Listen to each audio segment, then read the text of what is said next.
Welcome to the Mediterranean Forum of Local Government and Business.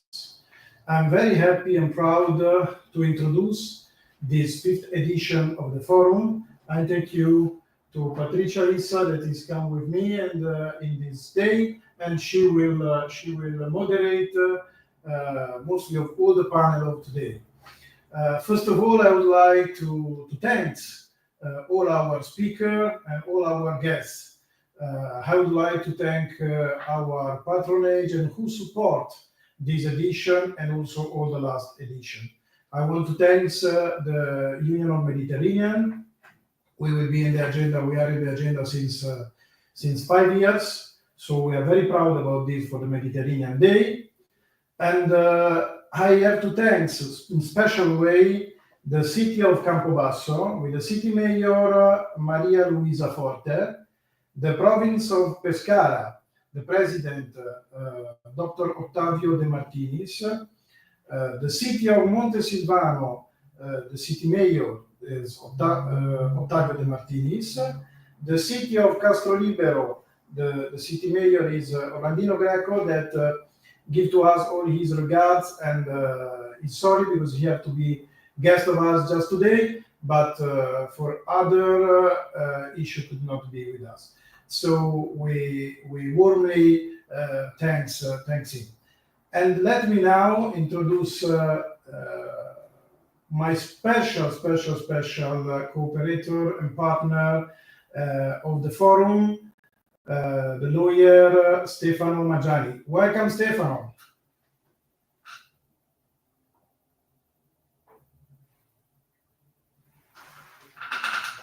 Hi, Stefano, do you hear us?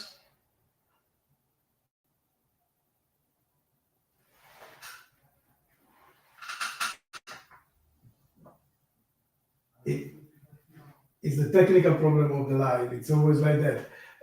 Stefano is with us since the first edition. It's a great lawyer. It's a dear friend of us. And I asked to the direction if the problem of the microphone of Stefano is solved.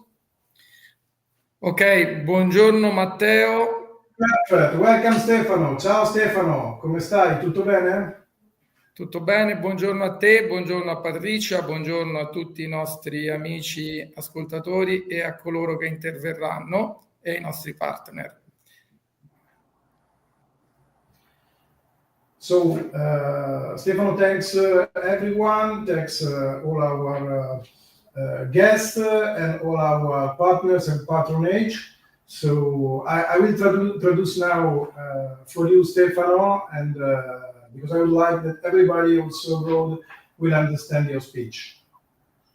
Ho detto che ho tradotto perché almeno vorrei che tutti gli ospiti, anche quelli che ci guardano dall'estero e sono numerosi oggi, possano capire ogni tua parola.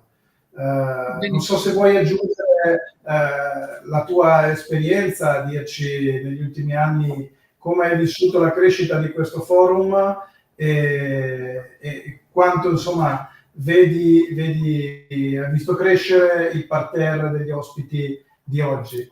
So sì. I asked to Stefano if can say to us his experience since it is 5 years with us and how he saw this parterre of guests that we have today. It's wonderful parterre. Allora, io con grande soddisfazione parlo piano per dare tempo al traduttore di tradurre. Tradurrò direttamente io questa parte, quindi non ti preoccupare, facciamo live in consecutiva, quindi tradurrò direttamente io, vai tranquillo. Benissimo, allora intanto con grande soddisfazione prendo atto della crescita di questo forum, che è stata una intuizione importantissima che dobbiamo in particolare alla tua persona. Se vuoi tradurre, poi io... Stefano say that it's very proud to be part of these events since the beginning, and he thanks the founders, me, to the intuition to create this kind of format that is a winner format that is growing so good and so fast. L'intuizione della nascita e del forum degli enti locali e delle imprese del Mediterraneo è avvenuta in un momento difficile per tutto il mondo, perché era il momento in cui purtroppo eravamo sotto, tra virgolette, attacco di una emergenza pandemica. Traduci pure così vado avanti, se no. So Stefano said that the intuition was also harder because we started the forum in the period of the pandemic, and so everything was twice difficult to manage and to put on the ground, let's say. So it's very proud that we succeed starting with difficult conditions. Bene, con grande coraggio, come tutte le imprese più importanti che sono state fatte nella storia del mondo, chi ha creduto nel forum ha iniziato un lavoro di relazioni istituzionali, di relazioni con enti locali e con imprese che nel tempo hanno creato una rete importantissima per il nostro paese e per tutto il Mediterraneo, non soltanto sulla base di relazioni istituzionali, ma anche di natura imprenditoriale e personale, che in questo momento sono fondamentali, anche alla luce della costruzione di una nuova pace. So, Mr. Maggiani say that who believe and trust in this format since the beginning had the possibility and the chance to let's see grow and let's see the network of connection of business, of association, of institution that start to cooperate thanks to the forum and with the forum. And this kind of choice took our their experience and their network to grow and to put the basement for the peace and stability. Se mi permetti, Stefano, vorrei aggiungere una cosa e poi iniziamo questa meravigliosa giornata proprio su quello che tu hai detto, che noi abbiamo creduto già all'inizio di quest'anno di coinvolgere il Libano e quindi di fare questo evento live da Beirut. Per ovvi motivi da Beirut saranno collegati, ma non è potuto fare in presenza. Però credo che un evento come questo, che grazie anche all'apporto di Patricia Issa, ci ha reso e ci ha dato la possibilità di dare un segnale di pace e di stabilità. Cioè in un momento di guerra e di difficoltà noi andiamo a parlare di temi concreti, seri, forti, già guardando verso il futuro e dando speranza. What I wanted to say is that according to what Mr. Maggiani said, I would like to remark the fact that this year, just in the beginning of the year, we would create this event together with Lebanon from Beirut. Unfortunately, the case of the war doesn't permit to be physically on Beirut as well. So we are just on Milan today, on our headquarters of Milan. And but with this kind of approach, this kind of panel, and involving people connected from Lebanon and from many other countries, we gave a real great signal of peace, stability, focus on the operative and the positive in the hopefulness for the future. So we would like to give this kind of message thanks to our forum, that any kind of trouble, it's always an opportunity to regrow, rebuild, and be stronger than before. This is what we believe, and is also the fundament of the civil economy. Stefano, ti ringrazio molto per aver partecipato a questi saluti e ti lascio al tuo lavoro e soprattutto al fatto che ci seguirai lungo tutta la diretta di oggi.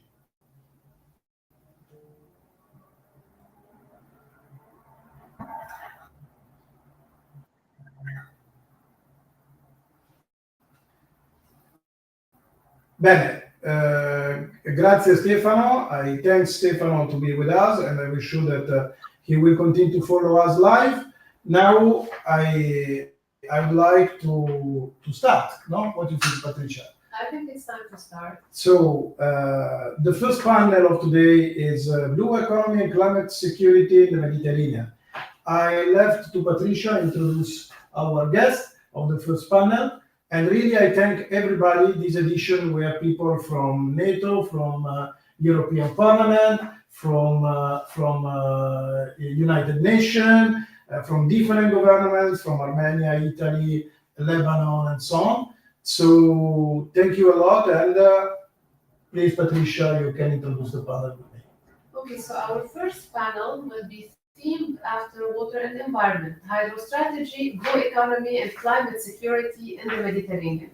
Our esteemed guests are Mr. Frédéric de Denichin. He's a policy advisor to the Union of the Mediterranean and the knowledge manager of the World Bank. We have Dr. Fadi Umair from Lebanon. He's a professor of applied hydrology and a water diplomat. He's the director of the EEWRC of the Cyprus Institute, the chairperson of UNESCO's Intergovernmental Hydrological Program, IHP, and the former Director General of the Water Resources in Lebanon.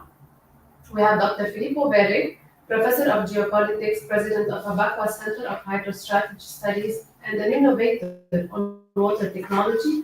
And we have Dr. Gayan Gabrielian, the Deputy Minister of Environment of the Republic of Armenia, Head of the Department of Public Investment Policy and University Lecturer.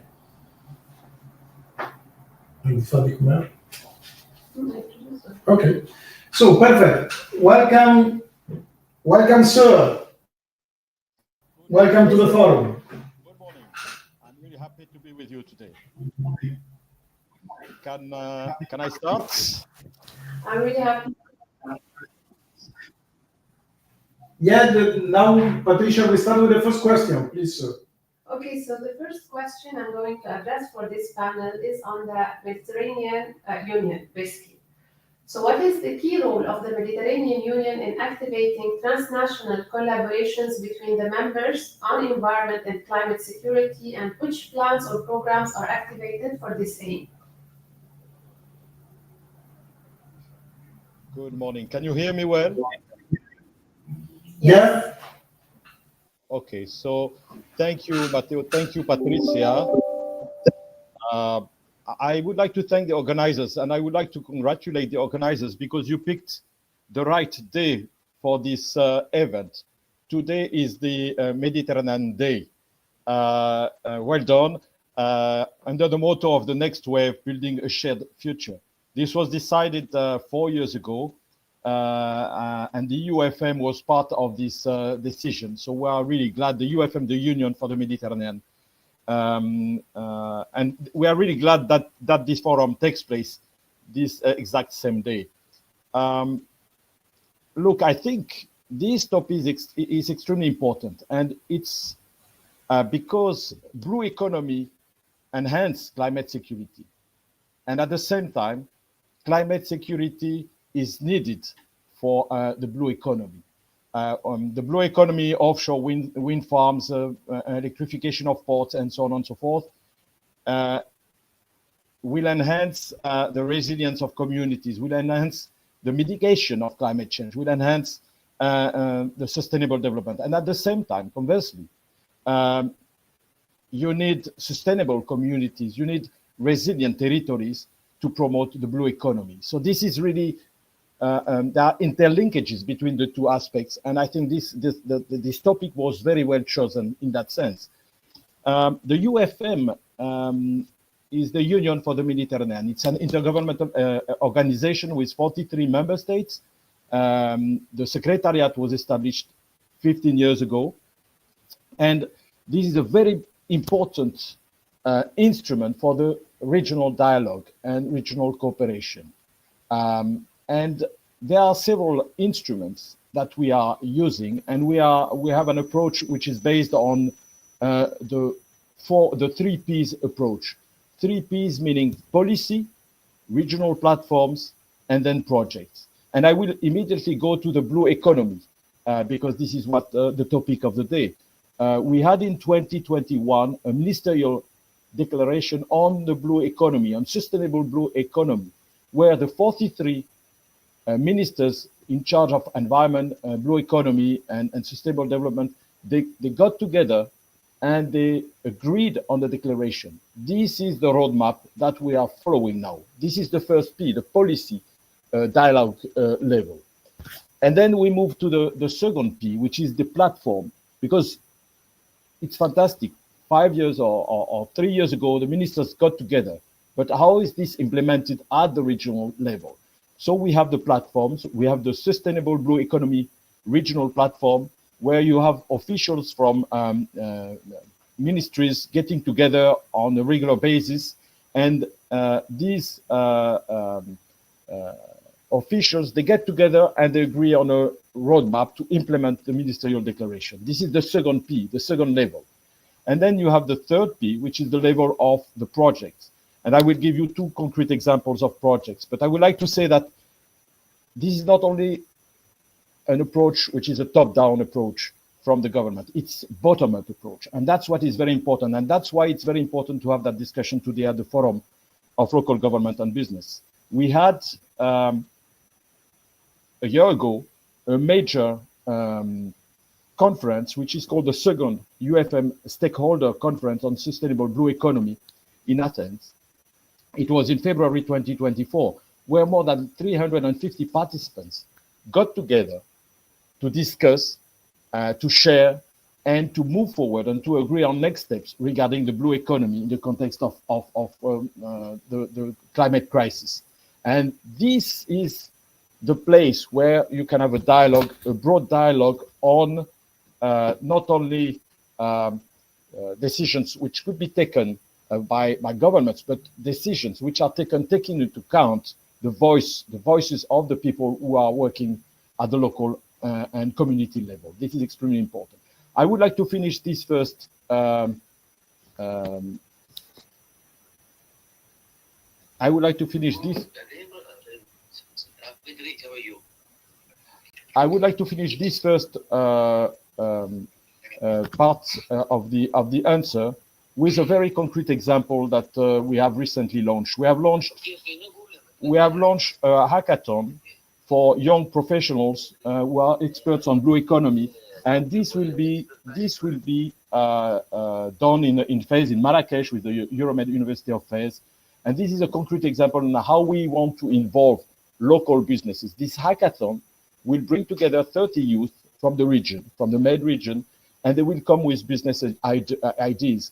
We'll have experts, professionals, incubators. They will work with them, and they will try to make emerge the best proposals. And these proposals will be taken to the next stage, the next step, where we'll bring investors so that they can pick the best proposals and transform these ideas into real enterprises.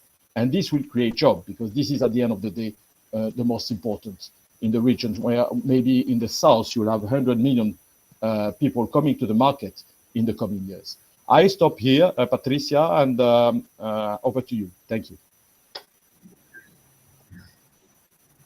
Thank you so much for your contribution. Now I would like to move to another topic, actually, of hydro strategy. And for hydro strategy, I would like to have Dr. Fadi Amir. Is Dr. Fadi connected? Yeah. Okay. So hydro strategy. No, Fadi Amir. Fadi Amir.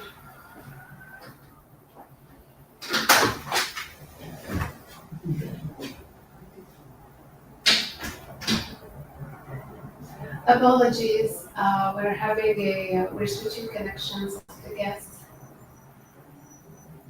Hello, Dr. Fadi. Hello, Patricia. Very nice to have you on the panel. I'm honored to be on the panel, and thanks for the organizer for strengthening the issue of water in the Mediterranean basin overall and also in the southeastern Mediterranean, and your thought about Lebanon also. Thank you. On the matter of water, which is going to be in question big time in the whole world for the next few years, and it's going to be a matter of both collaboration and alliances and conflict. We want to go and draw from your experience spanning the Mediterranean area as the head of IHP and EUROMED. What are, in your professional views, the hydro strategies that need to be adopted regionally in a collaborative way throughout the region in order to tackle the matter of water security in the medium to long run? Thank you, Patricia, for this very important question. It's really a vision that could raise from this question. Let me tackle the subject based on three main pillars. The first pillar in the nexus, the first pillar is IWRM at the basin level. It's a scientific, very important scientific initiative that has been raised about more than 30 years ago and applied in the Mediterranean basin starting the year 2000 on the northern part and on the southern part. I was really proud and honored to tackle this question for and implement it for the northern part, whereas my counterpart from GWP-MED, Professor Skoulos, was implementing this initiative on the northern part of the Mediterranean basin. So integrated water resource management at the basin level can ensure a coordinated development and management for water, for land, and for all the related resources. So this approach promotes sustainable water use and help balance the social, economic, and environmental needs. Unfortunately, IWRM was not yet applied in all the countries of the southeastern Mediterranean basin due to several problems. The first problem is the investment in the water infrastructure. So upgrading and maintaining the water infrastructure is highly crucial, and also increasing the efficiency of the network on the cities of the southeastern Mediterranean basin country is really highly important.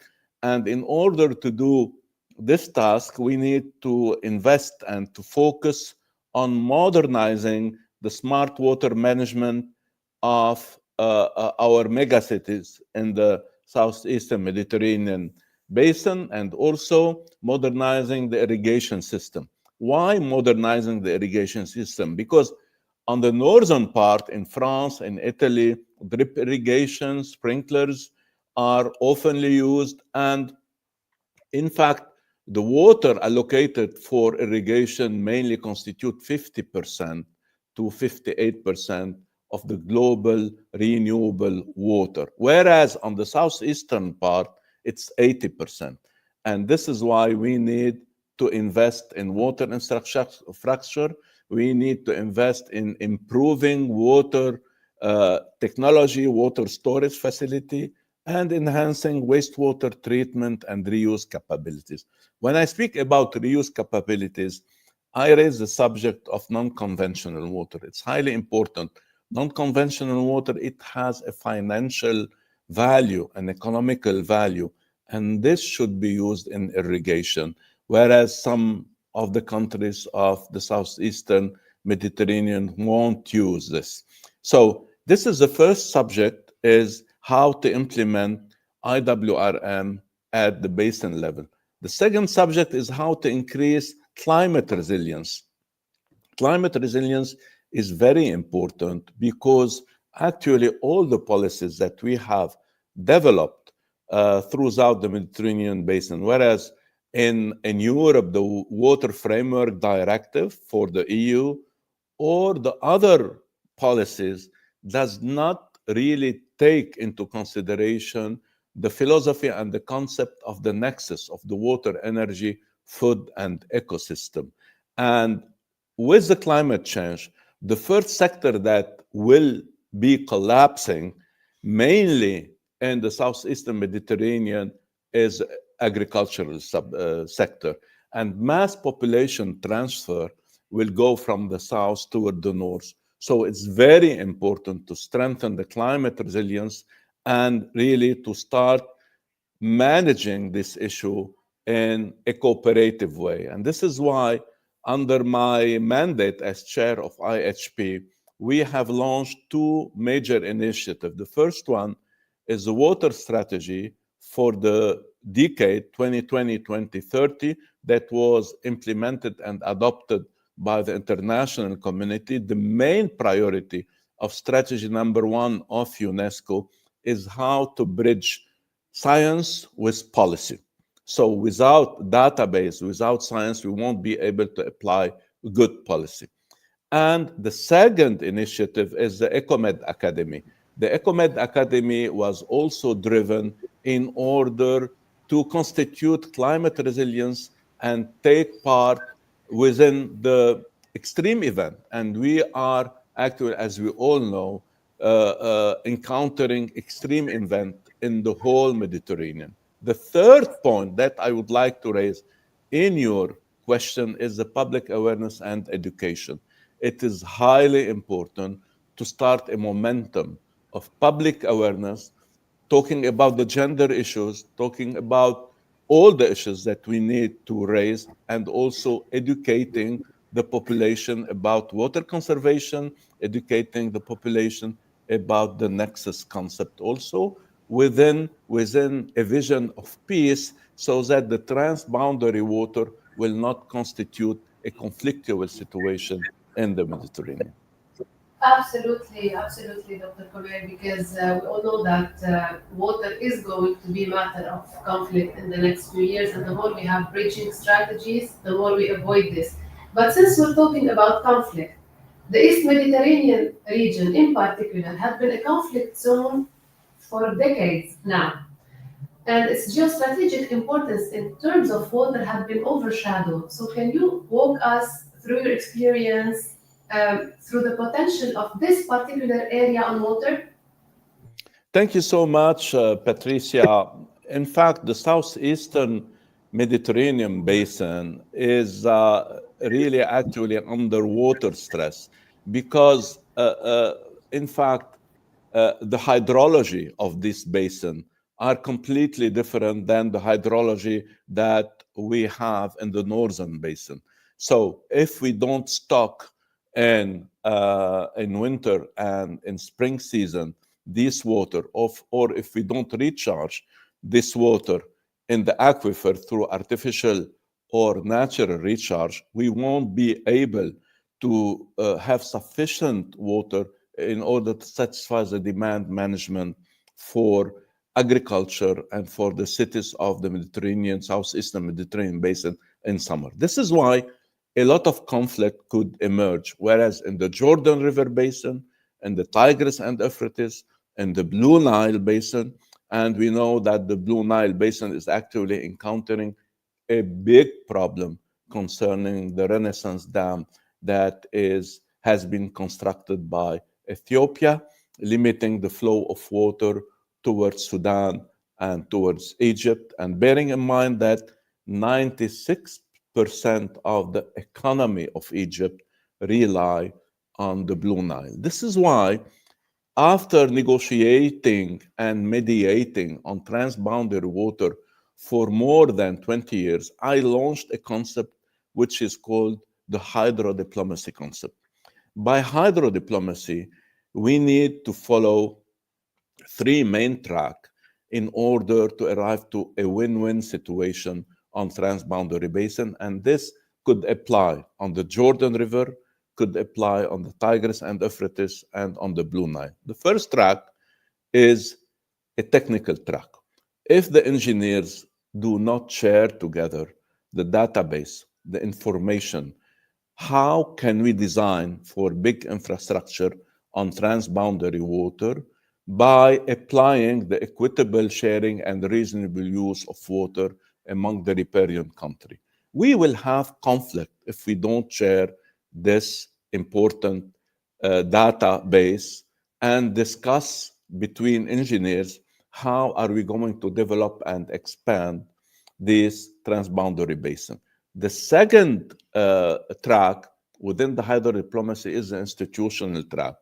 If we don't go for organizing water agency, regional water authority, in order to put all the riparian country, all the stakeholder in the riparian country together to discuss the future of the transboundary water, we won't be able to arrive to a win-win situation. And we have some UN structure that we can use in order to apply this institutional framework.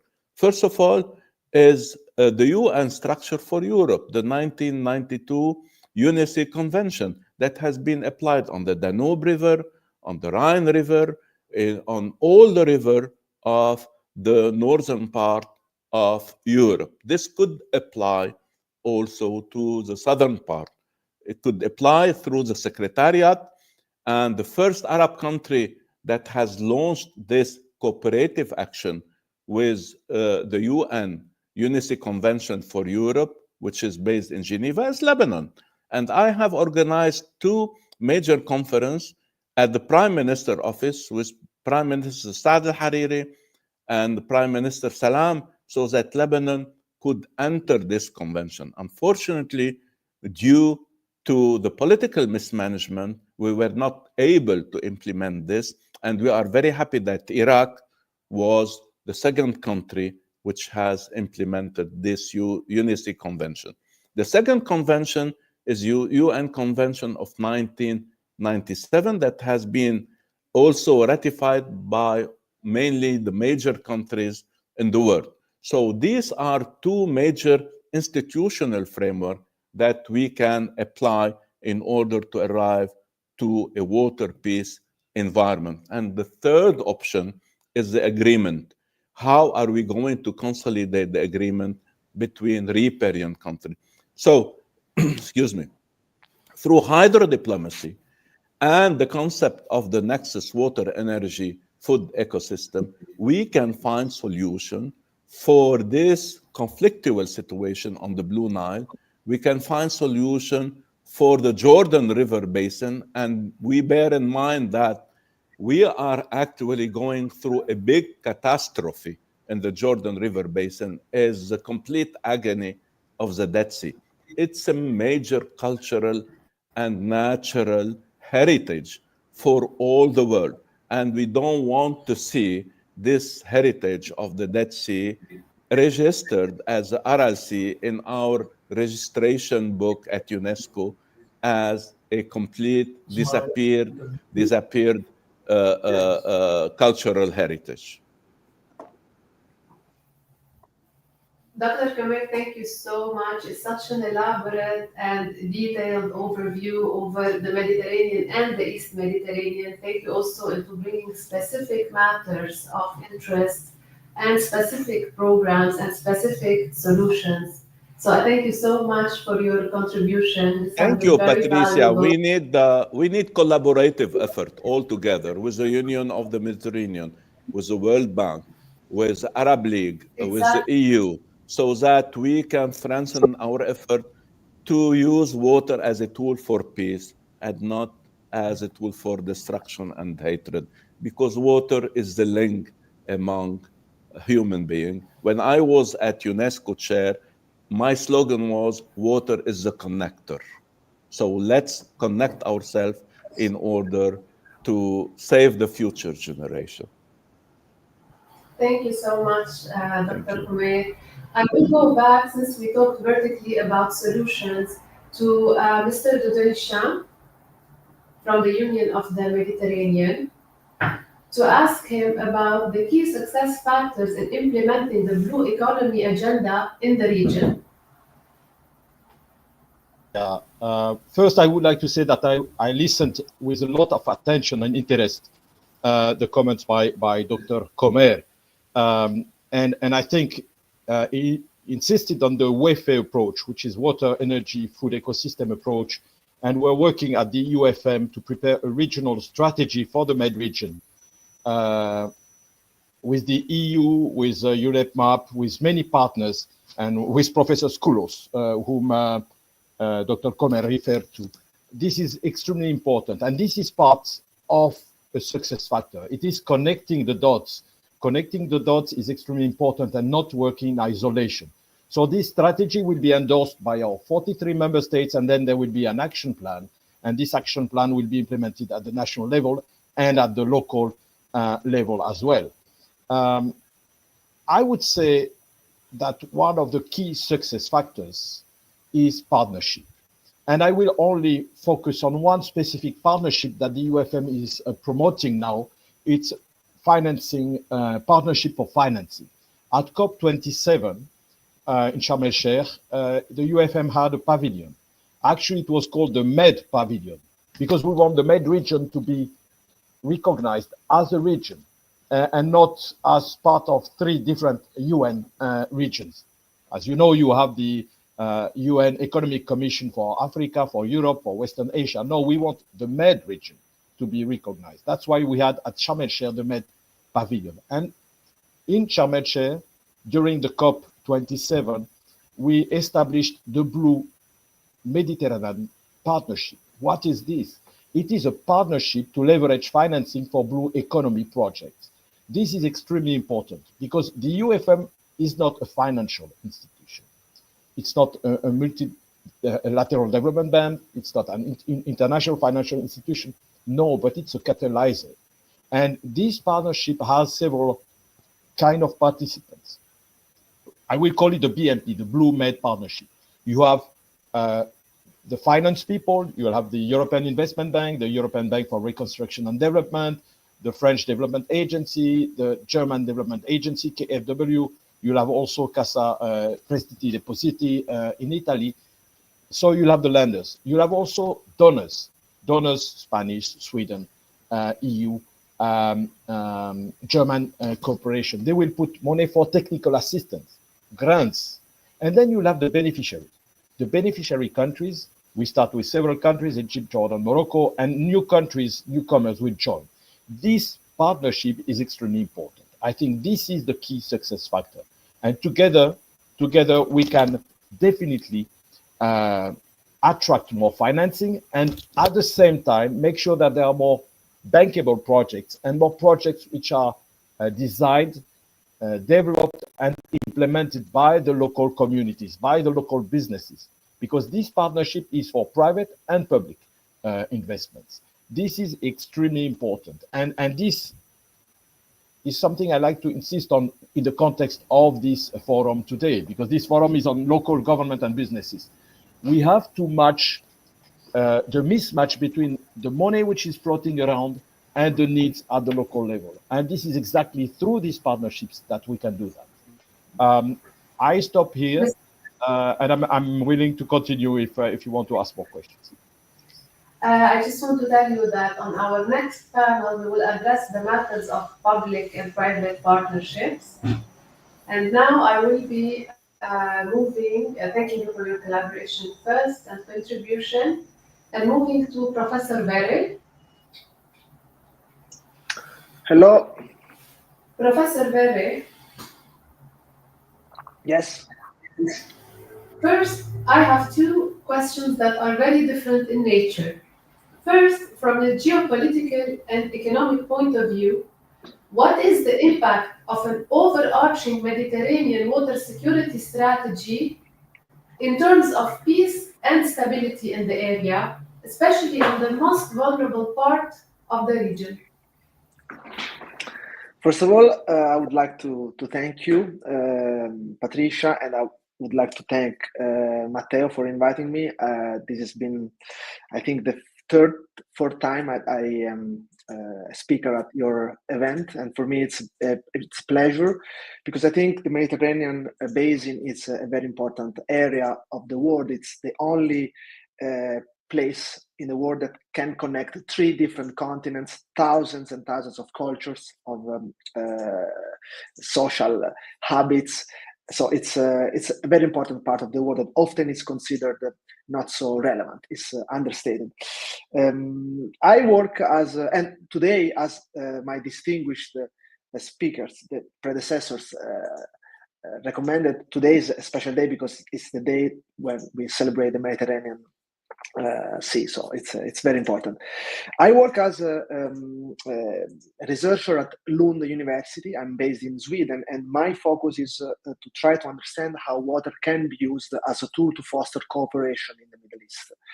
My project exactly is about using water as a tool to foster peace and dialogue among nations, especially in a region that is very much water scarce, as we know, the Middle East. So I have many things to say, but of course I don't want to take too much time. And I agree with all that has been said by my predecessors. I want to add that I am also the president of the first Italian water strategy think tank. And our approach is to also try to understand what we can do in order to establish a foundation of collaboration between nations, but also organizations, entities, municipalities, regions. In this regard, more than having an academic approach, I would like to focus my answer on a practical standpoint. With the think tank that I have the pleasure and the prestige to lead, we have several projects in the southeastern Mediterranean basin, especially in Turkey, in which we try to bridge the gap between the lack of technology and lack of vision in terms of water management. Specifically, we have two projects in Turkey, in the city of Mersin and in the city of Erdemli, which are two important cities of Turkey. For example, Mersin is the biggest port of Turkey. It has surpassed Istanbul as the biggest port in recent years by the number of containers that are shipped on a daily basis and also on an annual basis to the port of Mersin. So our approach is to foster cooperation. How?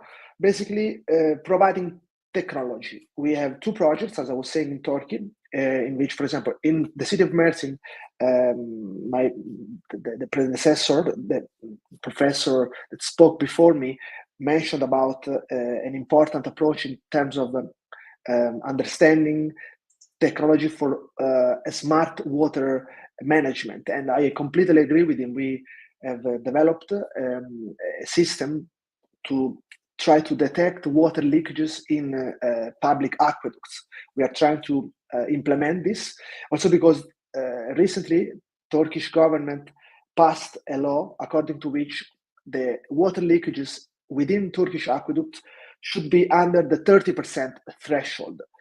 Turkey, such as many other countries, Italy, for example, has a high level of water leakages in aqueducts, and this can create a big problem. Also in terms of geopolitics, because one of the main issues in terms of migration is lack of water, lack of a very important element that is the basis of life, not only for humans, but for life in general. When we try to discover new worlds, new planets, the first thing that we look for is water, if there is a liquid water on this planet. So when in cases where we don't have a lot of water, most likely we will have a migration. Migration often causes a social crisis. Social crisis can sometimes increase the chances to have a political crisis.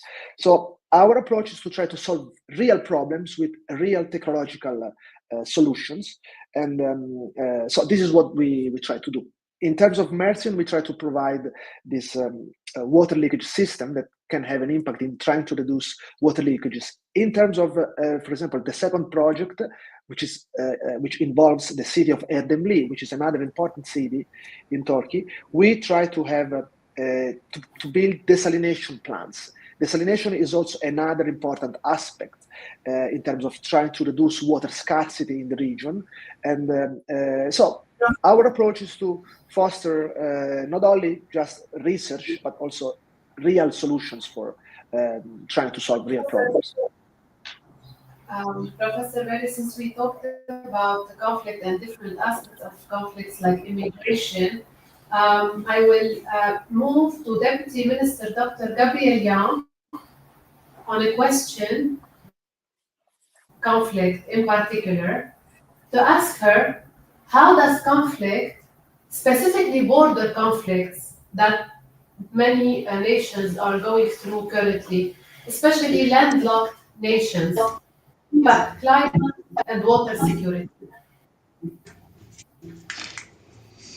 Thank you very much.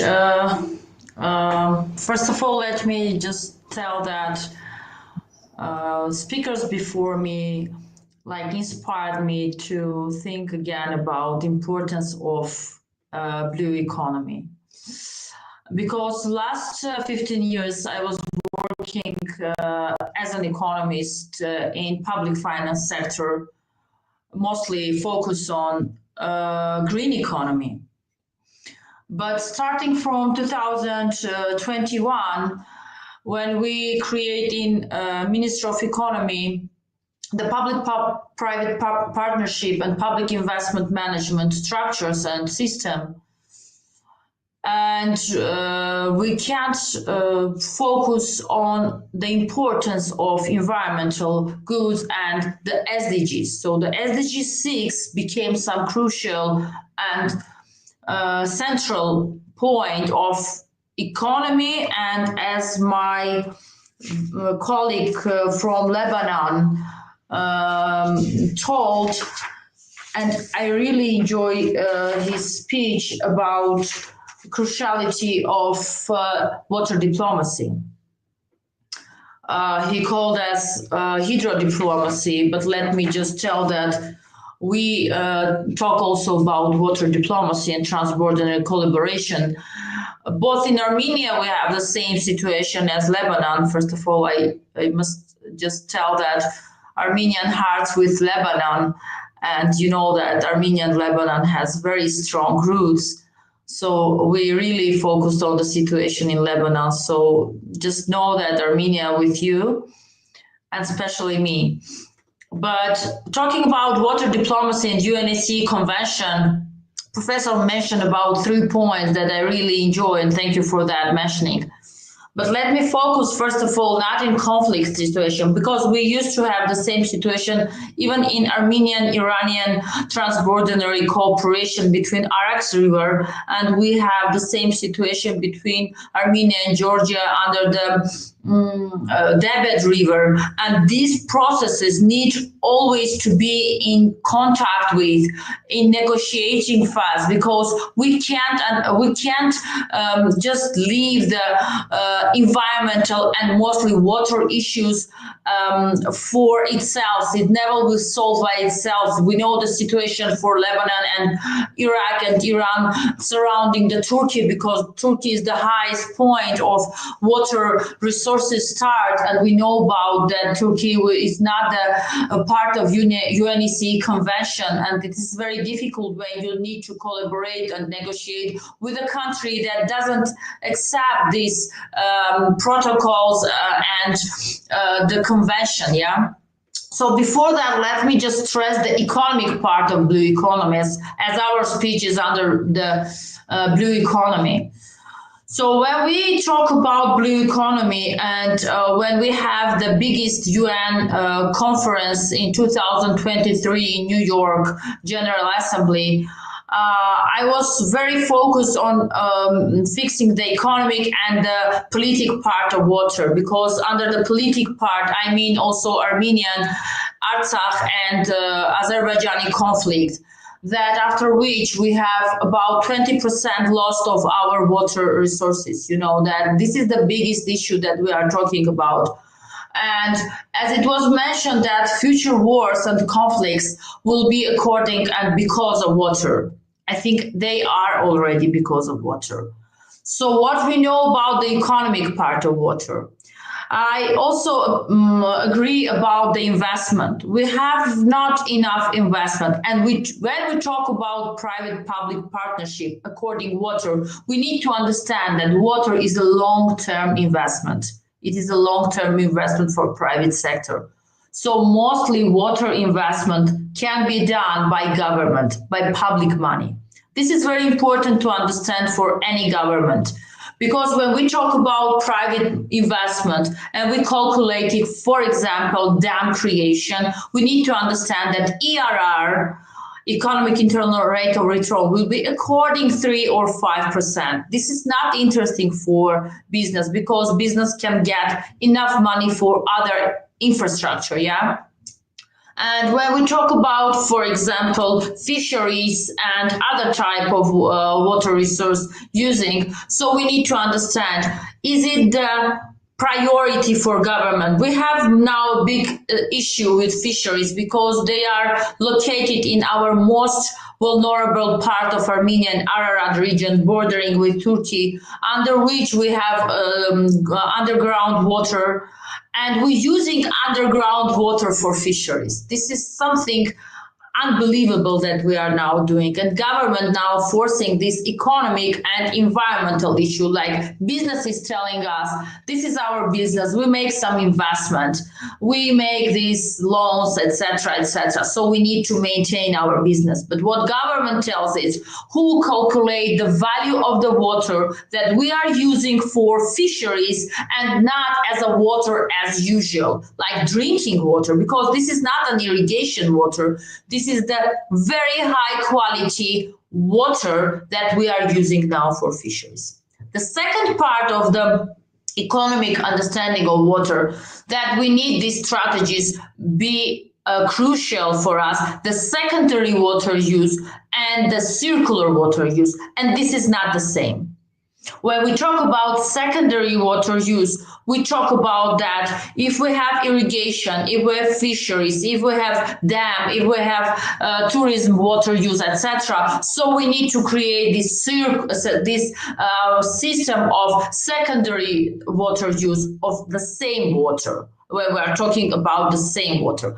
The circular water use that we are talking about, that the businesses need to treat their water to be able to circular use the same water. We have the mining centers that we now already have the circular water use. We have now trying to have fisheries. The other part that we are talking about conflicts and your question is very crucial for us, because when we talk about transborder water and effect after the war, we need to understand that we damaging all that ecosystem surrounding, because when we lose some water resources, we lose forests, we lose the whole agriculture near, and this is the big issue for government. So do I have time, or you want to give some question? Just want to clarify this. Dr. Gabriela, actually, from the matters that you addressed between policy and businesses and funds, I would actually like to move to the second question, because it's directly relevant to ask you that since Armenia is a partner country to the European Union, what kind of positive policy changes you experience when it comes to climate and the environment due to this partnership? Yeah, thank you very much for this important question. Yes, as you know, Armenia signed the SEPA agreement in 2017, and the biggest portion of SEPA agreement was environmental. So we have already changed the water code according to EU directives. This is the first phase of our changing, and this was a big and not easy reforms that we have done in 2021, 2022. The second portion of importance that we are now doing, the water strategy, that we want to understand, do we need to have separate water strategies for agriculture, for irrigation, for water use, for technical water use, etc. And coming to this table, we understood that this is very difficult to have one big strategy with some annexes, but the idea of we come here with SDG 2, food security, SDG 13, climate resilience, and according to the document that we have already adopted, the strategy for climate, under which we have accepted the water strategy under climate resilience, come to calculate the second document that we now have already published with ADB. This is fiscal risk assessment in climate resilience, because I always tell that, and people who knows me know that we can't anymore talk with big bosses with environmental language. We need to talk with financial and economic language. This is numbers language. So each dollar that we invest in the environment will return to us as a $3, but each not invested dollar will increase our need of investment in 2014 3 or 5 times. This is what shows fiscal risk assessment in climate resilience. So if we will not invest now in environmental, especially water and climate and forestry, so we will be forced to invest 3 or 5 times more in 2014, 2050, etc. So the core of the main understanding of the public investment and the investment-ready projects is to understand which priority investment must need done for the first. And do we need to invest public money or private money? This is very difficult to understand if you are not focusing on tools, the tools that my colleague Dr. Told that we need to understand where is the tools. The second thing that is very important in economic and diplomacy and governmental things is to understand, do we understand the value of water? The economic value of water, not the environmental value, but the economic value of water. Because do we understand how we manage the water? For example, for Armenia, we are not enough management in this case, because it is about 7 billion cubic meter water that Armenia have for management, but we manage only 1.5 billion. This is numbers that getting us to some shock, because you have 7 billion cubic meter under your management, but you are managing only 1.5. The third thing that we are talking about, this is the hydropower and the renewable energy and the other possibility of using water as mirror, as water as resource, and water as green investment in economy. So I think the macro level of understanding of water and blue economy, this is the understanding of whole picture, not Armenia or our region, or Lebanon and the region of Lebanon, or Italy and Mediterranean. This is the understanding of whole network of water. What do we have for today? This is mega blue economy.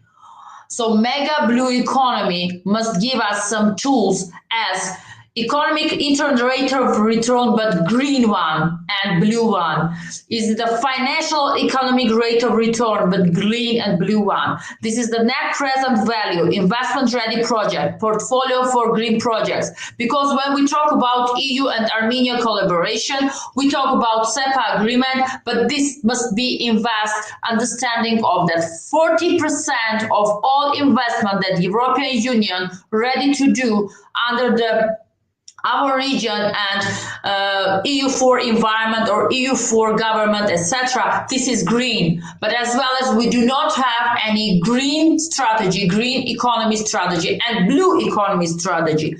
This creates these circumstances that private sector continue to invest to brown economy. This is roads, this is some infrastructure, construction, etc., etc. And this creates every single dollar invest to brown economy now creates the biggest issue for the future. Like as I told, a calculation show us that we will be forced, government will be forced to invest 3 or 5 times more in 2040, 50, etc.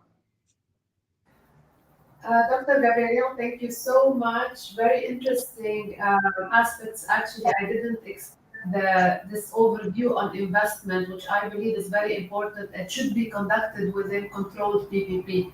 Thank you so much for your contribution.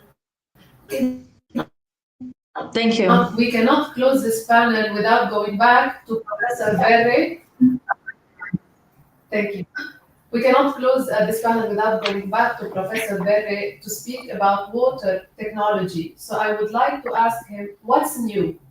What is pipeline advancement in water technology right now that could be promising in water preservation and water security in the near future? Yes, thank you for this question. I think there are many advantages to be living in this modern era, especially regarding technology and development under many circumstances. For example, the use of AI modeling. As I was referring earlier, we are involved in several projects. All of them basically use artificial intelligence with also some old school activities, such as, for example, the use of sensors.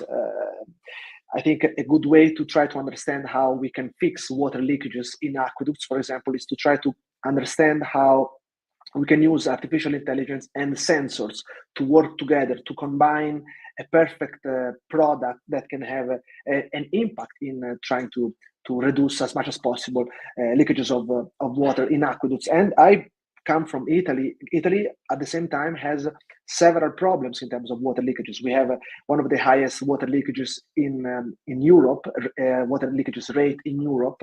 In some aqueducts, especially in the southern part of the country, almost half of the quantity of water that goes through the urban grid is lost. So it's an important problem. So the technology basically is there. But if I have time, I would like also to mention other aspects in which we can use technology to help support water management in a good way. Here in Sweden, we have been working on several projects on how to understand, for example, if the activities that are carried out by humans are sustainable in terms of water management, not just referring to aqueducts. For example, when we decide to dig a well in a place that is very water scarce, very arid, we need to be very careful because we are kind of playing with fire. And I'm saying this talking about water, so it's pretty funny, but it's true. We need to be very careful because under the ground we have, especially in certain parts of the Middle East, I'm talking about, for example, Jordan and Saudi Arabia, we have a tremendous amount of fossil water. We know that, for example, several thousands of years ago, that part of the world was very green. There were lakes, rivers, valleys. The Arabian Peninsula was a very, very green land.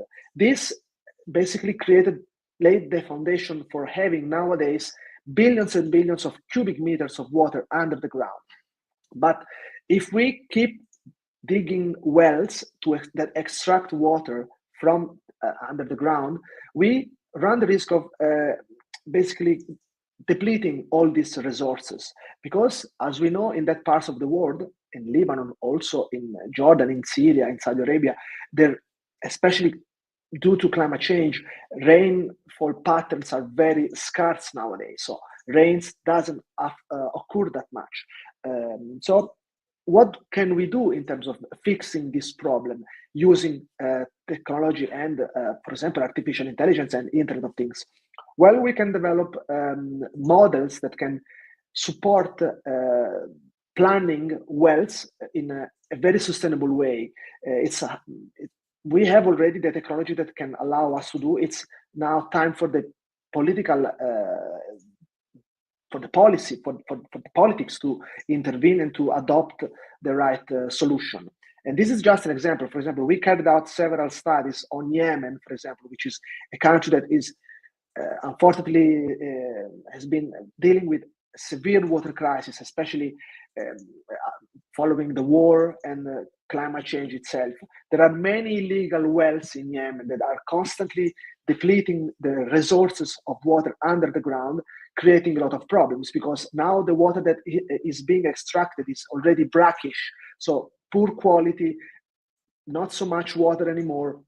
In certain parts of the country, but this can be also the case in Jordan and in Syria, the aquifers are going down by several meters per year. So we really need to use the technology to try to not only adopt better solutions, but to use the solution that we already have in a very sustainable way, just by implementing products that are already there, like, for example, wells.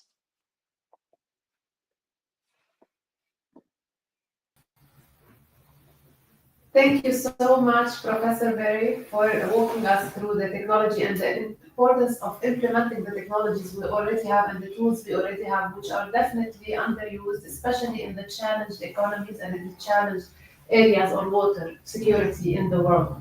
I would like to thank all our guest speakers for the insights today, from strategy to Mediterranean collaboration to hydro strategy to policy and to technology. I would like to highlight the importance of this topic and how important for water strategies to be the top and the highlight of all national and regional agendas for the next year, because as our guests have highlighted, water is life. Thank you so much, and we'll see you in the next panel.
Good day to all our guest speakers and audience.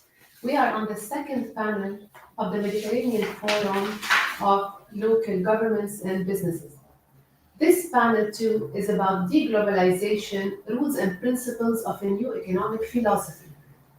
Our guest speakers for this panel are MP Nicolas Carré, member of the Italian Parliament elected in foreign constituencies Africa, Asia, Oceania, Antarctica, and member of the Italian delegation to the NATO Parliamentary Assembly. MP Irene Tinali, economist and member of the European Parliament. Mr. Ziad Alexander Hayek, president of the World Association of PPPs and vice chair of the UN Working Party on PPP. Giulio Andreani, tax consultant for PwC and the tax advisor, and Mr. Fabio Morvilli, president of the Italian Luxembourg Chamber of Commerce, and Mr. Niccolò Filippo Benelli Savoia, founder and CEO of Look Lateral, as well as a tech innovator.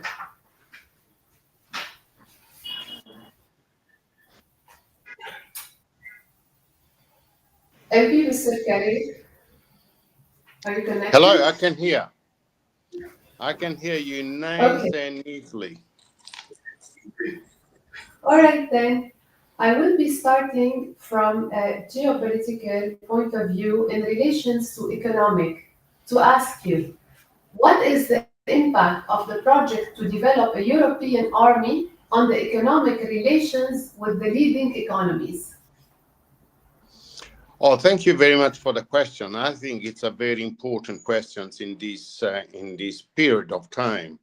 I think the idea of developing a European army, or what I think would be a coordinated defense strategy within all the European countries, has a significant impact on economic relationships with all the world major economies. And it would influence various aspects of geopolitical and trade dynamics. For example, on some point is the strengthening of European integrations. It's a very important point. The creation of a European army or an integrated, coordinated defense strategy between us, between the European countries, will be an important step towards greater political and military integrations among the member states of the European Union. This could lead, I think, to greater cohesion in the unions with consequent economic benefits. A military united Europe could develop common policies on defense, security, external relationships, facilitating what I call smoother trade and greater economic stability. Also, we have to take in consideration the impact that we will have on the spending, military spending. You probably know, like many people will know, that many European countries spend a considerable amount of money on defense. Sometimes inefficiently due to the duplication and the lack of coordinations between us countries. The creation of a coordinated European defense strategy, a European army, could lead to economies of scale and rationalizations of military spending, freeing up financial resources could be reinvested or reinvented in other areas, such as the infrastructure area, such as the R&D, social programs. And this could, without any doubt, boost economic growth and improve European global competitiveness. The other issue is the relations between the global powers. Also, we have to take this in consideration. The creation of a European army could influence economic relationship with powers like for example, the United States, China, Russia.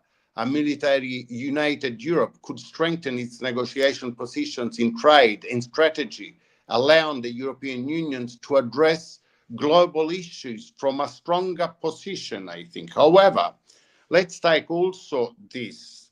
It could take and generate some tensions, especially with the United States, who may see our European army as a threat to its global influence. The defense industry, without any doubts, the defense collaborations between all the defense industry would increase increase the investments in research and development, technological innovations, and joint productions. This would only create jobs and stimulate new economy, but could also reduce Europe's dependence on external suppliers, which is important, improving also the European economic and strategic security. The other issue is international trade, the implications that this could have on international trade. A European army or a coordinated strategy, defense strategy, would alter the dynamics existing today in the international trade between the countries. With a more cohesive foreign policy and a stronger defense capacity, the European Union could play a more active role in ensuring the security and the trade routes and exchanges. This could attract more foreign investments, responding to global threats. We're not very much responding to the global threats like terrorism, regional conflict, cyber threats. It's very important. At times, we actually respond in a very delayed fashion. A European army could improve the European Union's ability to effectively and promptly respond to all these threats. A unified approach to security could, establish or position Europe as a key player in international security issue, increasing its economic and political influence. In summary, and to conclude, I think the development of a European defense strategy or a European defense coordinated strategy or a European army would have a profound and complex impact on economic relations with the world's major economies. While it could lead to greater integrations and stronger positions in the global arena, there are risks and challenges to consider. But I think the key, and I conclude with this, will be to find a balance between the different needs and concerns between the unions and with international partners to ensure that this initiative contributes to a greater stability and economic prosperity and peace for all of us. Thank you. Thank you, Enrique. I want to move to the second question, also about economic impact, but more on the policy side.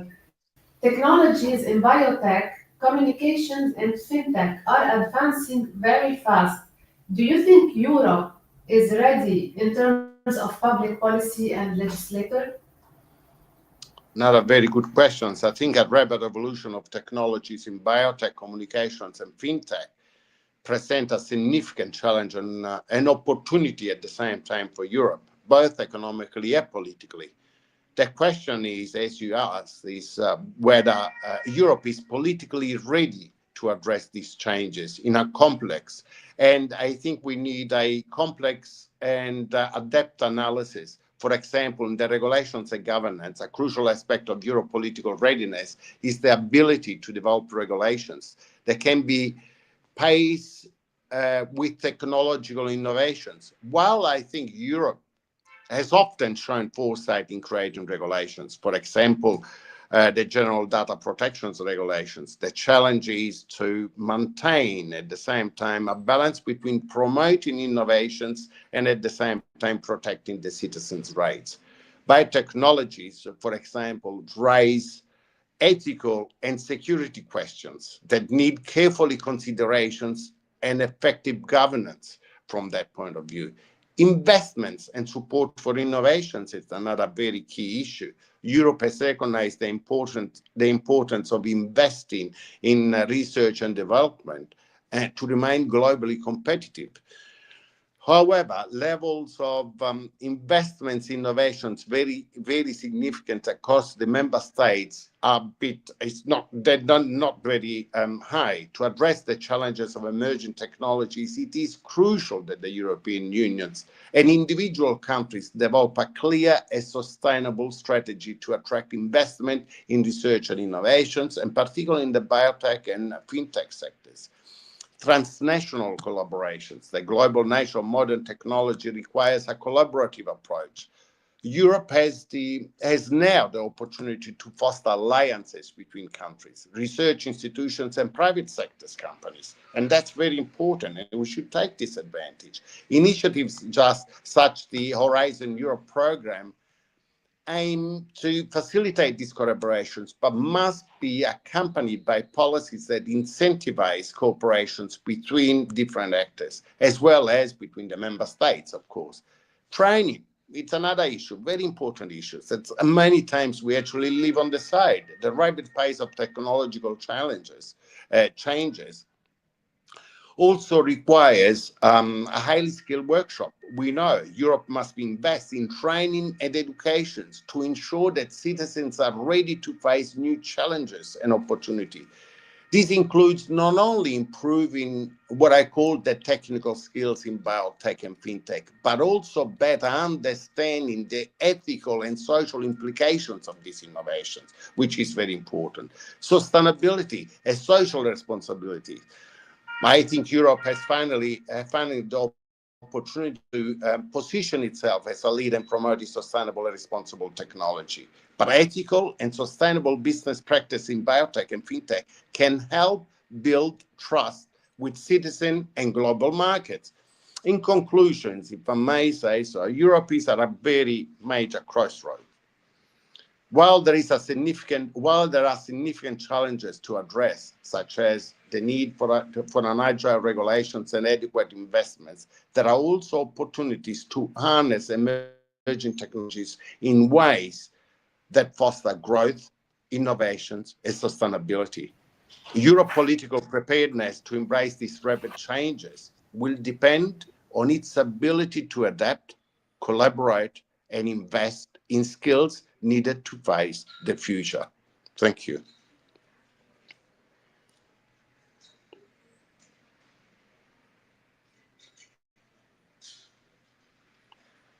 I would like to stay another half an hour because you are really enlightened, very clear in your speech and very deep on the topic.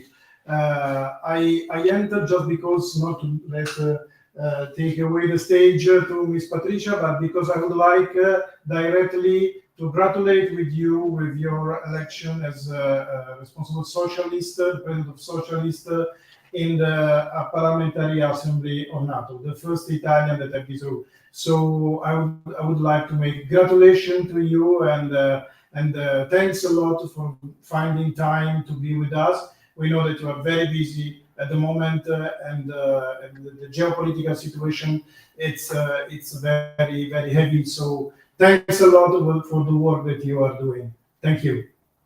Thank you to you. Thank you very much for the time that you gave me and the opportunity, and I will be more than pleased to do it again in the future. And thank you for the congratulations. I hope to see you soon. Perfect. The forum is your home, so whenever you want, you're welcome. Thank you for your contribution, MP Karim. Now we have a new contribution for this panel. It's going to be a registered contribution and a translated contribution by MP Irene Tinali, a member of the European Parliament and chair of the Committee on Economic and Monetary Affairs. It's going to be on de-globalization and its effect on collaboration and international competition.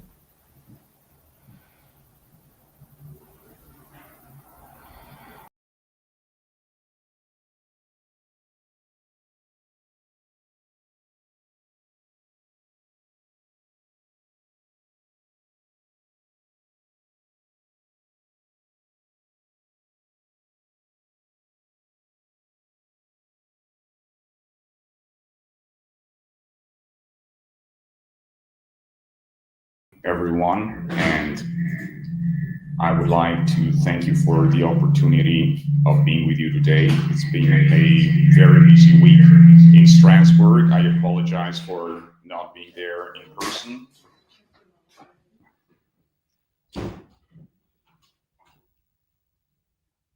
But I'm nonetheless very happy to have the opportunity of sharing some of my thoughts on the issue of de-globalization, which really is an issue that goes back to and dates back to the pandemic, that's when we first started.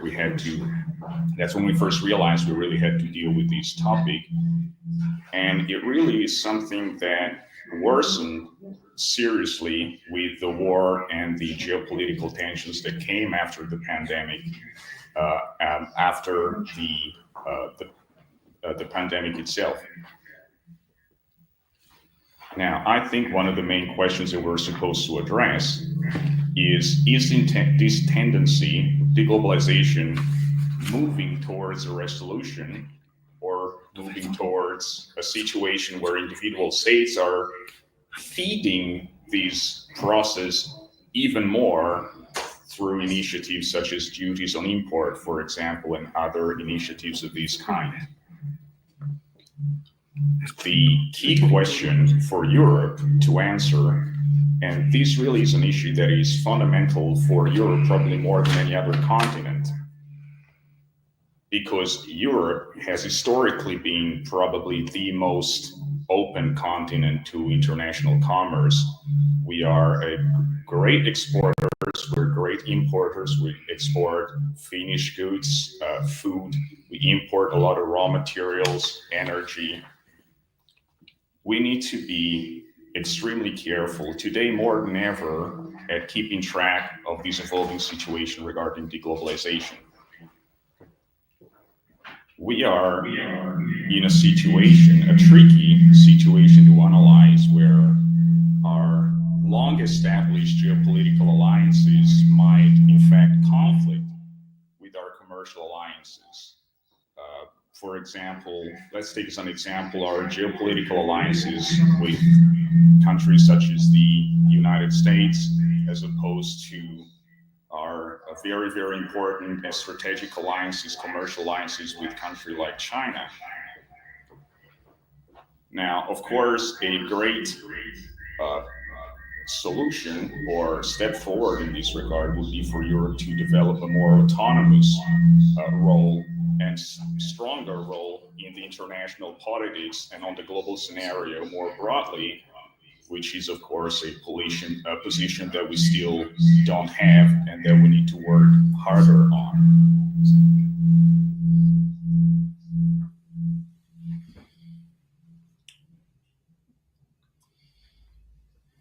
And I also like to point out that commerce, EU commerce is unfortunately going through a period of decline, and this is further certified by data coming from the European Commission.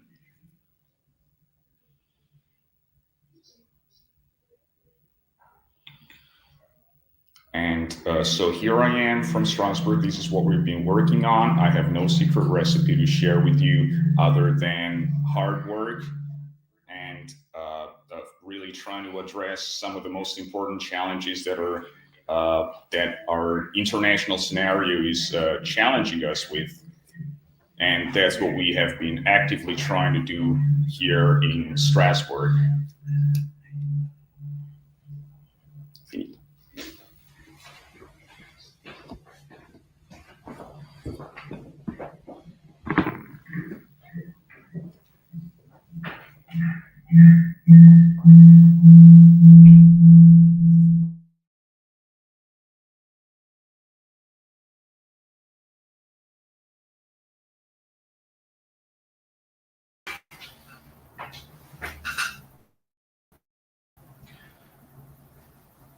We apologize for the technical problem that we're going to solve. I hope you were able, though, to listen to what MP Tinadi had to say. It was very important, but hopefully in the rebroadcast we will be fixing this so it can be watched and heard properly.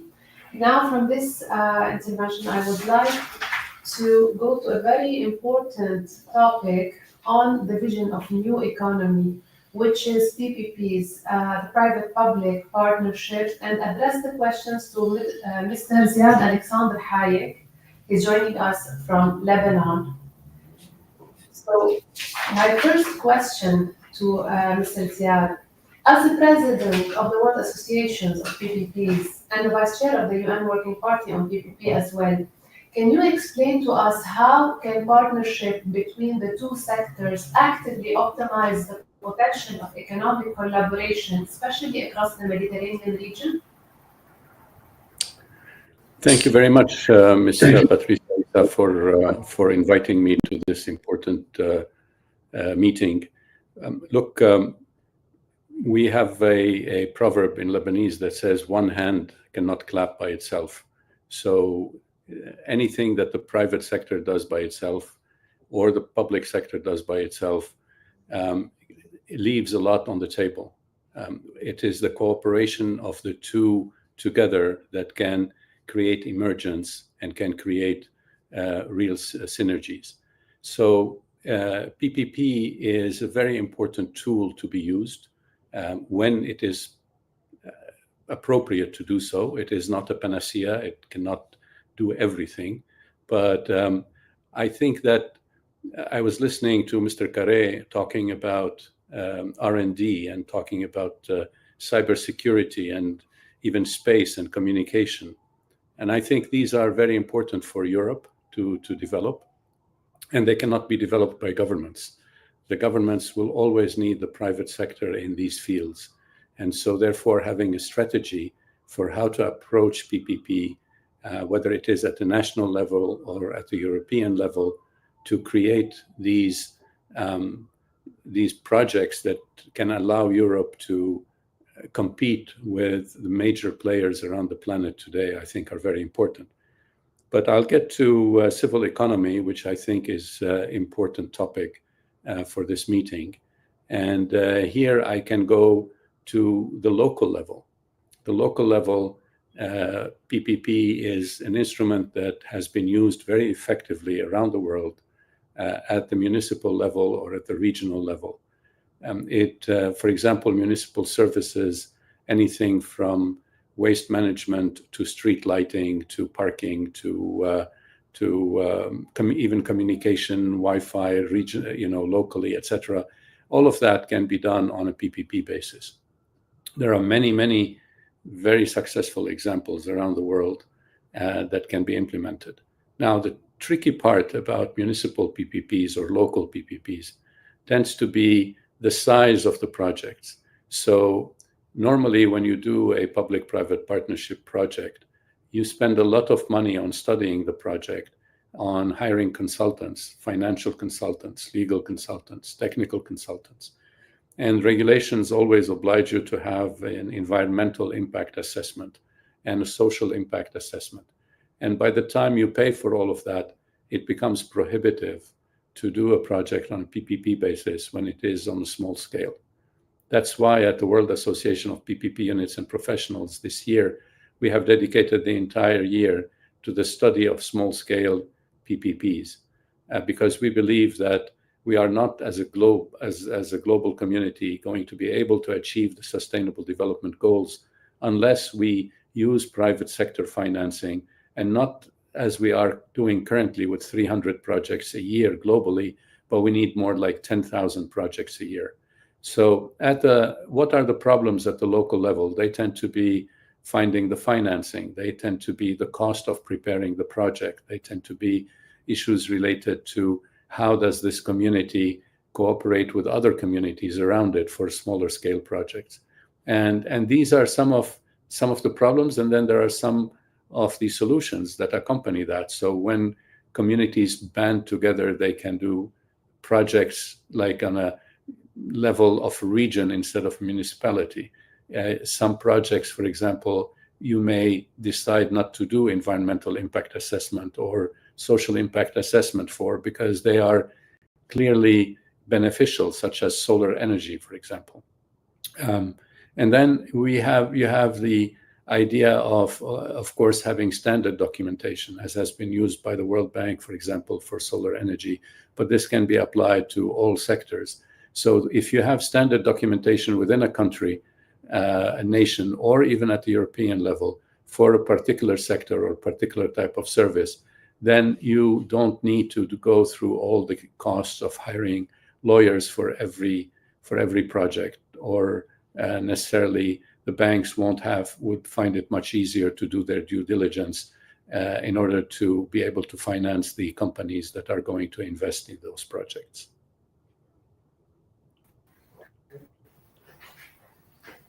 Okay, Mr. Hayek, I want to zero in more on this topic that you have already gave us a great overarching overview.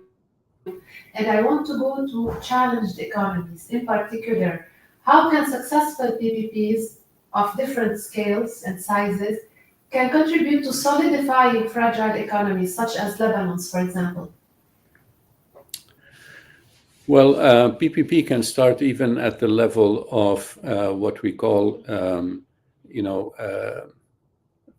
word is escaping me right now, but it's like reconstruction phase after a war, for example. This can be applied to not only in parts of Lebanon today, but in like areas of conflict, post-conflict situations.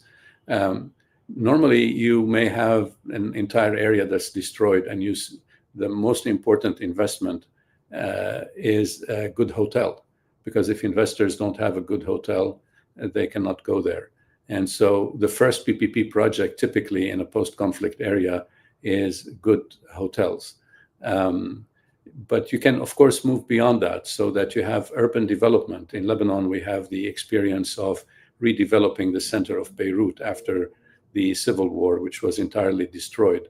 And so and this can be applied, for example, places like Turkey after an earthquake or etc. Peru is experiencing some of this right now with such an approach.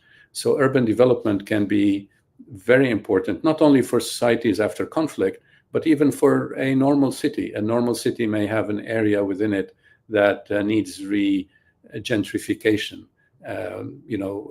Some of the older parts of older cities need really, people want to live there, but the place is dilapidated. So investing in infrastructure, bringing in a plan for that part of the city with a private company, PPP could be used there very effectively. Another thing actually that we have experienced in Lebanon, and I think is very important example for the rest of the world. As you may know, we have had a civil war started in 1975 for 15 years. And during that time, the government stopped providing essential services. And so it was NGOs, really the not-for-profit sector, that picked up the slack and started providing services, anything related to healthcare or education or other areas, elderly care and other areas that are social services as such. And so this has led to a great experience with public-private partnerships between the government and not-for-profit organizations.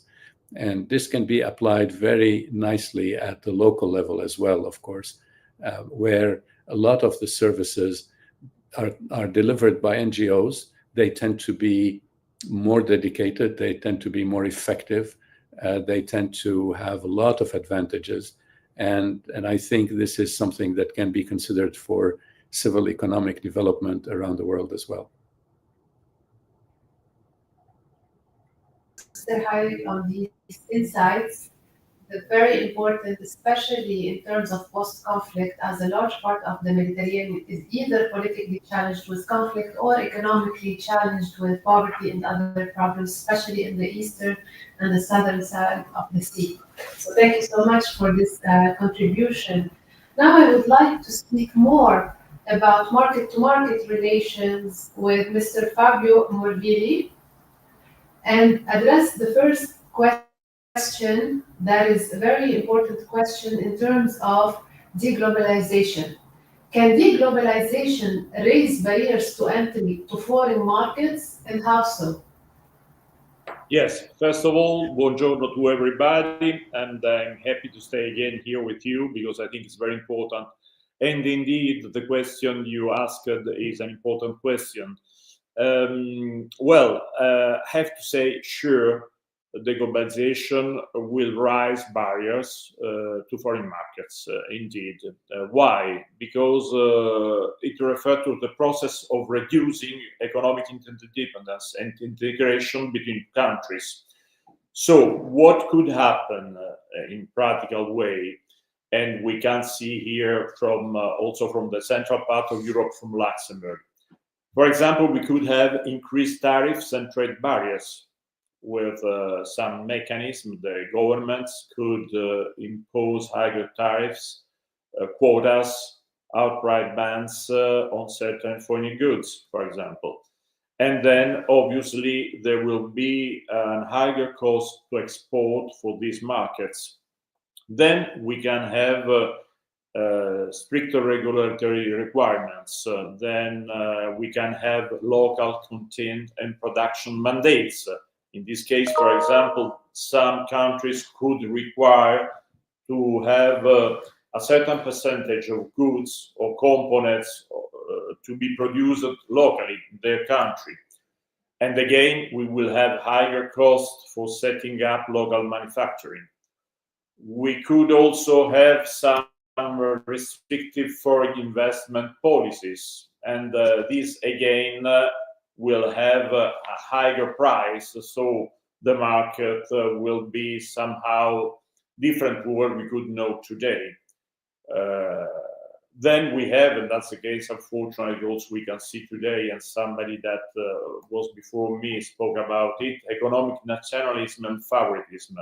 So this de-globalization could coincide very often with policies favoring domestic business, subsidies, tax breaks, or professional treatment in government contracts, for example. This brings also to a reduced global supply chain efficiency. And last but not least, there is also a point that relates to cultural and political resistance. So we can say that it could, unfortunately, the globalization can encourage a cultural shift, and this will bring again some problems. Some cases that already occur, for example, was the trade wars. I can just mention the one within the United States and China, higher tariffs from both the countries, or the Brexit more recently. So we have seen that with the UK exit, we had new customs and regulatory hurdles. So it will give problems indeed. But, and I leave you to the other question. Yes, in the spirit of these possible barriers and these new challenges to enter new markets, do you believe the European companies will be focusing more on functioning within their direct vital space, such as the EUROMED, for example, in order to be able to overcome these? Yes, it's. I mean, that's what I would like to carry on. So that's the good question and the good moment. You know, for example, if you take the Italian Chamber of Commerce abroad, because I'm the chairman of the Luxembourgish Italian Chamber, recently we made a remake because we work all together for geographical area. And we used to have European Chamber of Commerce and Mediterranean Chamber of Commerce. The Mediterranean Chamber of Commerce were basically in North Africa. Nowadays, from I think 2 or 3 years, we decided to have just one area, that is Europe and Mediterranean. Why? Because indeed, I think that all the European companies, so also the Italian Chamber of Commerce in Europe and Mediterranean area, will have some good opportunities from the globalization. We have the proximity and trade facilitation. So the nearshoring, improved logistics. For what is concerning, for example, some of these areas, we have some economic and political integration efforts. So also European Union has long sought to foster closer ties with Mediterranean countries, and we are carrying on this. There are some bilateral trade agreements, and it will bring necessary to strengthen economic cooperation, to promote stability in the region, what we need absolutely, and it will support also digital and green transaction. That is very important between the priorities of Europe. Then we can share challenges and opportunities. Think, for example, to all the renewable energy. For solar energy, that the production in the Mediterranean area is very, very high.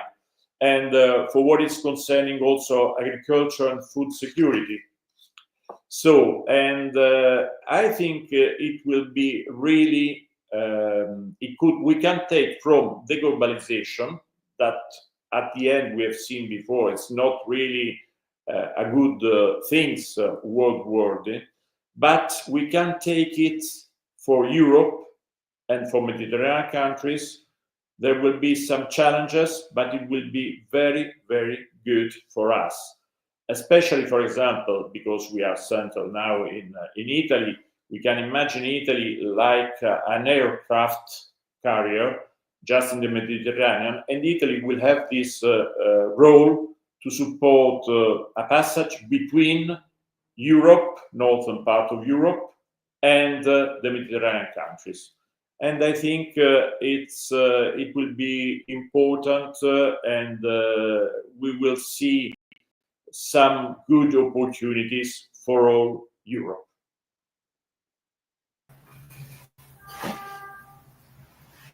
Thank you, Mr. Morbidi, for this interesting intervention. In fact, the matter of competition and the raised barriers to entry to foreign markets is probably one of the most important concerns and problems of de-globalization, especially in a time where most businesses are looking internationally and most funds and capital markets are being internationalized. So a reverse of the trend will definitely have some steep impacts. So thank you so much for your insights. You're welcome. No panel can really happen in this age without talking of technology and of innovation. In the past panel, we talked about technology and innovation in the last part, in water and hydro strategy. Now we will talk about other types of innovation in fintech and related domains. And I would like to ask Mr. Nicolo Savoia, who's actually the CEO of Look Lateral and an innovator in the field. Since de-globalization will be putting more pressure on local markets to perform better internally, how can innovation in technology, specifically in fintech, support businesses in this evolution? First of all, thank you for the invitation and good morning to everyone.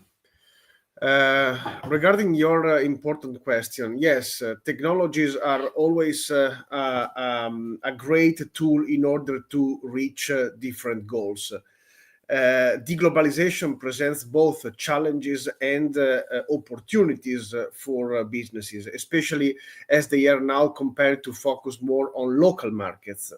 And one of the keys in order to overcome these challenges and in order to catch really the opportunities is to leverage the new technologies and innovation. Why do I start from the technology? Because it's always important to understand the needs. And like Steve Jobs said, we cannot start describing how wonderful and fantastic is this technology. It's important to understand when a technology could meet the needs of a community or a market. And so one of the most important and transformative application of technology is related to the ability to track and analyze data about habits, preferences, and patterns of specific communities. So tools such as advanced analytics, artificial intelligence driven platforms, and Internet of Things devices allow businesses to build a granular understanding of their customers. AI can help businesses anticipate demand by analyzing localized data trends, enabling them to produce and stock goods in a way that minimize waste and optimize inventory. So technology is important for both the increase and the new way to face the market and the customers, but also to reduce costs. Then also fintech, it's important because fintechs plays a critical role by addressing financial barriers. And so localized digital payment system can help the small businesses in order to receive important financing. And another area that we could evaluate in this quick overview is the supply chain. The supply chain, why? Because blockchain is a super important technology because it's able to track passages. So blockchain can be used in order to increase traceability and transparency, allowing businesses to certify their local origins, and not only their local origins, but also to track all the passages about the products that they are selling. And so this could be also a differentiator in local markets. Last but not least, the role of technology. Why technology? It's important because technology always had the role to help humans in order to solve problems. And if we are facing a particular moment in which there are different challenges, as I said before, technology is always a tool that enterprises should have in order to succeed. Thank you so much for this answer. I want to go a little more specific from your area of main expertise. Now, since civil economy is a very inclusive concept into the future, do you believe new technologies can democratize market in a way that just about anyone can have access to alternative assets, and how so? Definitely, this is one of the key opportunities because again, blockchain technology is opening scenarios that we didn't see before. Why? Through tokenization. Tokenization is a process which is both technical, legal, and financial. And the tokenization is opening new opportunities for both the asset owners and the financial issuers and investors. With the tokenization, you can have access to different kind of assets that are now illiquid. And so it's difficult to have access to this type of assets because of expertise and because it's not easy to find the right investment. I can name a few examples. For example, art. Artworks are for sure an important source of diversification because art is a good asset since 30 years approximately, but 95% of international investors are not investing in art.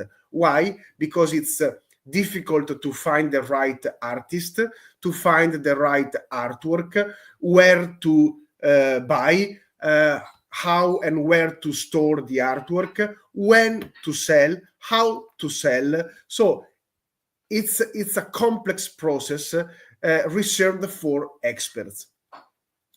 if you have the possibility to invest in a Picasso or in an index of Picasso, just clicking a few buttons and investing a few hundreds of euro or dollars, that's a totally different approach, because we are making that asset class a liquid and investable asset class. Tokenization is not only important for the illiquid asset like art, like real estate, like football players, and the list is a very long list. Tokenization is also an epochal change for the traditional financial assets. So we believe that all the financial assets, all the assets in the world will be on blockchain in the next 5 to 10 years. So not only the artworks, the buildings, and so many other illiquid assets will be tokenized, but also the stocks will become tokens, and the stock markets will be in a transition between the automatic bid and ask mechanism and the new trading systems that blockchain gave to the world.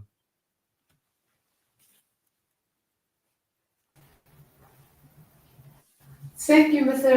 Savoya, for this intervention. It's really important to democratize market for a successful civil economy model and for inclusive economy, because this way and through these technologies in fintech, we can really include everybody, and everybody will have special access to all kinds of assets, which was, as you mentioned previously, harder to do before, and anybody can enter any market this way. And it's also a very good solution for people who are not directly involved in capital markets to be able to take part in this economic activity. Thank you so much. I would like to thank all of my guest speakers for this panel. Very interesting insights from everybody. And I would like to apologize again for the technical error we had for the video of MP Tinali. The next panel is in a bit, and it will also be related to economy. Thank you so much for following.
Good day to our guest speakers and everyone. This is panel 3 of the Forum of the Mediterranean for Local Governments and Business, and this panel is going to be about peace and stability as the basis for economic growth in the EUROMED zone and the GCC relations. On this panel, we have 5 guests. MP Lorenzo Cesa was an MP member of the Italian Parliament and the president of the Italian delegation to the NATO Parliamentary Assembly. We have Mr. Adel Afyouni, former Minister of State for Technology and Investment in Lebanon, a seasoned investment banker with a long expertise in both the Middle East and Europe, and partner at Exos Financials based in New York. We have MP Simone Bibi, a member of the Italian Parliament and member of the Foreign Affairs Committee, as well as a member of the Italian delegation to the Parliamentary Assembly of the Council of Europe. We have Mr. Wael Shahab, a seasoned investor with a long expertise globally in leading multi-billion-dollar investments across the globe, the founder and the CEO at Cedar Capital Management, an investment advisor, and he was also the former president of the Association of Arab Bankers in North America. We have Dr. Lorenzo Galetti, the director of the Cardiac Surgery Department and Cardiologic Sciences at the Pediatric Hospital Bambino Gesù of Vatican in Rome. With our topic, I would like to launch the conversation with Member of Parliament, Mr. Lorenzo Cesa, by asking him, a unified European army looks like it's on the horizon. What is the impact of this process, if realized, on stability in the Mediterranean area? Dottor Cesa, prima di tutto le diamo il benvenuto. La domanda con cui vorremmo incominciare riguarda la possibilità di un esercito europeo unificato, che sembra una prospettiva piuttosto realizzabile. Quali sarebbero secondo lei gli impatti di questo processo e di questa realizzazione sulla stabilità in tutta l'area del Mediterraneo? Grazie.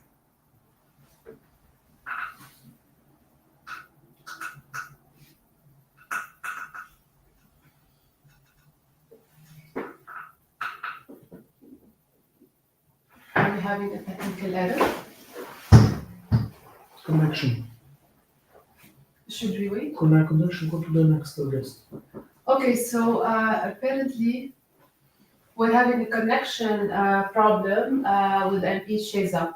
So I will be moving to former Minister Adel Afyouni, and I will be asking, as a former Minister of Investment and expert in both the European and Middle Eastern investment landscape, can you tell us more about what type of investments in the EUROMED to GCC zones are the most conducive to stabilize economies and promote economic exchange?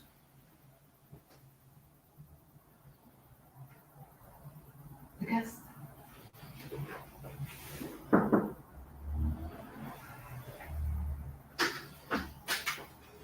Okay, so it seems we're having a little problem in the background, making sure that the guest is live.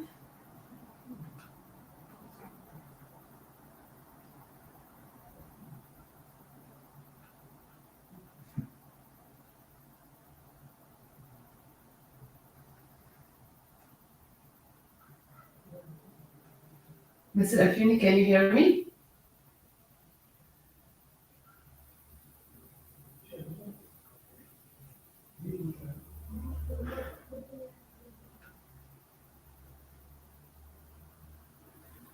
I would like to apologize for what's going on. It seems we're having connection issues with guests that's extending over more than one guest connected remotely. So the team in the background is trying to solve it so we can proceed with the panel.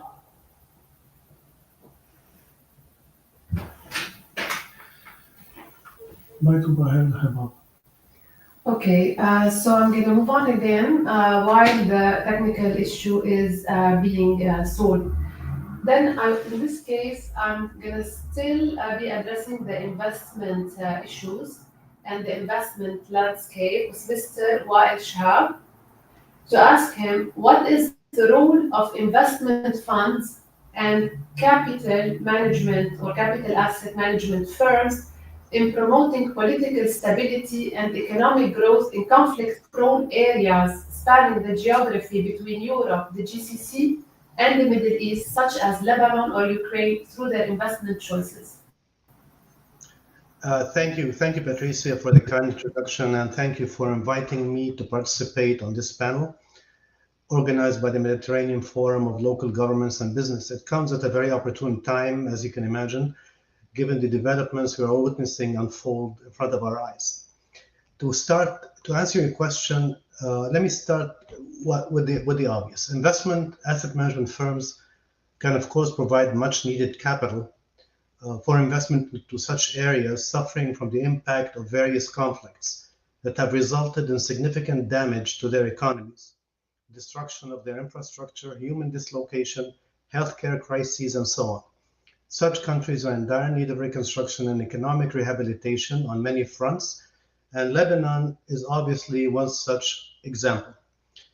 It's worth noting that while investment funds are not charities and that they do seek a financial return on their investments, such investments that they make can and do nonetheless provide measurable benefits and direct positive impact on the investment target areas, not just at the general economic level, but at the social level as well. It becomes therefore a win-win situation for all involved. And I will expand on this in a little while. Such investments would also aid in raising confidence in the country and would help attract other foreign direct investments, which will in turn help the country reduce dependence on debt issuance or seeking loans from various lenders. Reducing such need for debt is always desirable for any economy, especially for a country with high national debt like Lebanon. Improved governance and transparency. Asset management firms and investment funds require a certain level of governance and transparencies. They indirectly, therefore, promote better political and business environments. There are a few things to highlight within what I just mentioned. One of the most important impacts of such investments in these economies recovering from wars is, number one, is employment creation. Creating jobs in various sectors such as infrastructure, healthcare, technology, energy, telecommunications, and others, in turn improves living standards. It reduces social tensions, reduces crime and illegal activities, and expands the taxable income base for the state, which desperately needs such income, such tax revenue. The second impact would be in skills training and technology transfer, as investing in these economies in any sector would most of the time require such extra training. Supporting entrepreneurs and small and medium enterprises. Small businesses are the backbone of any free economy in most countries. By expanding that base, this helps the country diversify its economic base as well, and helps alleviate dependency on government and demands on public funds. By targeting investments in rural or less advantaged marginalized areas, the investments of by foreign funds does not have to be in the established cities and big centers only, not just in commercial, let's say, mega centers and so on. It can be, you can find some profitable investments in rural or less advantaged areas, marginalized areas, which would help develop the local economies of such areas, which in turn helps reduce migration to the big cities, which again would help reduce strain on these big cities, and their infrastructure would also help ease congestion and pollution due to overpopulation. So people stay in their places, in their lands, and their homes, and they can develop their economies, and they can actually prosper while doing that. As the saying goes, if you don't go to the bad neighborhood will come to you. And as such, this would also reduce dependence on crime, on illicit activities such as drugs, cultivation, and trafficking. And it helps empower these communities through economic self-reliance and independence, and makes them less vulnerable to political manipulation through politically motivated donors or charity providers. Such targeted investments in less advantaged areas can be in the fields of healthcare, tourism, agriculture, even some light industries such as food processing and the like. Thank you so much, Mr. Shah, for this. We have, by the way, we have fixed the technical issues, so we're going to go back to the political and then come back to investment again with the second question, all right? Certainly. Sure. So we'll be going back now to MP Lorenzo Cesa, the head of the Italian delegation to the NATO Assembly, with the first question. A unified European army looks like it's on the horizon. What is the impact of this process, if realized, on stability on the Mediterranean area? Quindi, dottor Cesa, le diamo nuovamente il benvenuto. La domanda con cui vorremmo accoglierla riguarda la prospettiva di un esercito europeo unificato e qualora questo progetto venisse realizzato, quali sarebbero le possibili conseguenze sulla stabilità in tutta l'area mediterranea? Grazie. Sì, intanto grazie per l'invito. Volevo ringraziare in primo luogo Matteo Redenti, un amico, e Patricia Issa per aver organizzato questo evento in un momento particolarmente delicato per l'area del Mediterraneo, no? Quindi complimenti davvero per questa splendida iniziativa, importante iniziativa. Well, I would like to start by thanking the organizer of the event for making this happen. First and foremost, Mr. Matteo Redenti, who is actually a friend, as well as Patricia for making the event happen at such a sensitive and particular time for the entire Mediterranean area. Per me è un piacere partecipare, veramente anche un onore partecipare a questa iniziativa, anche nella mia qualità di presidente della delegazione presso l'Assemblea parlamentare NATO. So it's a pleasure for me and an honor to be able to participate and take part and share my point of view in this very important debate, especially in my capacity at the NATO that I currently occupy. We are pleased and honored to have you on board, MP Cesa. Vengo ora alla domanda. No, la traduzione semplicemente ringraziamenti di ritorno verso di lei, è un onore averla con noi. Ecco, no, vengo alla domanda, no, sull'esercito europeo. Io penso che sia importante già quello che sta accadendo in Europa. Io ho vissuto l'esperienza di parlamentare europeo e so le dinamiche e le difficoltà che si vivono in Europa quando si devono assumere delle decisioni importanti. Ma ora sul fronte proprio della difesa europea si stanno facendo dei passi in avanti.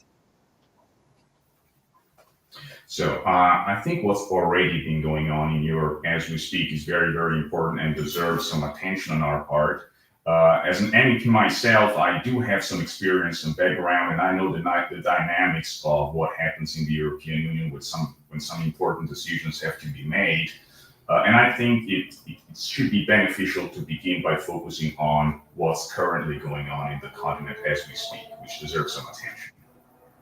Ecco, aver fatto già, si stanno facendo dei passi in avanti. Dal 1° dicembre avremo il commissario europeo alla difesa, Andrius Kubilius, che è già un passo importante, e avremo all'interno del Parlamento una commissione permanente che segue il tema della difesa europea, cosa che non c'è ancora oggi, perché la Commissione di difesa in Europa, nel Parlamento europeo, è una sottocommissione della difesa esteri, e questo è emblematico del fatto che fino ad ora l'Europa abbia un po' non trattato nella giusta maniera il tema della difesa. Some very, very important step forwards have already been taken. From the 1st of December this year, we will have a European Commissioner of Defense for the very first time. This is such an important step and unprecedented step that was never taken before. We will also have a permanent commission on defense at a European level, again, something that had never been done and had never been achieved before. And also an indicator of the fact that perhaps the European Union had not dealt with this issue properly before, but they are now. Ecco, io non penso che sia l'idea dell'esercito europeo è estremamente importante portarla avanti, no? Ma arrivare a costruire un esercito europeo è abbastanza complicato, visto il meccanismo decisionale che c'è oggi all'interno dell'Europa, no? E occorre avere l'unanimità dei paesi per costruire un'operazione del genere. E non mi sembra che ci siano le condizioni, perché ci sono visioni diverse all'interno dell'Europa da parte dei paesi sulla costruzione di un esercito comune.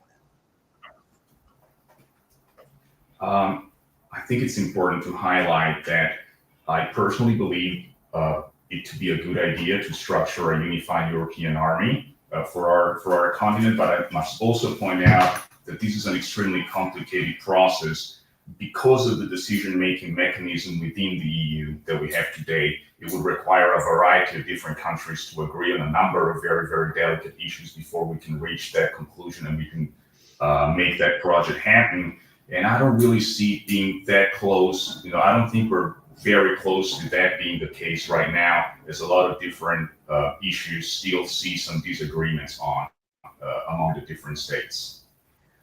Quindi bisogna procedere per piccoli passi, no? Perché comunque oggi in Europa c'è già un programma di politiche di difesa comune, esiste già, c'è un progetto molto preciso di cose da fare, c'è un'agenzia di difesa europea e quello che si può fare secondo me è cercare di essere molto concreti, passando dai piccoli battlegroup che abbiamo a un coordinamento maggiore tra gli eserciti dei paesi che fanno parte dell'Unione Europea, aggregare la domanda dei mezzi di difesa, standardizzare le attrezzature che si hanno, perché ahimè purtroppo noi abbiamo sistemi di difesa molto diversi da paese a paese e questo non va bene. Allora standardizzare le attrezzature che servono per difendere un paese, per difendere un continente è estremamente importante. Ed è quello che si sta facendo, ecco. E questo io lo ritengo già un grande passo in avanti per l'Europa, ecco, e per arrivare poi magari all'obiettivo di costruire un vero e proprio esercito europeo. I think it's very, very important to proceed taking small steps at a time, like one project, one step leading to the other. Today, we already have a common defense policy program within the European Union, as well as a defense agency that's already active within the continent. And what I believe can be done, we need to proceed in a very concrete and structured way. We need to achieve more coordination within different armies inside of the continent. We need to standardize equipment among the different countries, which is something that we're now very, very far from. And it really comes down to taking some very concrete and step-by-step approach to this project. I think this is what we're doing. I think this is where we're heading, and we've already taken some major steps forward in that direction. Okay. Quindi già quello che stiamo facendo è importante, ma è importante anche la collaborazione, perché noi siamo in un'alleanza atlantica, no? E è importante anche quello che si fa tra l'Unione Europea e la NATO. E qui stanno facendo dei passi importanti. La collaborazione ci sono state già una serie di dichiarazioni congiunte tra l'Unione Europea e la NATO e si sta andando avanti. Io sono a Montreal fino a sì, esatto.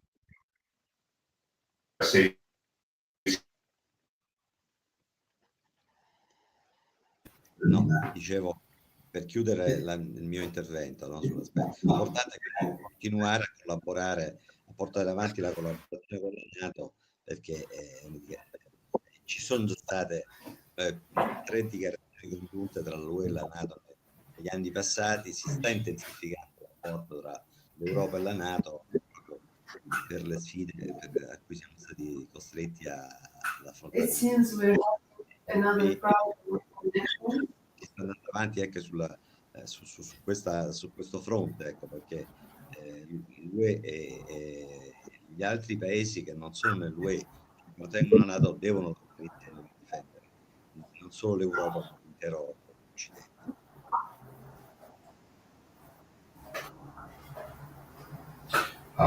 So as I was saying before, some very, very important steps in this project have already been taken in order to finally reach a unified European army. The time is now ready for taking further steps ahead. I would also like to point out that some very, very, very important diplomatic steps needs to be taken and need to be addressed, especially so not only between the different EU member states, but as well as between the continent, the EU, and the NATO. And let me say that from this point of view, some major steps have been taken, and I'm very positive about the future of this project.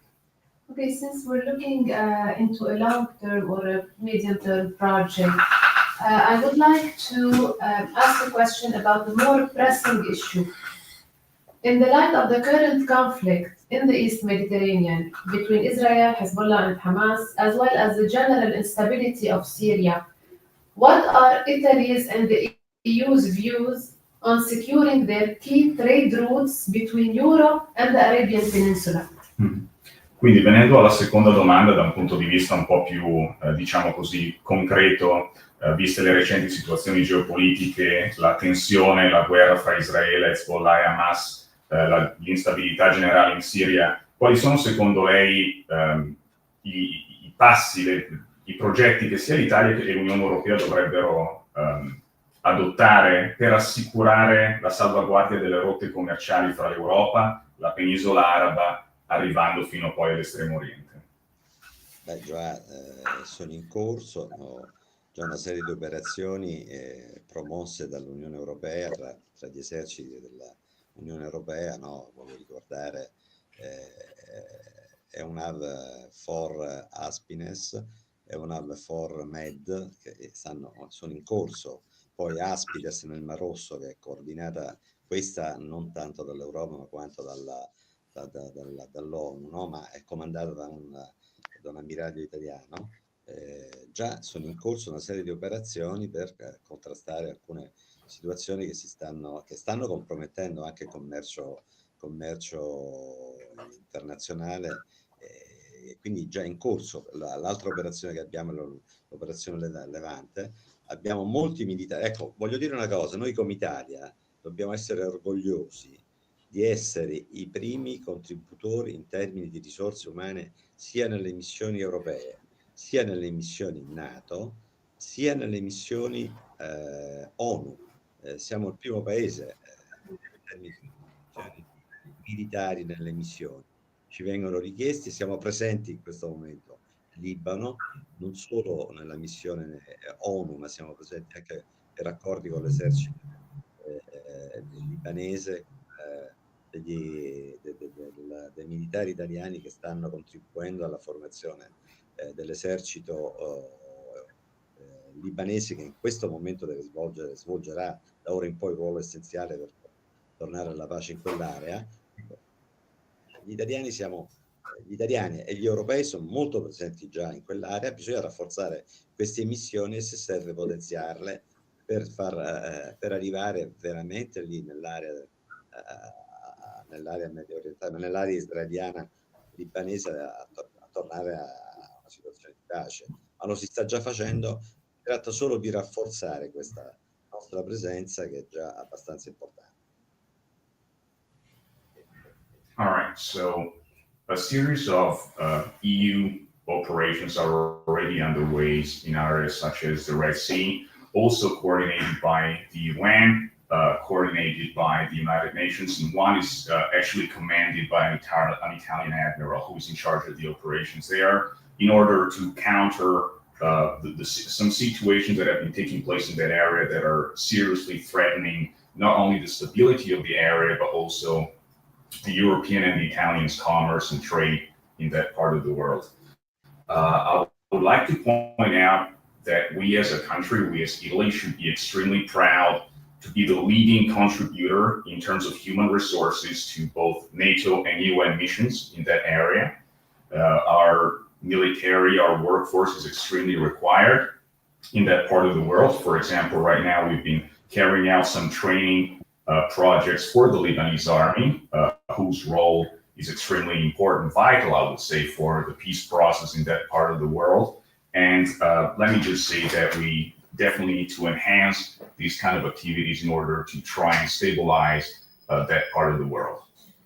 MP Cesa, I would like to thank you for your contribution and for this overview.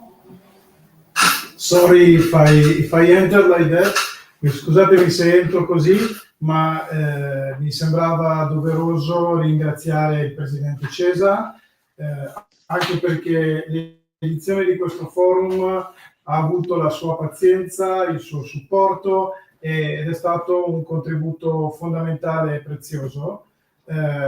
So I would like to thank President Cesa because he helped us in this edition. He supported us and he got a lot of patience with us. So if we are arriving to the success as the top speaker that we are now, it's also for the big support that we got by President. Quindi la ringrazio tantissimo, Presidente. Ci tenevo in maniera particolare a entrare a ringraziarla direttamente perché so gli impegni che lei ha avuto, so quello che sta affrontando e il fatto che abbia trovato del tempo per noi per questa iniziativa è un dono prezioso. Ovviamente con la speranza di andare verso l'anno prossimo e i prossimi anni e di far crescere sempre di più questo progetto, questo format che devo dire sta riscontrando un grande successo anche oggi su quanti ci stanno seguendo e anche sul livello dei relatori. Quindi ecco, ci tenevo a entrare e ringraziarla direttamente. Sì. Io sto a disposizione, Matteo, grazie per l'invito, ma sto a disposizione per il futuro, anche perché ho avuto un incarico ora lì in ambito assemblea parlamentare NATO sul partenariati. No? Io vorrei molto lavorare sul partenariato del Mediterraneo, che esiste tra NATO e una serie di paesi che sono nel Mediterraneo. Bisogna allargare anche questi paesi, allargare ad altri paesi. Stiamo aprendo una sede NATO in Giordania ad Amman, e avremo presto l'inaugurazione di questa sede. Ma insomma, al di là di quello che stiamo facendo, volevo dirti che sto a disposizione perché queste iniziative vanno implementate e ripetute, perché diventa sempre più importante rafforzare i nostri rapporti di amicizia col Mediterraneo e specialmente col Libano. Ecco. Grazie. Grazie mille, Presidente. Grazie. Ok. Grazie. Grazie.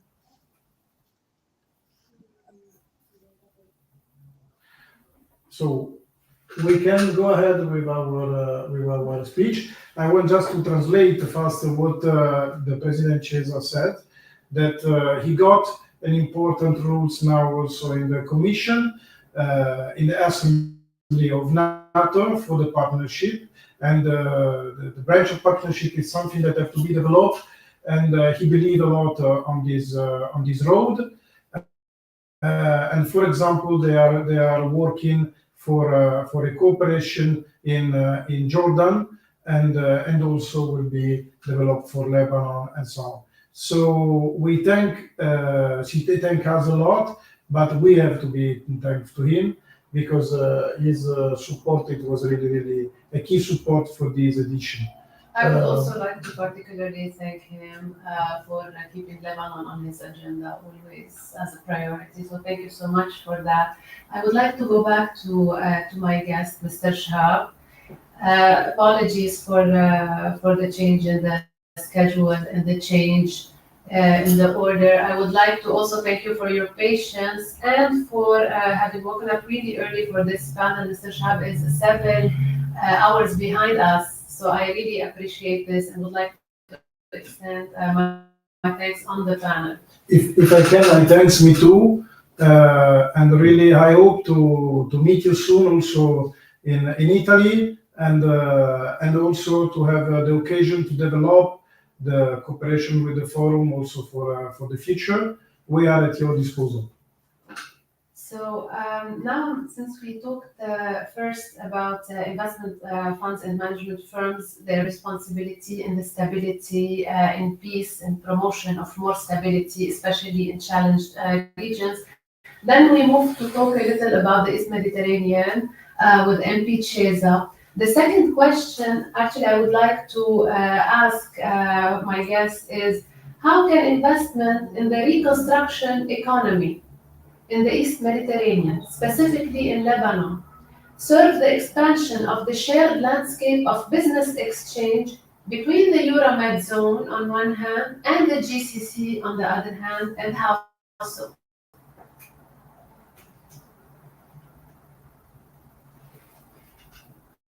Investing in the reconstruction and infrastructure of Lebanon is a necessary first step for the country to be able to play such a role in regional exchange. It is hard to imagine any meaningful business exchange when the infrastructure of Lebanon is not there. But there is one obvious area where such regional exchange can be promoted, which is in trade and investment hubs. So investment funds can help develop regional trade and investment hubs that encourage economic integration. For example, firms investing in logistics, trade finance, supply chains can facilitate the flow of goods and services across borders in the region, between the Middle East, Arabia, the GCC, and Europe, and Africa, actually, for that matter. This can also create interdependencies that foster greater political stability through economic cooperation. One very obvious example, again, is the power grid, the transfer of electricity between these countries. Another example where Lebanon can play a crucial role is in the area of water supply. Lebanon has significant water resources in an area overall which doesn't. However, Lebanon's water resources need developing.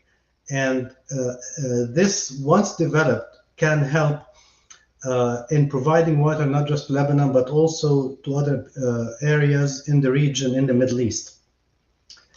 Another example, which is again extremely obvious, is the port of Beirut. As you know, it was destroyed in 2020 in the unfortunate explosion. Now there's a chance to rebuild it in such a way as to make it competitive, so it can play this role in the moves of goods and services between the two regions. I'm sure you've all heard of the various projects being planned, and some even started to be executed in the area in order to enhance trade and commercial exchange between Asia, the Middle East, and Europe, like, for example, railroads, the proposed India-Arabia-Israel-Europe trade route. And the new port of Beirut can be planned and positioned competitively to benefit from the ensuing transit business. Beirut Airport can similarly play a role in this regard by expanding its capacity. And also through the establishment of, let's say, cargo-only dedicated airport in the north, which is again being talked about. And all these projects can be structured as investment in such a way as to provide adequate investment returns to foreign funds. Another example, which is not totally commercial, but it's worth mentioning here, about the exchange between Europe and the GCC and Lebanon, is that the American University of Beirut established its Cyprus campus recently and started receiving students from the European Union, providing teaching staff from Lebanon. This is the clearest example of cultural exchange, in my opinion. Another area, again, where Lebanon has a natural niche is tourism. Investing in the tourism sector can promote regional cooperation, obviously by fostering people-to-people connections. It contributes to the local economy and also help increase the region's overall visibility on the global stage. So these are the 3 or 4 areas that I see as where that fit into as an answer to your question.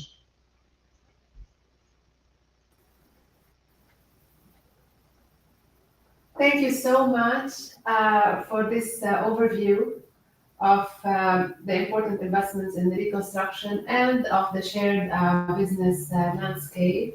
Thank you so much for your contribution and the overview we had before and after the contribution by MP Sheza. Lebanon is very important to the shared landscape between the Euro, the Med, and the GCC. Unfortunately, it has been plagued by war and instability for so long, but it had always been the most strategic location of that geography that is worthy to looking at by funds and by all stakeholders in terms of investments, logistics, and other type of economic activity spanning the Mediterranean and the Arab region as well. In the same spirit of speaking about investment and specific investment, I would like to address the question to my guest, former Minister Azir Afyouni. And I want to refine the same investment question into asking, as a former Minister of Investment and expert on both the European and Middle Eastern investment landscape, can you tell us more about what specific types of investment in the EUROMED to GCC zones, back and forth, can help stabilize economies and promote more exchange in investment and in trade? Hi, good morning, Patricia, and thank you again for inviting me today. Can you hear me well? I hear you perfectly. Okay. Again, thank you for the invitation. You address a very important question, and I want to start by kind of giving a bit of background. I think we live in a world where economic collaboration and economic partnerships are a key engine for stability and political harmony. And I always like to quote this quick anecdote, which I think should drive a lot of our thinking. In 1992, Bill Clinton coined the famous phrase, "It's the economy, stupid." And that was his main slogan to win the elections. And I think that phrase, or that's basically quote, became a driver for a lot of the policies over the last 30 years across Europe, the Middle East, and everywhere. The economy drives economic stability, reduce conflict risk. And we live in a region which has been plagued by conflicts for decades and even centuries. Therefore, economic collaboration will play a very important role, and it's very important to focus on it. Why? Because interdependence and economic collaboration create shared interest. So countries become interdependent, conflicts becomes costly for all parties involved, nations start dialogue, and with strong trade relationships are less likely to jeopardize those ties through war or instability. For example, the European Union, which was formed precisely after the Second World War, is a clear example of how economic collaboration and partnership can remove the risk of conflicts and create stability. Very important for our region as well. Also, the incentives, when you have stability and when you have trade and investment and jobs and growth, therefore that generates wealth, and this reduces the risk for internal conflict as well as external conflicts. Prosperous nations don't have any incentives to go to war or to create issues. They have too much to lose. And that's also what we see in the Middle East, for example, in the GCC. Those nations, by diversifying their economies and strengthening their trade ties with global partners, have created really one of the rare islands of stability and resilience. So all this to emphasize the role of the economy in creating stability and sustainable partnerships and collaboration and removing the risk of conflicts. Having said that, also from a background perspective, I want to emphasize something very important. Economic collaboration alone is not enough if we don't remove the factors that can undermine its effectiveness. And in particular, political and historical grievances, and there are plenty of them in our region. Deep-seated political, religious, or ethnic disputes can override economic considerations. Also very important to stress unequal economic benefits. Relationships of trade and exchange of and collaboration have to be on equal footing. No party should feel exploited or marginalized in an economic relationship. And third aspect, obviously, is external disruption. We live in a region where there is a lot of interferences from external powers, and these external factors driven by ideology, religions, can destabilize even economically integrated regions, and we are witnessing this on a daily basis. All this to basically say that economic collaboration is very important in our region as a pillar of stability, but it's also crucial for stability that it will be complemented by a strong resolution of some of the outstanding conflicts that we have been suffering from for the last 60, 70, 80 years. And in particular, I want to stress, because we live in the middle of that, the importance of addressing the conflict between Palestinians and Israelis.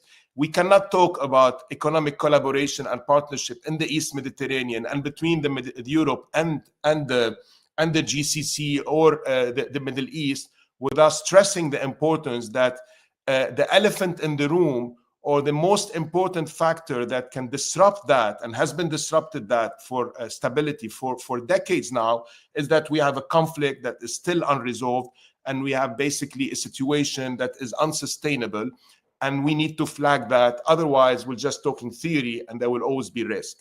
Now, let me get to the second part of your question, which is where should the investment or where should the collaboration focus? Obviously, there are a lot of sectors.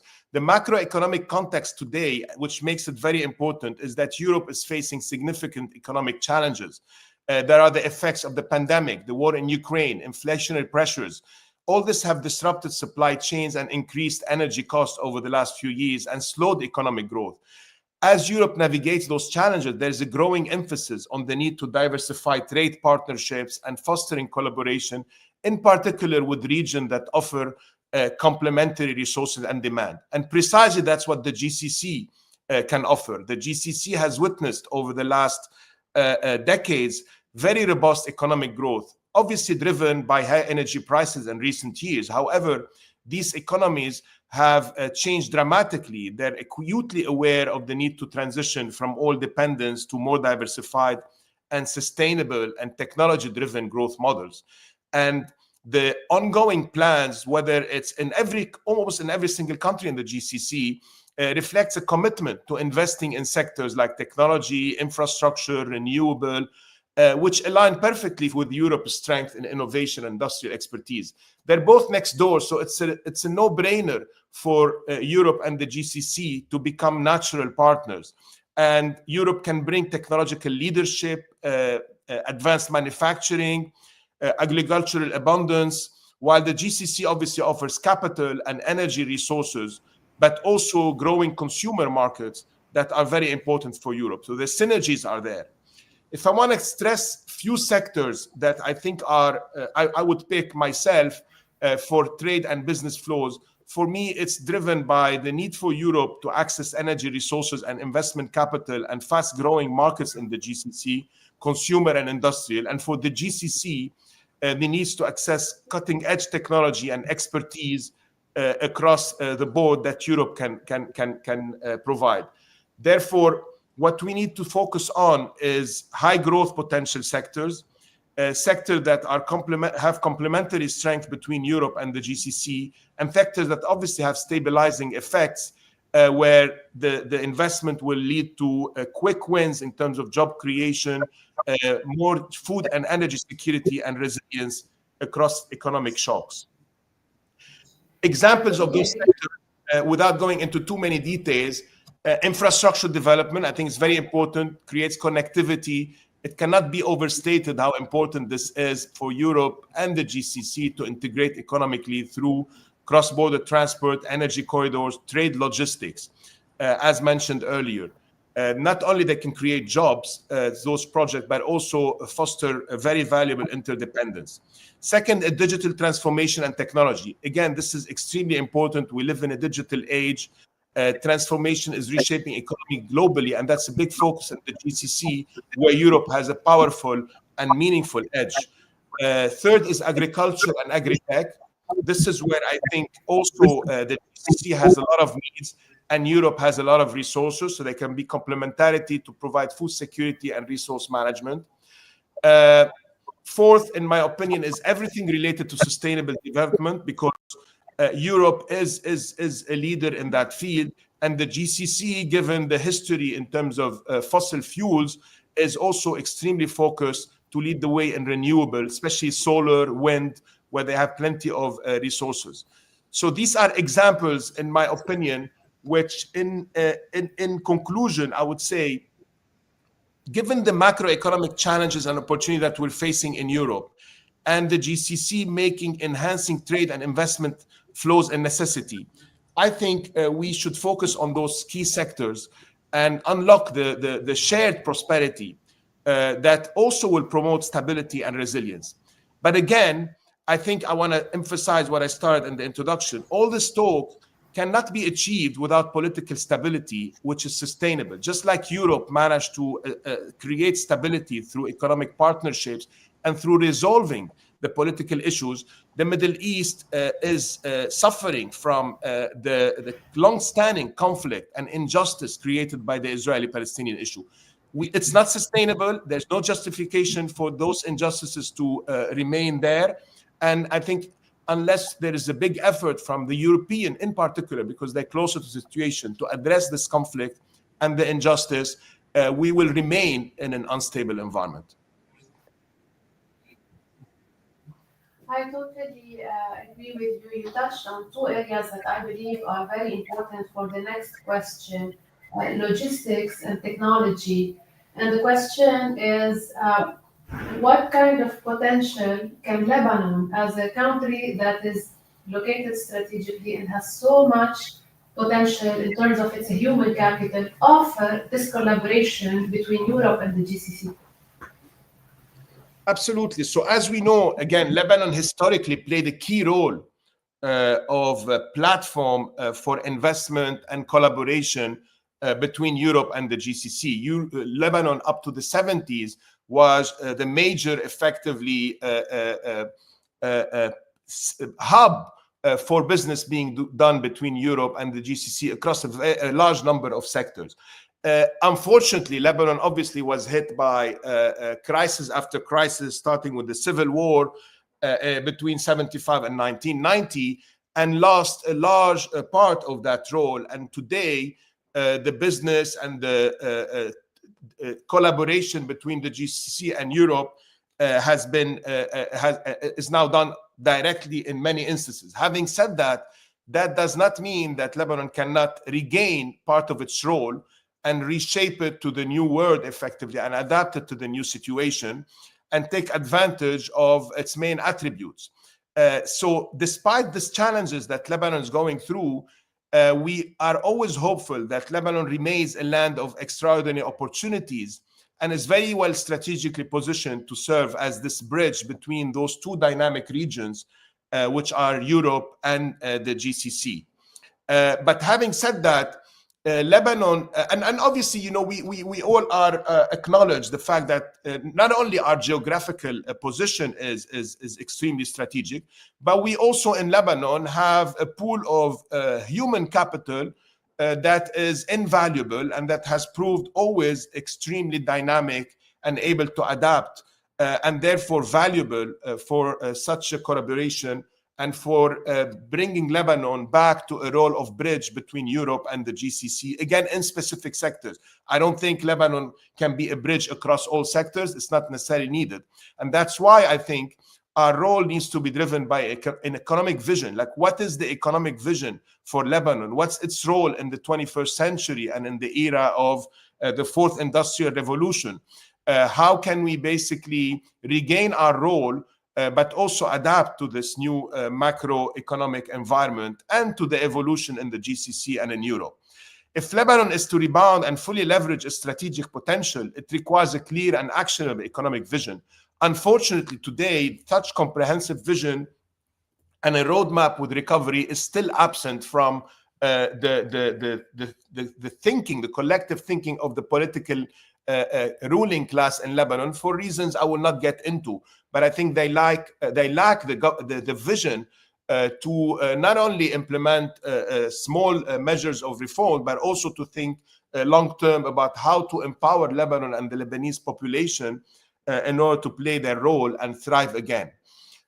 We need to define our national priorities, establish a framework for attracting investment in areas where we have competitive edge. And I think this is crucial. Now, obviously, from where I sit, there is a few important themes I want to stress, okay? The first is a defined economic vision is important to attract stability and investor confidence. If we don't have a vision, there is a lot of competition out there. Why would investors come to Lebanon if we don't have a clear economic vision and a clear direction and a commitment to reform and transparency? So there's a whole environment that we need to create in order to bring in investment and confidence. The second important point for me is we need to identify key growth sectors which diversify our economy, which are adapted to our economy, as I mentioned earlier. In particular, in my opinion, technology is very important because it's a capital light, a human, it's a financial capital light and human capital heavy sector, therefore very well adapted to the nature of Lebanon, a small country with limited financial resources, but with invaluable and substantial human capital resources. So technology for me is a priority in terms of priority sectors for Lebanon. Renewable energy, I think, can be a sector for us. Tourism, obviously, and finance, where we have a history and we have the talent. A targeted approach is very important to optimize resources and create a story and a narrative for investors. The vision also must include investment in modernizing Lebanon infrastructure. I think Dr. Shahab mentioned that earlier. Ports, airport, digital networks. We have a lot of work to do in order to play a role. Yes, we are a logistics hub. Yes, we're very well positioned on the Mediterranean, but without the right infrastructure, it's pointless. And clearly, we have the capacity to be integrated with both the GCC and Europe. This is what makes Lebanon very special culturally, historically, from even politically. We've always had, and this should be a priority, excellent relationship with the European Union and the European Mediterranean and the GCC. And this puts us in an extremely well-positioned place to create synergies between those two important blocks. So such Lebanon. Sorry? I was saying Lebanon definitely has the historical curve that allows it, and the learning curve and the capital in terms of human capital, to allow it to bridge these two places and to benefit from the opportunities in between. I would like to thank you for your contribution. And we really enjoyed this overview of Lebanon's potential. Lebanon's potential is underrated. It's not being spoken enough about, and it's very important to really bring out this potential and what is needed to develop it to the maximum. So thank you so much for that, former Minister Adel Afyouni. Thank you very much. Thank you very much. I hope to have you guest in the next future. Again. With pleasure. Thank you. Thank you so much. So, Patricia, till now we had some little problem of connection by our guests, but we succeed to go ahead in very good way. So I want to let the regards from the Member of Parliament, Simone Vigna. Unfortunately, he have a technical problem to join us. So we thank him. He was always guest of us, so we will find another time to have him with us. Yeah, of course, absolutely. We know that he's near us, and we are sorry because his contribution could be His contribution should have addressed diplomatic presence, which is high on his agenda, and he's definitely the expert on that as a Foreign Affairs Committee member. Let me introduce a person that it's really near my heart, and I wanted to introduce him. Later, I will let you to do the question to him. So, Mr. Lorenzo Galletti. I don't know if you are connected. Ciao, Lorenzo. Hi, Lorenzo. How are you? Ciao. Very well, thanks. Thank you very much, you and Patricia and all people of the organization for the invitation. Well, thanks to you that you find the time to be with us. We know that you are very, very, very busy, and we don't want to stall you too long because you saved a life, and this is one of the most important jobs in the world. And this I know because my daughter is alive thanks to you and thanks to your skill that a few people in the world have. So just to remind, because we mentioned in the beginning that we had a technical error, Yeah. that Dr. Lorenzo Galetti is the director of Cardiac Surgery Department and Cardiologic Sciences at Bambino Gesù Hospital in Rome, which is the most important pediatric hospital in Europe. He performs very difficult surgeries and saves lives on a daily basis. and he represent in the top the topic in the most important association. So thank you a lot, Lorenzo, to be with us. And I let Patricia start in with the first question for you. After all this speaking about economy, politics, now we go on another topic that it's quite important. In reality, we're talking about peace and stability, and we're talking about relations between the EUROMED and the GCC. The healthcare part of investment and of international relations is very, very important, especially the humanitarian side of it. So I would like to ask Dr. Galetti, how does medical humanitarian action impact the process for peace and stability from his experience in humanitarian medical action? Thank you very much for this question. I think the answers are complex. We try to break down different aspects to try if we can find, or at least try to find an answer. No? One aspect is how access to healthcare creates peace. Probably breaking down the cycle of despair that illness often brings.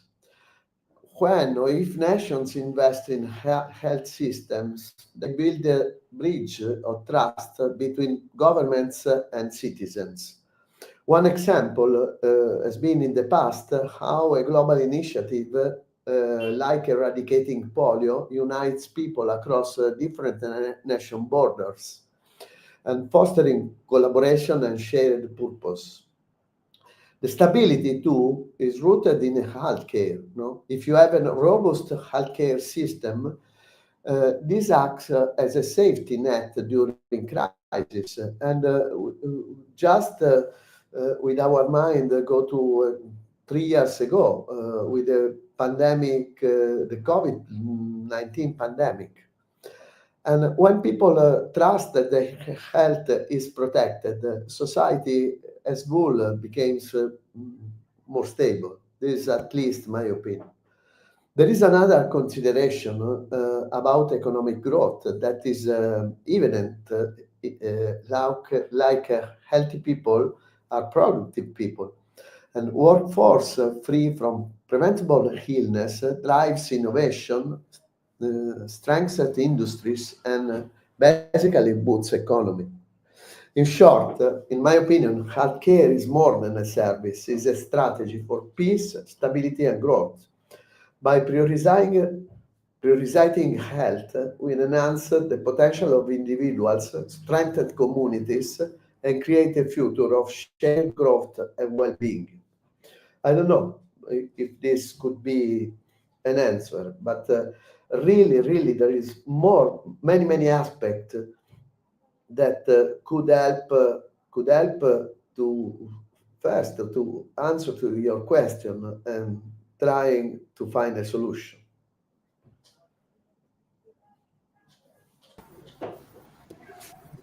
Dr. Galetti, thank you for your answer. For second question, also related to investment in healthcare, but mainly transnational and collaborative investment in healthcare.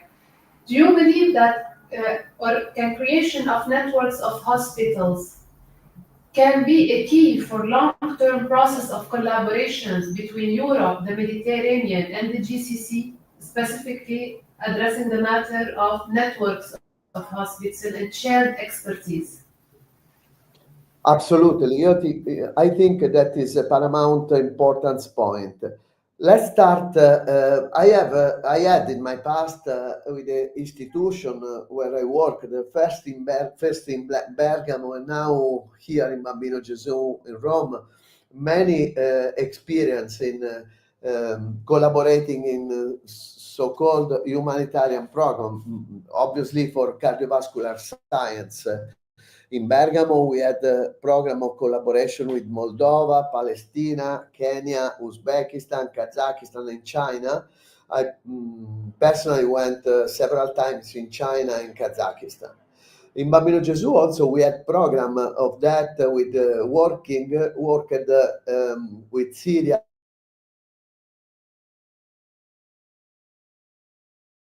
almost stopped after the COVID pandemic. I think this participation in this humanitarian program is very important. It's very formative, not only because of what one can bring to this country, but also for what one can receive. This means working by making oneself available and continually question oneself, also thinking about the appropriate use of resource that sometimes in our lucky environment we don't take enough in account. Now, you asked me about creation of networking. No, I think that creating networking is very important because hospital networks can be pivotal for fostering long-term cooperation and collaboration between Europe, the Mediterranean, and the GCC. Built a network ties combining Europe advancement and research, the GCC healthcare investment, and the Mediterranean community health models. The networks promote collaboration, obviously in save life, cool people, but also, and more important to me, in medical training, research, technology enhancing healthcare outcomes across region. By pooling resource and establishing a specialized center, the model that is Spoke Hub Spoke, they can address global health challenges more efficiently. We don't forget that unfortunately the field that I work, but I'm very glad to work on that, is we call the disease of the poor, no? Because congenital heart disease are more and more, there are many more patients with that in developing country rather than in Europe. Coming back to the model of networks, really they can drive innovation, reduce duplication, and open avenues for joint venture in medical technology and many other fields. And finally, these networks can strengthen ties, improve lives, and build a sustainable foundation for peace, stability, and shared prosperity. Thank you very much. Thank you so much, Dr. Galetti, for this contribution. I will give the final note to the co-founder of the forum, Mr. Matteo Redenti, for this panel. So I thank you a lot, Lorenzo, to be with us. Your report was very important because we understand how many things it's possible to put on the ground and develop, and how the humanitarian and the healthcare have say is in the first line on this process. So I thank you a lot to be with us, and I think that we can go to close this panel. This panel was very interesting because we tackled the matter of international relations through completely different windows. We talked geopolitics, we went over specific investment, we went through challenged parts of the Mediterranean, we went in details over Lebanon, which is now at the heart of the challenge to recome and to rebuild, especially that it's a nation that came back too many times into the world from mere ashes. We also went through the role of fund management and their ethical responsibilities. And we also went through the importance of relations and investments and networks in healthcare and solidifying international relations in the geography that we have been tackling, which is Europe, the Mediterranean, and the GCC. We'll move now to a 1 hour break. After that, our next panel is going to be, of course, about cultural capital and women empowerment, because women are also at the heart of every edition of the forum. Thank you for the guests for their valuable contributions, and thank you for making this panel a really, really enjoyable and really interesting and educational. I would like to thank also the people that is following us, because we have very huge number of people that is following us live. So thank you a lot, and see you in 1 hour.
Good day to our guest speakers and everyone.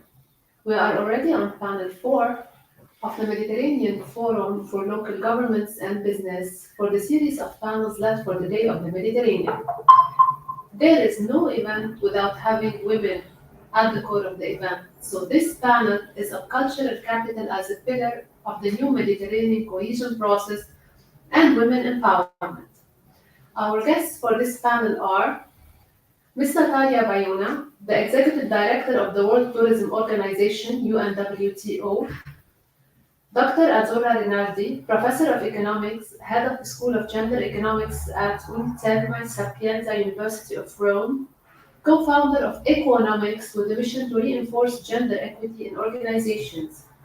Dr. Manan Abdessamad Najid, former Minister of Information in Lebanon, university lecturer and advisor to the IMF on taxes. Senator Simona Flavia Malpezzi might not be able to join due to the fact that the parliament might be in session right now. Dr. Gayan Gabrielian, Deputy Minister of Environment of the Republic of Armenia, Head of the Department of Public Investment Policy and University lecturers.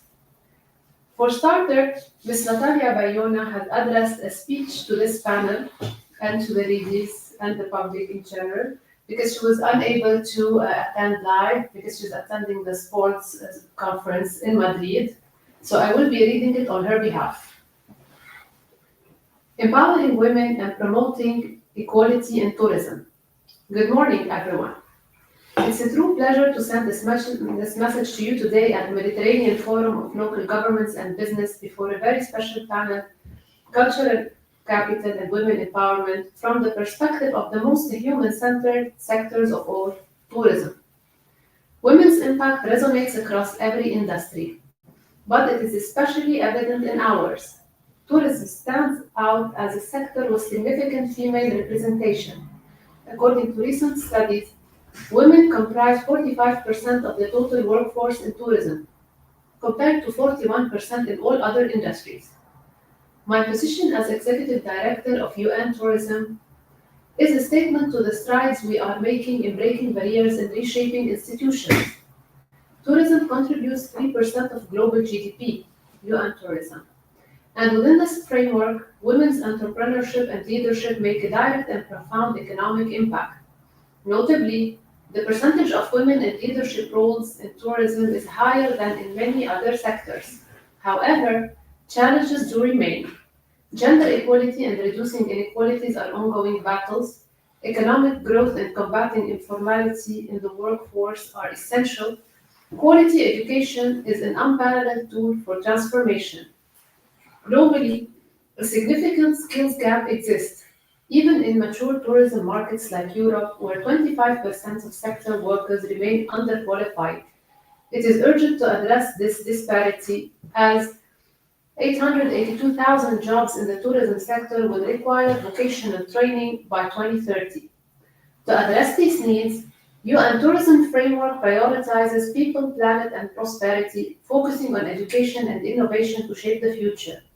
Education initiatives like the UN Tourism Online Academy provide access to free, high-quality courses created in partnership with top universities.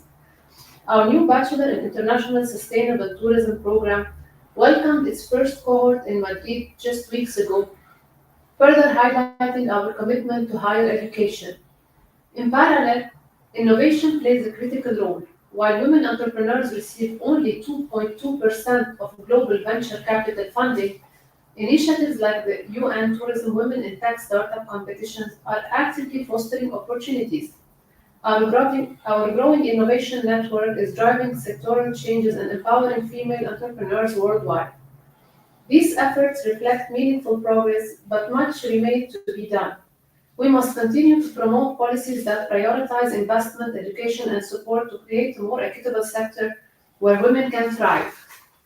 Additionally, global organizations, including UN Tourism, play a pivotal role in supporting and enhancing the cultural capital of Mediterranean countries. Tourism thrives on the richness of cultural heritage, be it historical sites, traditions, or local crafts. Our initiatives aim to help these nations protect and promote their cultural assets as central pillars of sustainable tourism. For example, through collaborative frameworks like the UN Tourism Silk Road Program, we encourage transnational cultural exchanges while empowering local communities, including women, to benefit economically and socially from tourism.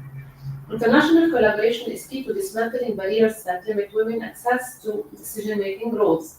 Programs that connect local initiatives with global platforms create pathways for knowledge sharing, mentorship, and policy reform. For instance, UN Tourism actively advocates for gender-sensitive policies within governments and organizations. Our partnerships amplify local voices, creating platforms for women to ascend to leadership positions in both regional and global arenas. As we advance, tourism must remain a catalyst for inclusive growth and opportunity.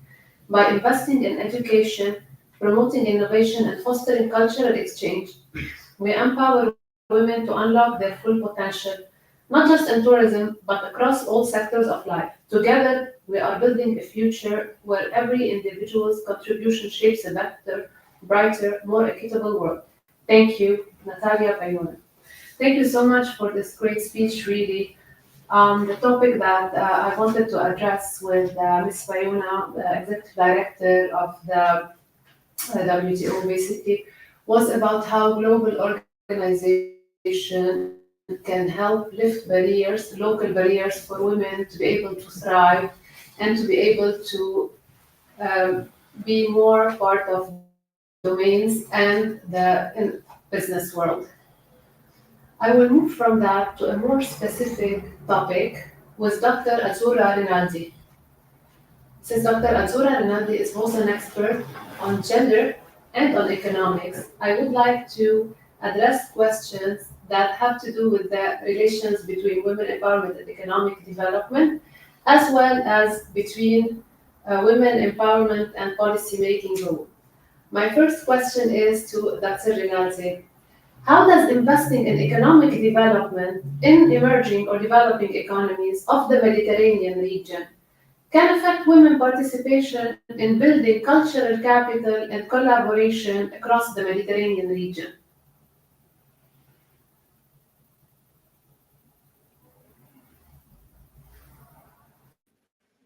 Can you hear me now?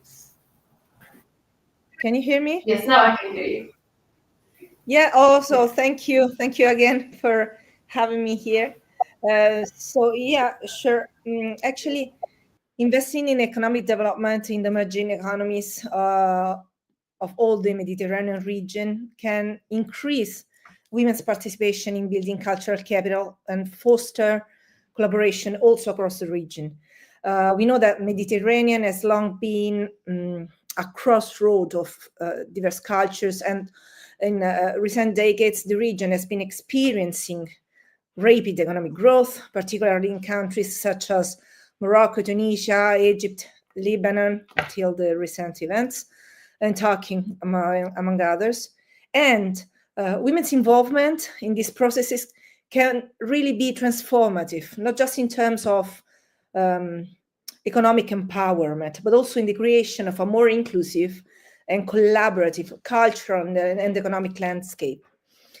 There are different, I would say, paths and different impacts that women can have in cultural capital and regional collaboration. First of all, of course, I think we should talk about economic empowerment of women and cultural capital.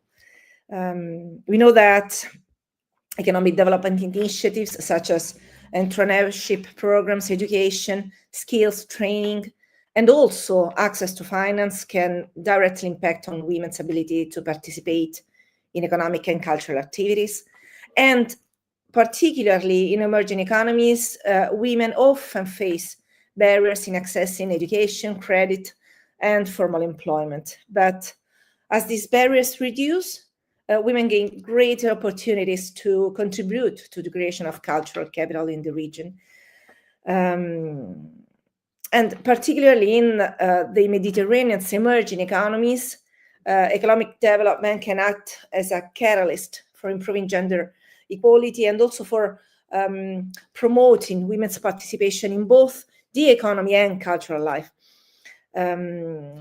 we know that historically Mediterranean countries such as Tunisia, Morocco, Egypt has faced gender disparities, which is also true for Italy as well. So in terms of economic opportunities, but there are some recent investments that are showing positive trends. So first of all, I think the topic here is economic participation of women and entrepreneurship. And we know that in Mediterranean countries, women are increasingly participating in sectors like, of course, art and crafts and fashion and tourism, as you said before, where cultural capital is directly tied to economic activity. And for example, women are becoming key players in the local tradition crafts and sustainable practice in Tunisia. And this in turn helps creating a distinctive cultural identity that is marked and recognized regionally and globally. At the same time, we need investments. So investments in key sectors are creating job opportunities for women in the Mediterranean. For example, in Tunisia, women's labor force participation has risen from 26% in 1990 to nearly 30% in 2020. And so similar trends are also being seen in Morocco and Egypt. We have some data according to the World Bank, investment in renewable energy sector in Morocco, and we have some particular projects that are providing each of them over 300 women with jobs in traditionally male-dominated sectors and industries. And also, we have this UN report dated 2019 on gender and economic development in North Africa that highlight the access to human capital, but also to financial capital and education, particularly through initiatives like microfinance and vocational training, has been instrumental in fostering female entrepreneurship, with women-owned business in Morocco increasing by 22% over the last decade. And then we have, once we analyzed the sector of economic participation, then we have, the topic of education and creation of knowledge. And we know that as women gain better access to education and training, they are also better equipped to contribute to fields such as, of course, literature, history, language preservation, and also visual arts, which are, I would say, the key to the region's cultural capital. So when women are educated and supported in their professional and creative endeavors, they bring new perspectives and innovative approaches to cultural preservation and development.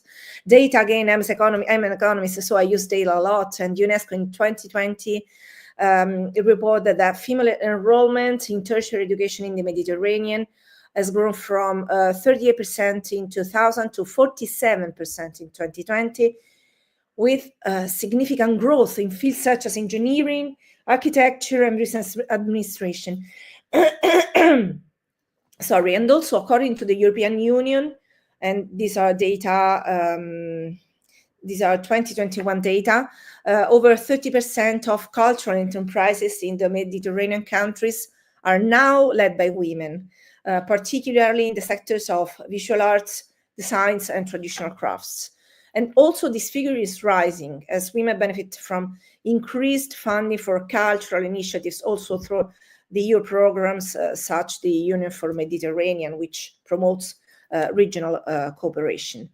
Of course, we need to facilitate the cross-border collaboration with regional networks and cooperation. Also, investing in women's economic development can create regional networks that can connect women across the Mediterranean, and also initiatives such as business association, cultural exchanges, digital platforms really empower women to share best practices, collaborate on several projects, and strengthen regional ties.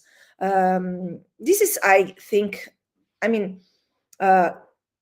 deciding to foster economic growth, but starting by human capital of women is one of the main ways for building inclusive and sustainable growth. We know that when we invest in women's economic participation, we're not just talking about individual empowerment, it's also contributing to a broader societal and cultural transformation. So if we ensure that women are part of the economic and cultural development process, we know that we are building a more inclusive and sustainable growth model. And this impacts both the cultural and the economic dimensions of the Mediterranean societies. Of course, we need inclusive policy designs. Of course, we need actions focused on cultural sustainability. We need to leverage diversity in many of the countries of the area. But investing in economic development in the Mediterranean's emerging economies really has the potential to enhance women's role in building cultural capital and also in facilitating collaboration, I guess, across the region. So if we empower women to contribute both to the economic and the cultural spheres, we are investing in not just economic growth, but also in promoting a more inclusive, diverse, and collaborative Mediterranean region. Dr. Rinaldi, you have been involved in direct programs to help empower women in different geographies, especially in challenged geographies. So I want to ask you, what are the collaborative strategies that can be used across the Mediterranean region and then maybe cascade from one country to another to equip women of this particular geography to participate with the necessary skills and networks in order to participate in public policy? Yes, we know that despite progress in recent years, women continue to be underrepresented in many of the Mediterranean countries, also in the decision-making process. So we have now several collaborative initiatives that can be adopted regionally to equip women with these necessary skills and tools also to thrive in these roles. First of all, I think that we should strengthen education and capacity building for women. We know that according to the World Economic Forum's 2023 Global Gender Gap Report, the gender gap in education, for example, is largely closed along the Mediterranean. However, significant disparities remain in terms of access to advanced education and also to professional development opportunity, especially in countries affected, of course, by conflict or political instability. And we have a 2021 UNESCO report that highlights that women are still underrepresented in higher education disciplines such as engineering, politics, and economics. Within this field, the collaborative strategy could be focused on educational exchange programs, on scholarship, also on curricular reforms. We have programs like the Mediterranean Women's Fund that work to provide scholarship and training for women in the fields of political science, public administration, and law, also helping to close the gender gap in these fields, which are traditionally male-dominated. And by collaborating with university and educational institutions across the region, countries can create a regional network that provides targeted educational opportunities for women. Second pillar could be promoting mentorship and leadership networks. Research from the International Labour Organization shows that mentorship and networking are crucial in helping women breaking the glass ceiling in leadership roles. And a study conducted in 2020 revealed that women in the Mediterranean region have a higher chance of career advancement when they have access to mentorship, with 62% of women in leadership roles having been mentored at some point in their careers.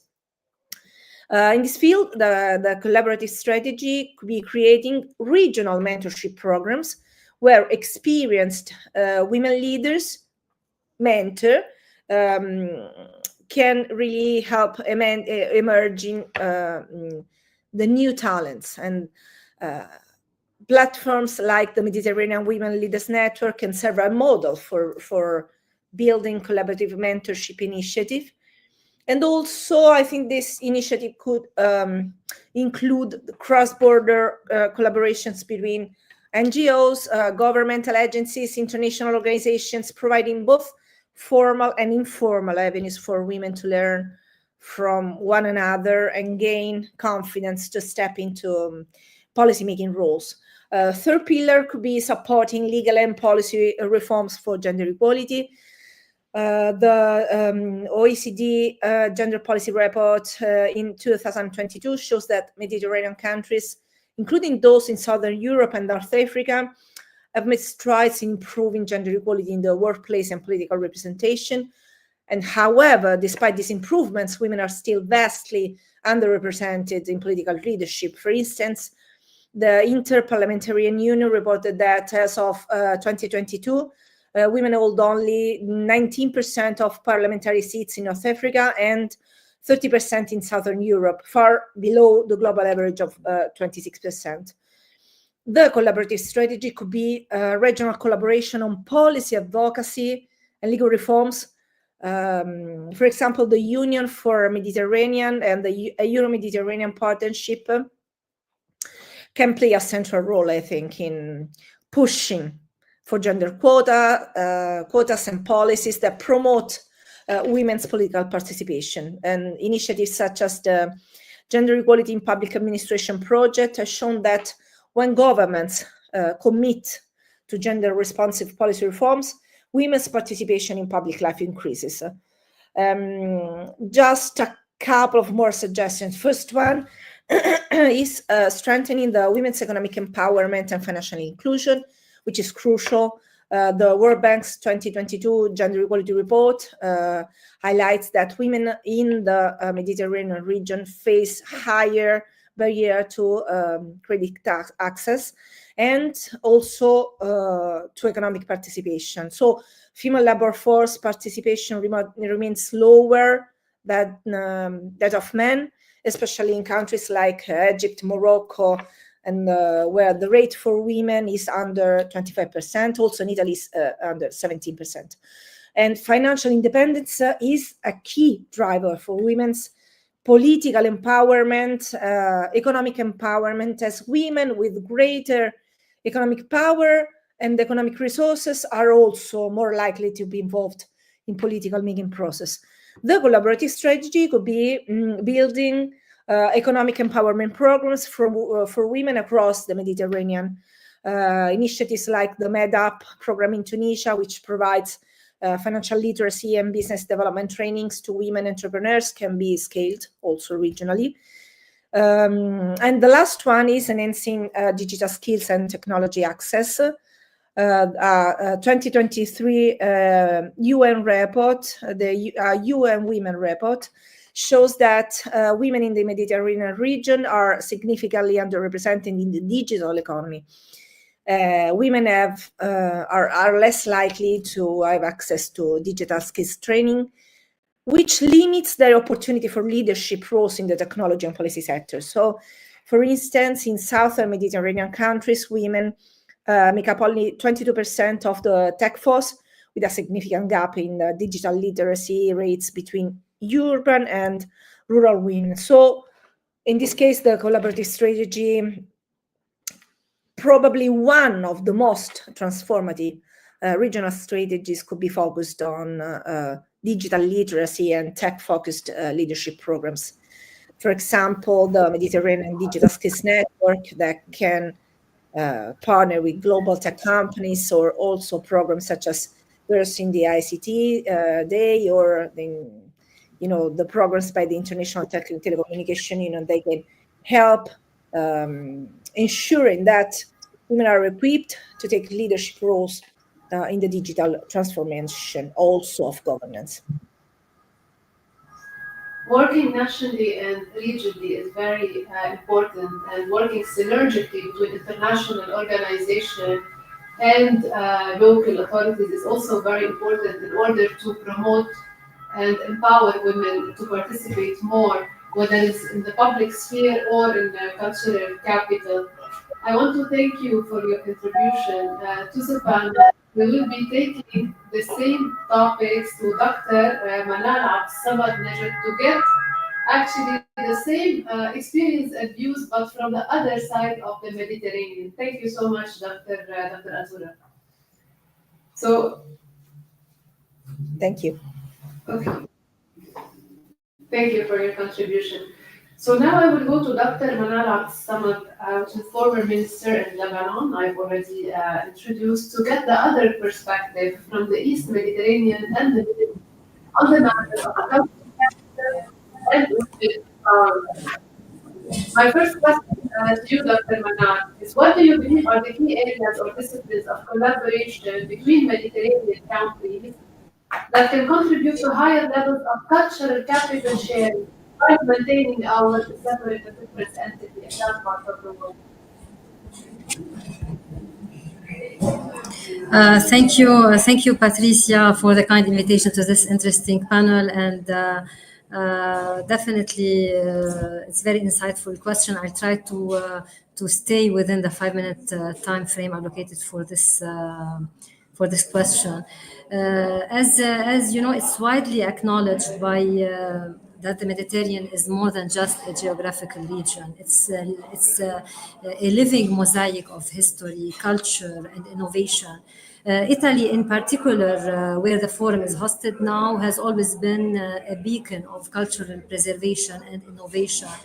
As someone who has championed reforms and cultural initiatives in Lebanon, I see immense potential for Mediterranean collaboration in 3 critical areas that leverage our shared heritage while celebrating local diversity.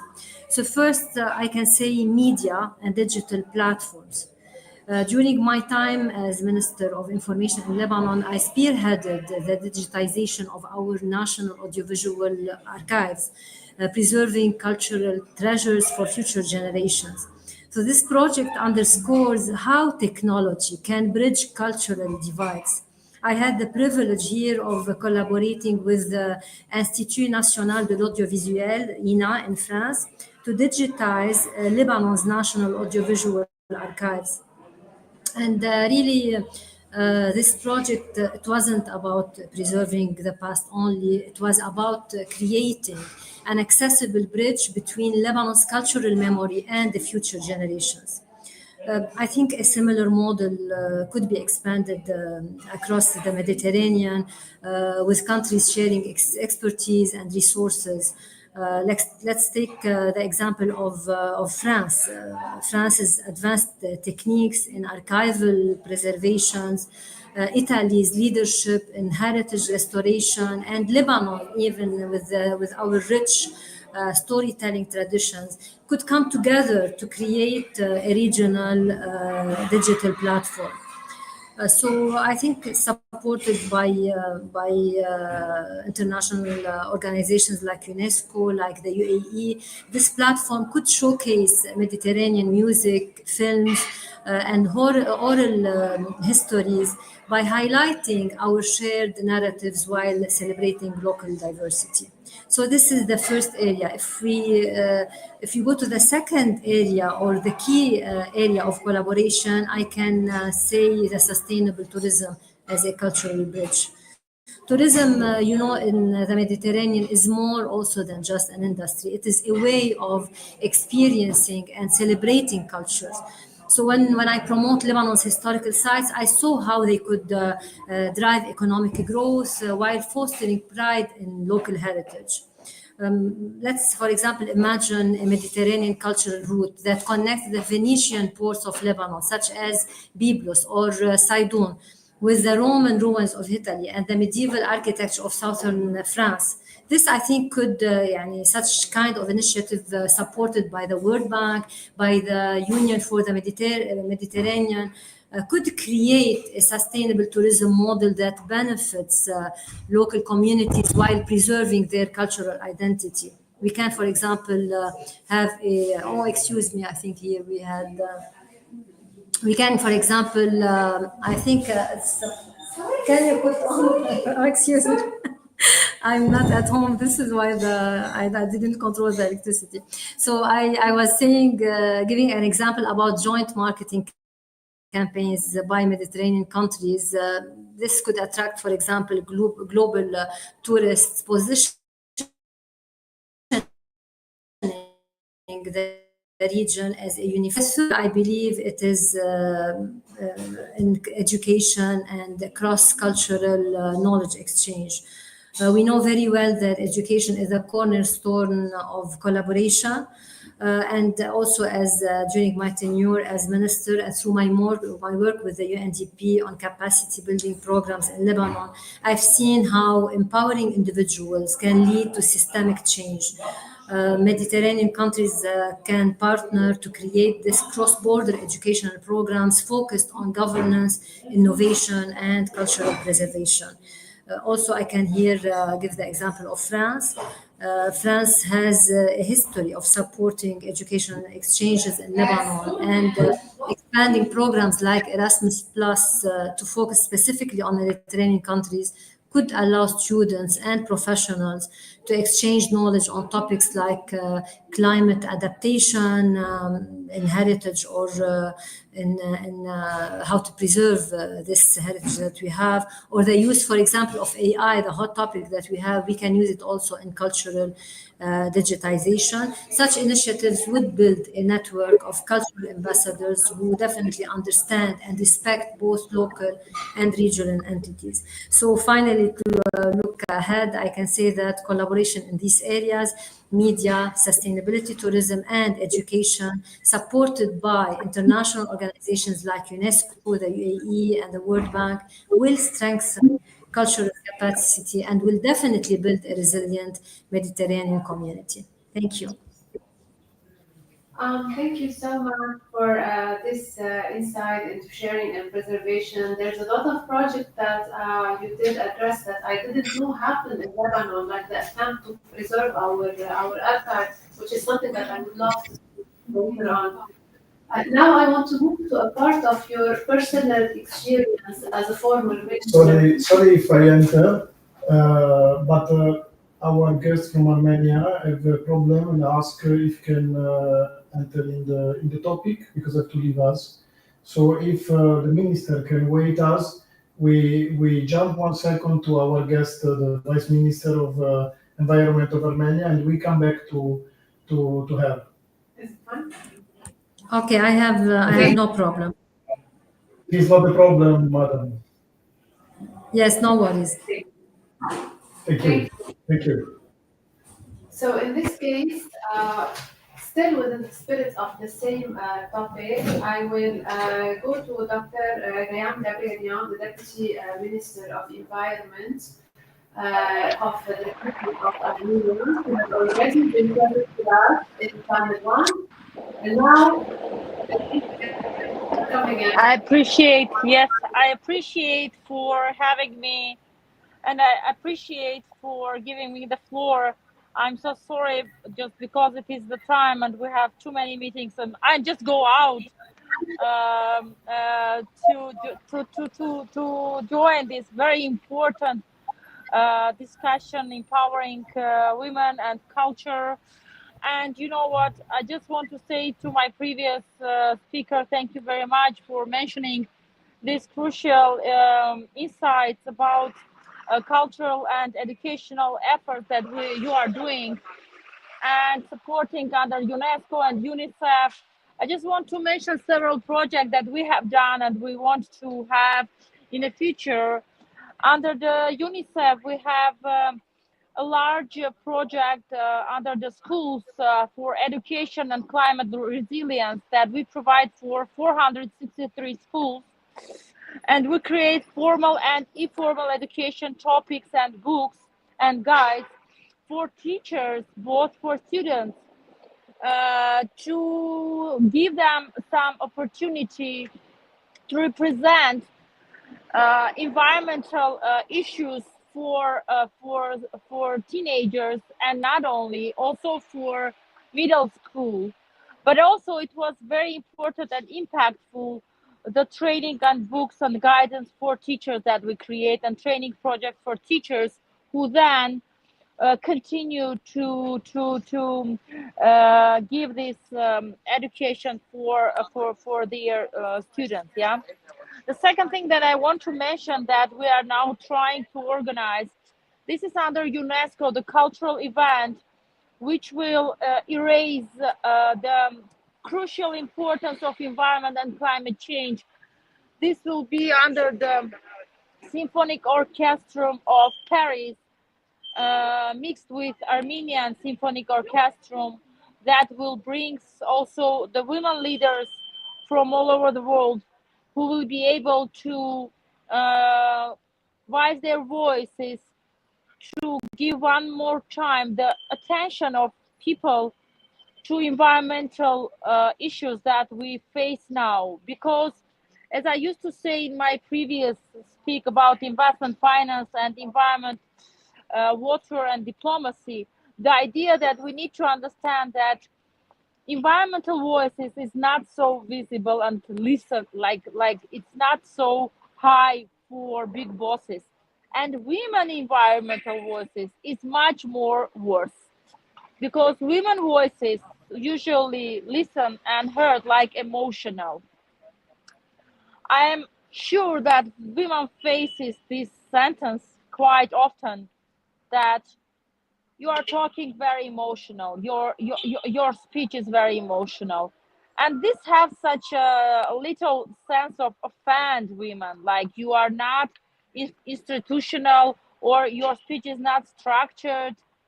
So they want to make us feel that we can't have the information, we are not professional enough. And plus to this, we have these environmental issues that are also not in priority, because infrastructure, finance, economy, military,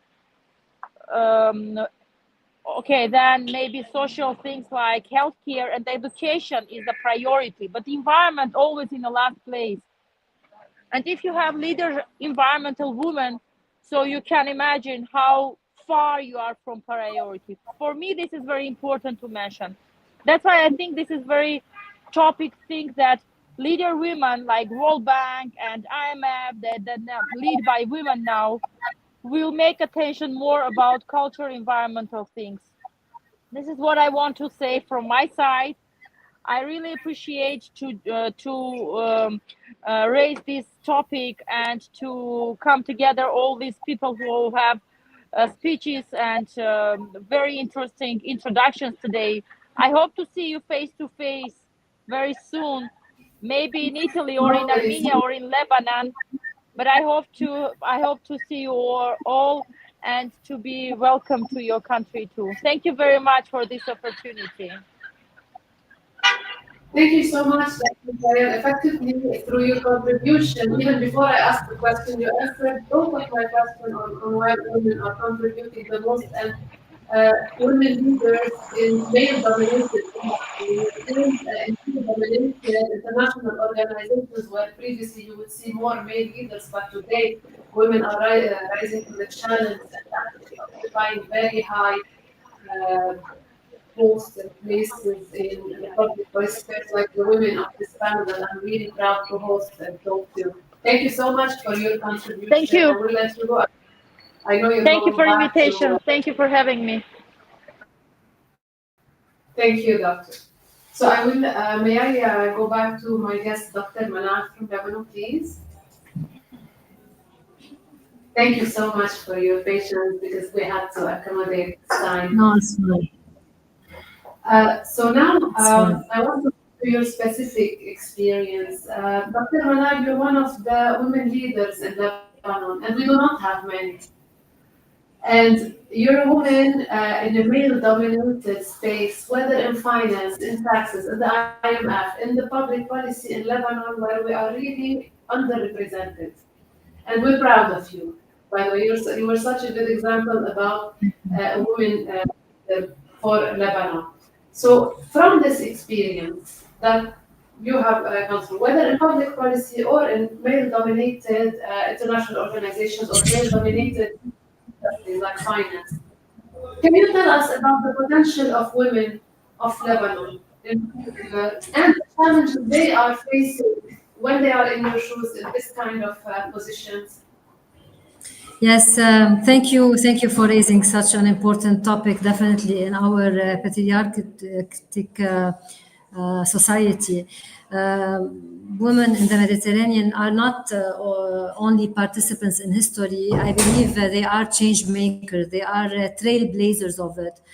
From my experience as a Minister of Information during one of Lebanon's most challenging periods, I've seen firsthand the transformative potential of women in leadership and in policymaking. So let me first start with the potential. When I took office, Lebanon was navigating multiple crises that we all know about. It's the COVID-19 pandemic, the Beirut explosion, severe economic challenges. So in face of these obstacles, I led reforms that prioritized awareness campaigns, transparency, such as enforcing the access to information law, securing international grants to digitize Lebanon's cultural archives. These efforts weren't also only about governance. They are about proving that women can lead reforms effectively and with impact and during crisis and under pressure. So women in Lebanon and across definitely the East Mediterranean are deeply resourceful, bringing innovative solutions to complex challenges. But the challenges here are real. Women in conflict-prone geographies, I believe they face three significant barriers. We can say the first main barrier is structural and societal constraints. I think I'm here not in the right place because I'm at people and they put off lights. So are you seeing me like this, or shall I? Is it okay with this? Bring me back. No, it's totally fine. It's okay. Okay, because I'm not at home and I don't have control of the electricity, so I don't know how to to switch it on actually. So okay. Also, the first challenge is structural and societal constraints, because as I mentioned, patriarchy remains deeply ingrained in many parts of the region. Even as a minister, I overcame challenges by demonstrating the value and impact of my reforms, proving that effective leadership transcends any preconceived notions about gender or the like.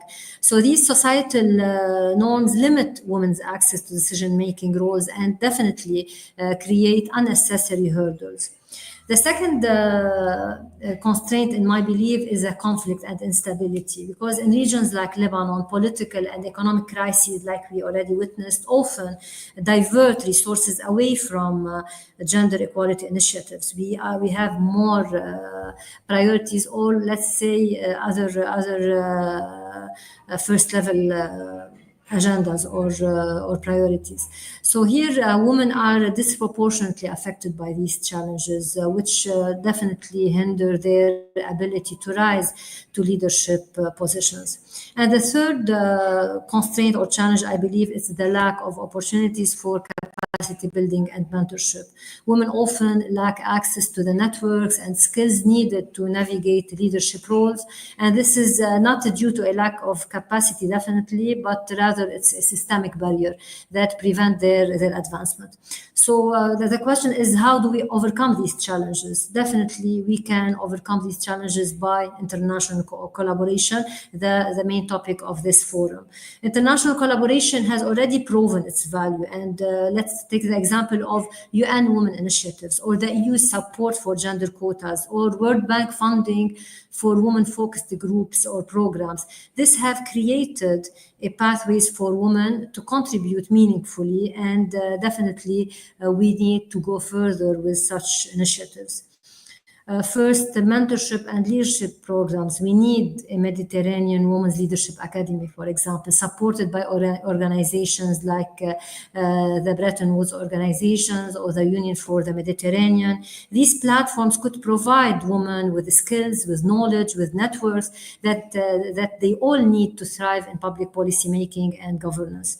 And second, we have this gender-sensitive policies by advocating for policies such as gender quotas, especially for a temporary time, and inclusive governance frameworks is definitely essential at the start or as a beginning.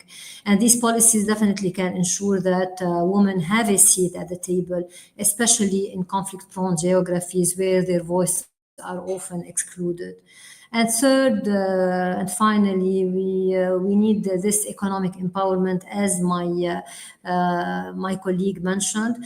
Targeted initiatives that support women-led businesses and entrepreneurship can provide the economic foundation for greater participation in public life. When women succeed economically, I believe they are more likely to influence policymaking and more likely to have an impact on governance.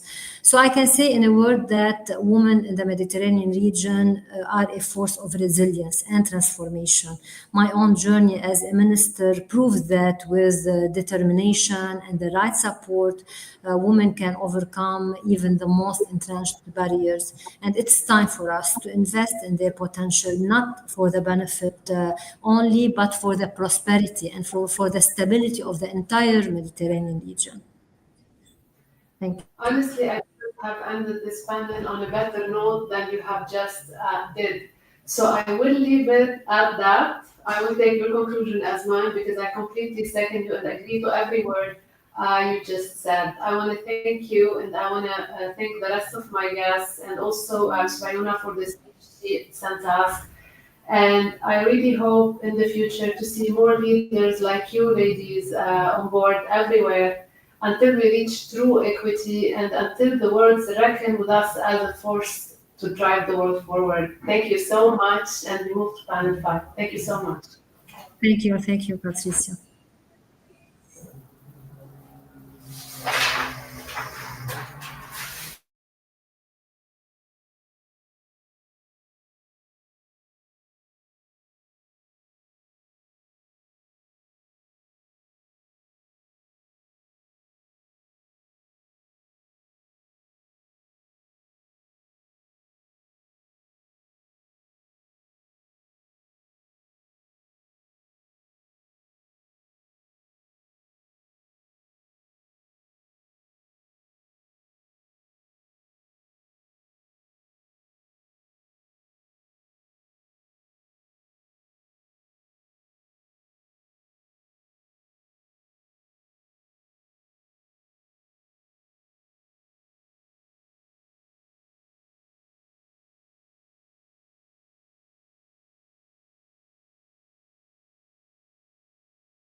Eccoci qua, siamo ritornati per l'ultimo panel. Questo panel sarà in lingua italiana, poi nell'edizione registrata sarà fruibile anche in lingua inglese, ma abbiamo voluto, dato che siamo in Italia, almeno un panel lasciarlo in lingua italiana.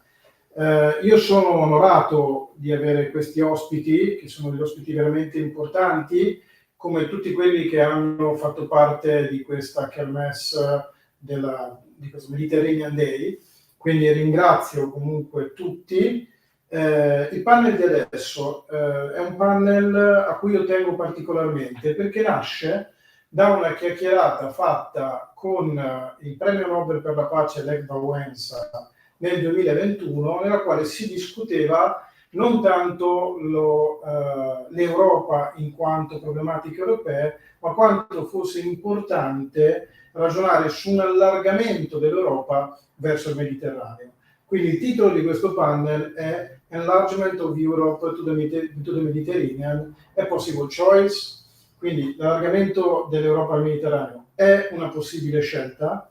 A discutere con me ci sarà il dottor Fabrizio Luciolli, President of the Italia Atlantic Committee and former President of the Atlantic Treaty Association, Director and Promoter of NATO and the EU Cooperation Project in Central and Eastern Europe and in Mediterranean and Middle East countries.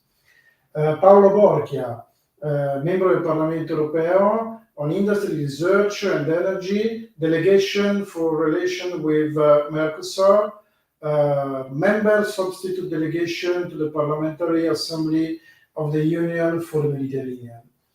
Jakub Romaniuk, Director of the Economic Forum Program of Carpats.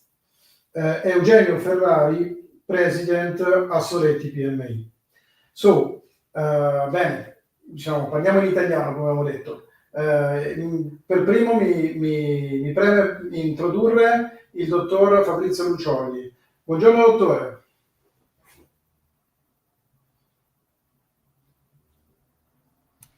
Ecco, ho attivato il microfono, spero che si senta.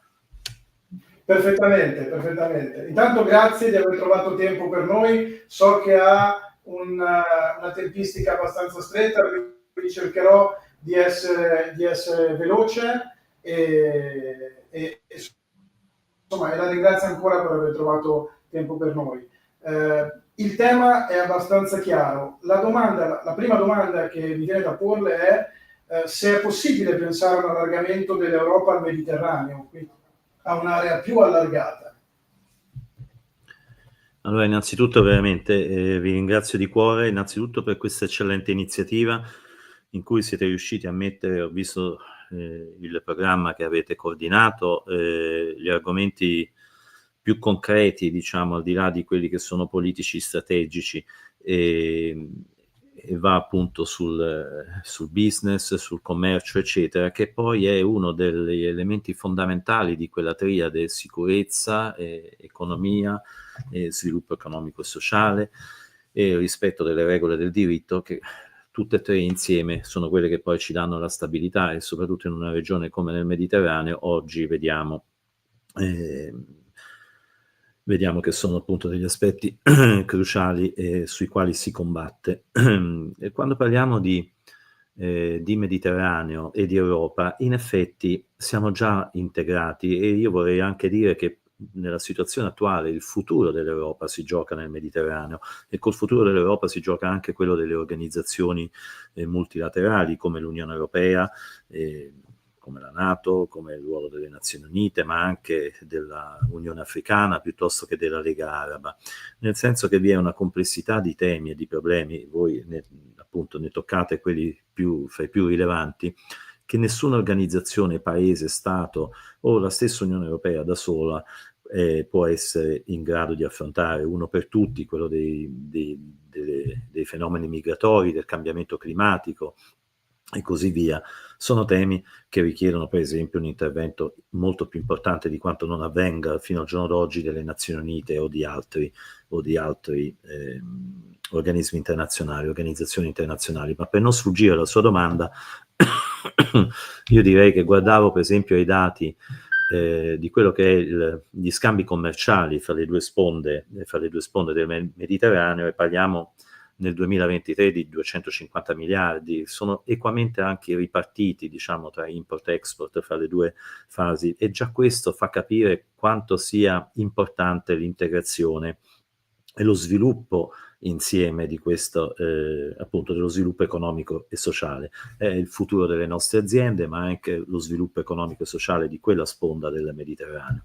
Un Mediterraneo che per l'Europa è sempre stato fondamentale, già dal tempo dei Romani, se ci pensiamo, ma lo è stato anche, se vogliamo, durante la Guerra Fredda, lo è stato quando c'erano appunto una contrapposizione anche di due flotte nel Mediterraneo, ma lo è sempre di più oggi, quando da un lato noi italiani, per esempio, lanciamo un progetto di piano Mattei, ovvero di joint ownership, di lavorare insieme, di sviluppare insieme, quindi questo dà il senso dell'integrazione, ma ripeto, lo dà anche il senso del concetto di Mediterraneo allargato, che è un concetto sviluppato, sostenuto e voluto soprattutto appunto da una visione strategica molto italiana, che vede il Mediterraneo come al centro il baricentro di un sistema che va verso l'Atlantico, si connette con l'Atlantico non solo con i cavi sottomarini sommersi attraverso Gibilterra e così via, ma va e quindi ne riceve anche tutte le tensioni verso est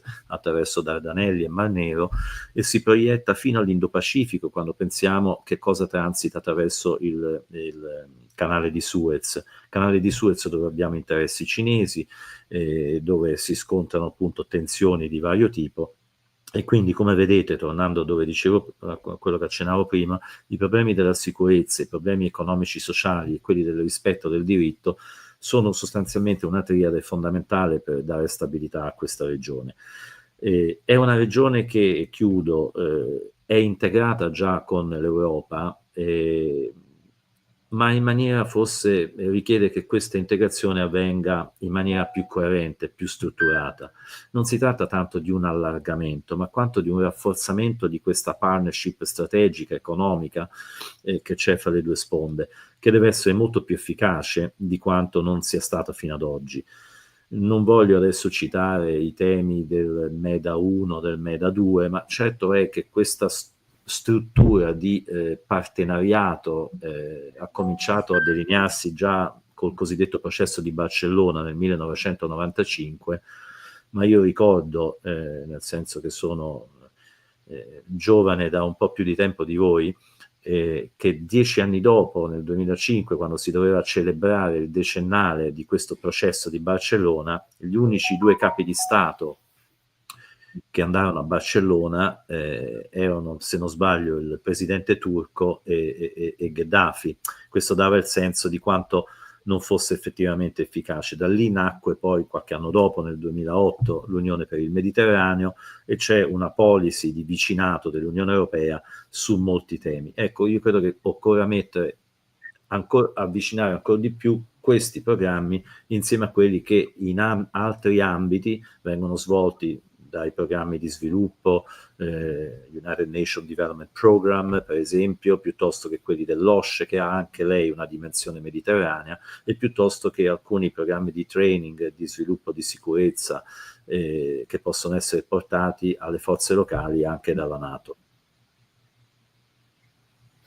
Beh, ragionando su quello che ha appena detto, no? Anch'io guardavo un po' i dati economici dei vari PIL, ci rendiamo conto che il Mediterraneo potrebbe essere la seconda o la terza economia con l'Europa, quindi entrare nelle grandi big, soprattutto considerando che i vari paesi hanno realtà totalmente diverse, anche demografiche, che potrebbero essere compatibili quindi a una crescita sistemica. Quindi la NATO, secondo lei, può avere un ruolo determinante, visti anche tutti i vari cambiamenti che stanno avvenendo, visto tutto quello che è il movimento geopolitico nuovo che è in corso, no? Prima si parlava in un panel precedente di de-globalizzazione, quindi può essere per l'Europa il Mediterraneo, diciamo, il territorio migliore dove crescere in questo processo di de-globalizzazione, e la NATO funzionale per questo? Allora, diciamo che la NATO è tradizionalmente nel proprio DNA più orientata a cogliere efficacemente quelle che chiamiamo, fra gli addetti ai lavori, sfide simmetriche, e purtroppo come quelle che stiamo drammaticamente vedendo nel fianco, chiamiamolo così, est. E quelle cosiddette asimmetriche, ovvero più complesse, che provengono per esempio dall'instabilità del Mediterraneo, ovvero che hanno una caratterizzazione anche non solo securitaria, ma anche molto politica, economica e sociale, sono già molto più complesse e sulle quali, per esempio, altre organizzazioni come l'Unione Europea possono dare un contributo più importante. Quindi la NATO sostanzialmente ha sempre dato un'attenzione ai rischi, alle minacce che sarebbero potute provenire da est. Certo è che se andiamo a vedere quali sono state le reali minacce che i paesi NATO hanno subito nel corso degli ultimi 10-20 anni, sono state quelle del terrorismo, che provenivano proprio dall'area mediterranea e medio orientale. Quindi c'è sicuramente un ruolo che la NATO ha cominciato a svolgere diversi anni fa. I primi programmi di partenariato con i paesi dell'area del Nord Africa e del Medio Oriente risalgono al 1994 e sono tuttora in essere. Poi 10 anni dopo viene lanciato anche un programma con alcuni paesi del Golfo. Questi due programmi si chiamano Mediterranean Dialogue, Istanbul Cooperation Initiative, sono tuttora in essere, e proprio recentemente, su impulso italiano, con l'ultimo vertice NATO che si è tenuto a Washington, dove si sono celebrati 75 anni di vita di questa alleanza, c'è stata, grazie a un impulso italiano, un'attenzione e un focus molto più importante nei confronti del Mediterraneo, con la nomina di un rappresentante speciale del segretario generale che guardi ai temi del Sud, con un rafforzamento di quelli che sono tutti i programmi di partenariato che sono, come accennavo, stati offerti sui temi di sicurezza, di formazione, di training, di capacity building sui temi appunto dello sviluppo e delle riforme nel settore di sicurezza in molti di questi paesi, con cui si collabora attivamente, con l'apertura di un ufficio di collegamento, per esempio in Giordania, con il rafforzamento di quelle che sono chiamate le ambasciate punto di contatto, tutto questo all'interno di un piano di azione che riguarda tutti appunto questi paesi del Sud, aperto su due vie alla collaborazione dei paesi dell'area mediterranea e del Medio Oriente. Noi italiani abbiamo una particolare specificità, abbiamo un centro di eccellenza basato proprio alle porte di Roma, a Cesano, sulla cosiddetta Security Force Assistance, ovvero quelle attività in cui la NATO è particolarmente portata, che per esempio avvengono con successo in Iraq, ma sono quelle attività non solo di assistenza alle forze locali in situazioni che prevengano le crisi, in situazioni di crisi, affinché le forze locali possano acquisire quelle competenze, quelle strutture anche nel settore di sicurezza che consentano più efficacemente a loro di prendersi la responsabilità di risolvere i propri problemi di sicurezza, con il sostegno, l'advice, il consiglio di quelle che possono essere le expertise che può venire da un'alleanza e che ha una struttura militare integrata come la NATO, che funziona oramai da 75 anni. Dottore, io la ringrazio, starei qua veramente delle ore ad ascoltarla, anzi spero di poter avere occasione, magari nel 2025, il forum dura tutto l'anno, quindi organizziamo panel anche durante l'anno, non solo una giornata del Mediterraneo, magari di avere occasione di andare più verticalmente su questi temi e poter chiacchierare di più e poter sviscerare ancora di più le tematiche di cui abbiamo trattato. So che deve andare, quindi io la ringrazio di noi e spero appunto di averla ospite presto.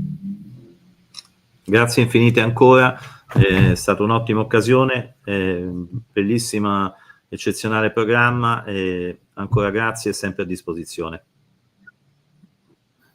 Grazie mille. Passiamo ora all'onorevole Paolo Borchia. Eccoci, buon pomeriggio, mi auguro riusciate a sentirmi. Eccoci, onorevole, benvenuto. Buon pomeriggio, mi sentite? Perfettamente. Ah, benissimo, chiedo scusa, ma avevo un po' l'incubo dell'audio. Beh, innanzitutto vi ringrazio per l'invito, graditissimo. Saluto anche il professor Lucioli, se è ancora collegato, che veramente è stato in grado di fornirci una panoramica molto, molto, molto esaustiva. Allora, intanto benvenuto, abbiamo parlato prima con il professor dottor Lucioli un po' di tanti temi, li abbiamo un po' sfiorati, in alcuni siamo andati in maniera più precisa. Quello che vorrei capire, vista la sua esperienza al Parlamento europeo, ormai importante ed essendo anche un riferimento appunto al Parlamento, si parlava prima appunto di un baricentro che si è spostato, no? Anche nella discussione politica europea, sia verso sud sia verso est, con tutte quelle che sono le dinamiche in corso, no? E per le problematiche geopolitiche, che però possono essere anche delle opportunità se uno vuole vederla in maniera positiva e portando un messaggio di speranza e di pace rispetto a un messaggio di guerra. Il piano Mattei e le linee guida tracciate da Draghi, che sono ormai la roadmap, no, dell'Europa, lo ha recentemente anche confermato la Presidente della Commissione, vanno verso questa collaborazione, questo potenziale allargamento verso il Mediterraneo? Possono essere La domanda è molto interessante e direi va a toccare le corde di quello che è un tema che a livello futuro deve essere preso in considerazione, probabilmente con un approccio adeguato ai recenti mutamenti sociali, economici, geopolitici. Allora, io parto con un esempio molto, molto pratico. Prima il professor Luccioli giustamente ci ha fornito una carrellata di alcuni strumenti. Allora, io parto dalla prima domanda che mi viene posta, dalla prima analisi. Chiaramente l'area del Mediterraneo, partiamo con un pensiero positivo. Cerchiamo di essere ottimisti e di vedere il bicchiere mezzo pieno. Qui stiamo parlando di un'area che a tutti gli effetti ha un potenziale gigantesco, un'area chiaramente molto eterogenea dal punto di vista sociale, dal punto di vista storico, però lo ripeto, un'area ad altissimo potenziale.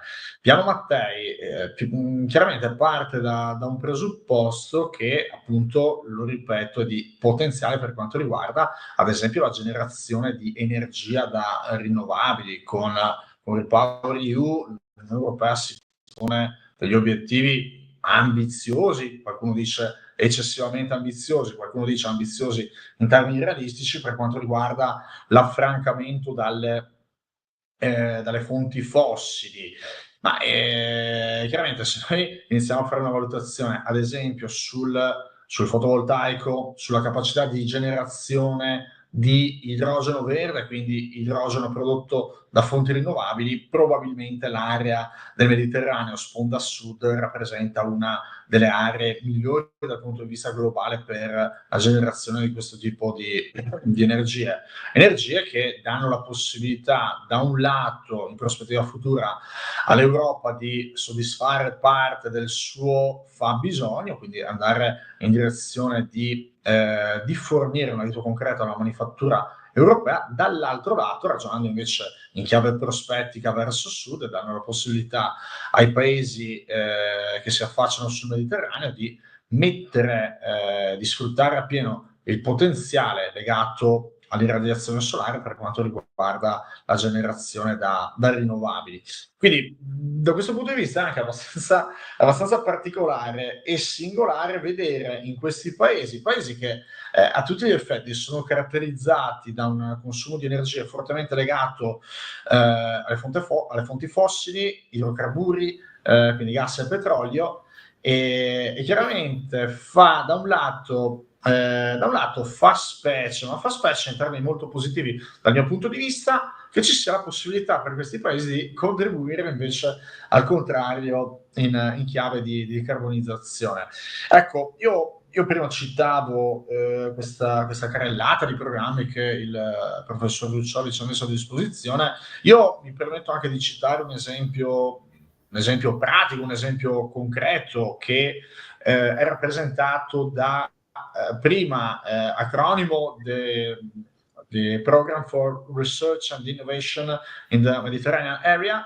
È un programma dell'Unione Europea, budget importante, che si prefissa lo scopo di andare a mettere insieme le migliori teste, andare ad investire per andare a lavorare sulla sostenibilità della produzione agroalimentare e per chiaramente valorizzare la risorsa idrica, anche perché insomma in tema di risorsa idrica purtroppo in Italia ogni tanto abbiamo l'opinione pubblica che valuta questa problematica a geometria variabile, quando invece dovremmo renderci conto che dobbiamo imparare a ragionare, quindi serve un passo in avanti dal punto di vista culturale per quella che verosimilmente potrebbe essere la scarsità di queste risorse nel futuro, scarsità quindi da gestire con un approccio diverso. Il programma prima io ve lo cito perché al Parlamento europeo nella scorsa legislatura sono stato il relatore del regolamento. È un programma di successo, tra l'altro anche un programma dove l'Italia gioca un ruolo importante, visto che il segretariato, visto che la testa, visto che il management risiede all'Università di Siena, il segretariato invece è a Barcellona, però negli anni noi abbiamo visto che sia università che centri di ricerca italiani sono state molto brillanti per andare ad elaborare delle progettualità che dopo hanno avuto una ricaduta in tutta l'area del Mediterraneo. Però adesso, al di là comunque di un pizzico di legittimo orgoglio per quelle che sono le eccellenze dei nostri ricercatori, però questo è un programma che è stato in grado di aiutare anche ricercatori, centri di ricerca di paesi che magari hanno meno possibilità dal punto di vista dell'investimento, dal punto di vista della generazione di valore aggiunto in ambito ricerca, di beneficiare di fondi che poi, ripeto, sono stati declinati su dei progetti sui quali tutta l'area ha beneficiato. Per cui il tema della ricerca e dell'innovazione sia sull'agroalimentare, quindi insomma parliamo di metodi di coltivazione maggiormente sostenibili, che chiaramente su una gestione più ottimale della risorsa idrica, penso che abbiano rappresentato un ottimo esempio di collaborazione tra le due sponde del Mediterraneo. Poi chiaramente se si fa un ragionamento invece sul tema del Green Deal, probabilmente serve un approccio molto, molto più cauto, in ragione del fatto che, come vi dicevo poc'anzi, se da un lato la regione del Mediterraneo, sponda sud, ha un grande potenziale a livello di generazione da rinnovabili, attualmente però attenzione che l'utilizzo di idrocarburi è ancora alla base della manifattura locale. Per cui io direi sul tema piano Mattei, se noi riusciamo a mettere a terra un approccio che sia concreto, un approccio che sia paritario dal punto di vista culturale, che poi magari tenga in considerazione il fatto che una parte può mettere a disposizione la tecnologia, l'altra parte può mettere a disposizione le risorse naturali, allora io credo che il potenziale per realizzare qualcosa di importante, qualcosa che poi in prospettiva futura vada a stabilizzare la generazione di energia, ecco, io da questo punto di vista credo che veramente siamo sulla strada giusta. Bene, assolutamente condivido e concordo. E stavo ragionando ora mentre stavo parlando proprio sul fattore di dover comunque sostenere determinate realtà del Mediterraneo e andare incontro a quella che è la loro fotografia paese, no? Perché arrivare a un determinato risultato prevede appunto un percorso comune e soprattutto avere dei punti di partenza che permettano alle due parti di trovare la sinergia perfetta. L'Agenda 2030, di cui noi tra l'altro siamo anche promotori, no? Con le nostre attività sia sull'economia civile che sull'Agenda 2030, può essere uno strumento. Prima abbiamo fatto un panel sull'acqua, abbiamo fatto un panel sulla deglobalizzazione, un altro sull'empowerment femminile. Può essere uno strumento utile per aiutare a pareggiare, no? Una visione di tutti gli attori, gli stakeholder che si trovano sul Mediterraneo, secondo lei? La risposta decisamente è sì, credo che però vadano poste determinate condizioni. Adesso, al di là del fatto di mettere dei paletti o di fissare perimetri, probabilmente però va declinato questo tipo di transizione in termini molto molto realistici. Ecco, se consentite una forzatura semantica, magari potremmo parlare di sostenibilità sostenibile, visto che chiaramente avendo anche io la possibilità di confrontarmi con attori afferenti a diverse aree a livello globale, quando si parla di sostenibilità, da parte specialmente dei paesi in via di sviluppo c'è sempre a volte della refrattarietà, a volte un pizzico di direi comprensibile timore per delle economie che si stanno sviluppando, delle economie che hanno fame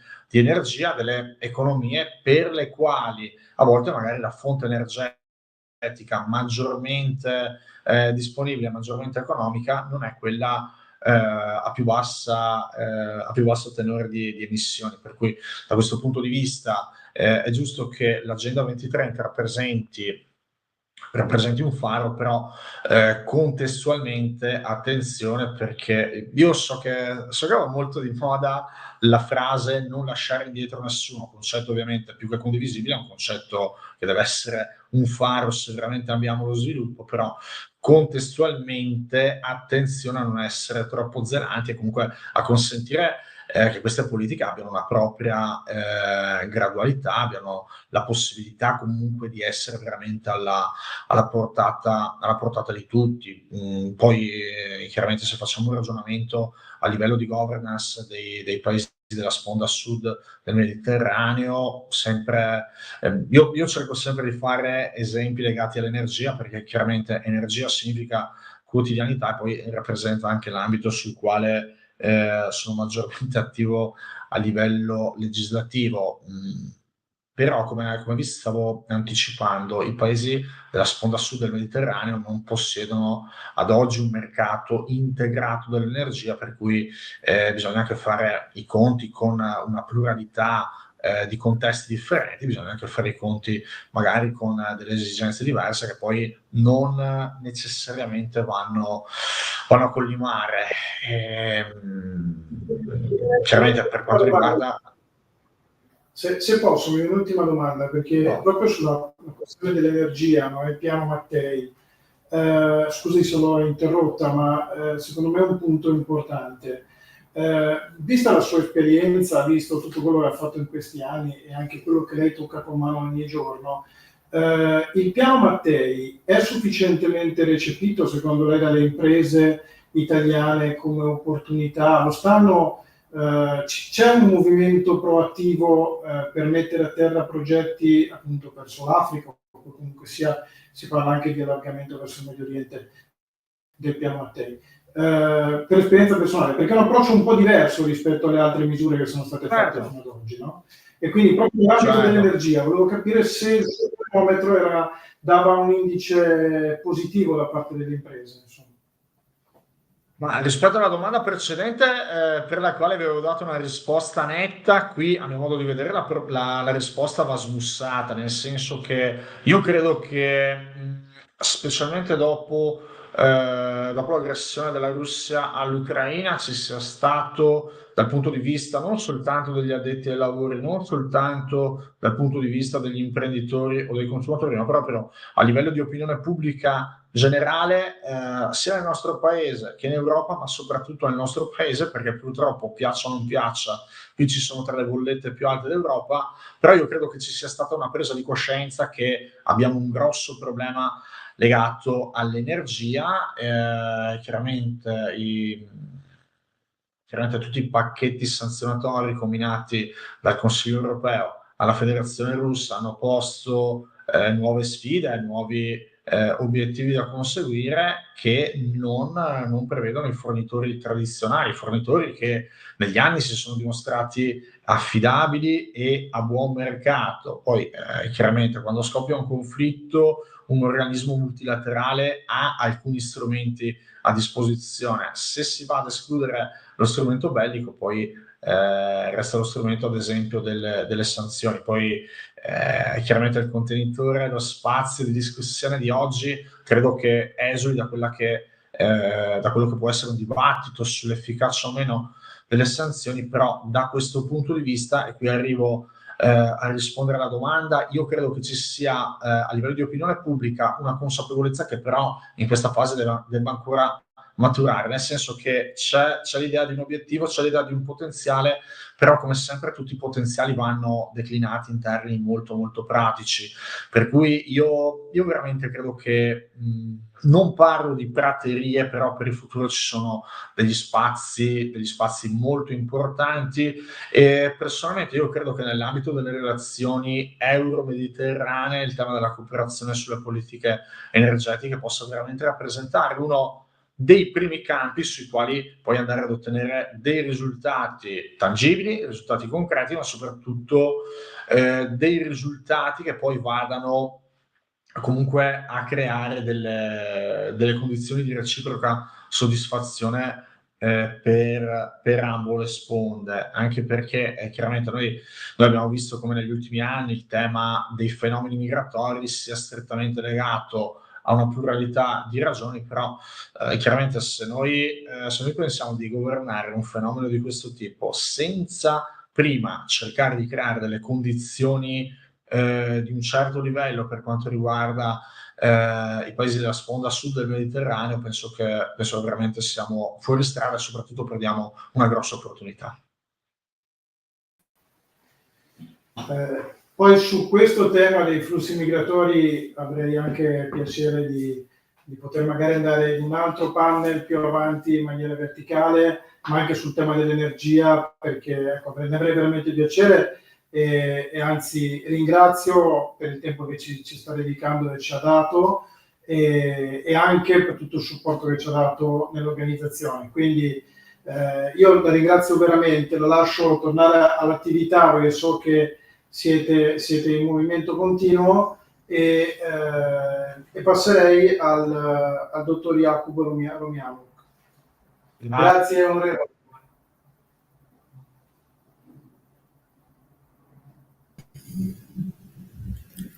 Buongiorno. Buongiorno Jacopo. Piacere. Buongiorno. Grazie, tutto a posto. Siccome abbiamo fatto l'ultimo, per tutto il programma è stato in inglese, l'ultimo panel l'abbiamo fatto in italiano, ovviamente avendo un ospite straniero ho voluto salutare in polacco, da dove io in Polonia ho passato 11 anni, quindi conosco molto bene la realtà polacca, ho avuto il piacere di essere anche direttore della Camera di Commercio, insomma avere in capo la Camera di Commercio italiana, la sede di Cracovia. Quindi è proprio con affetto anche che ospito il dottor Romaniuk, Jakub. Abbiamo fatto un po' di passaggi, prima con il dottor Luciolli che ha dato un quadro di quello che è la visione della NATO, siamo passati al Parlamento europeo con l'onorevole Borchi e quindi siamo andati un po' dentro a quelle che potevano essere le tematiche dei vari strumenti che sono messi a terra dall'Unione Europea.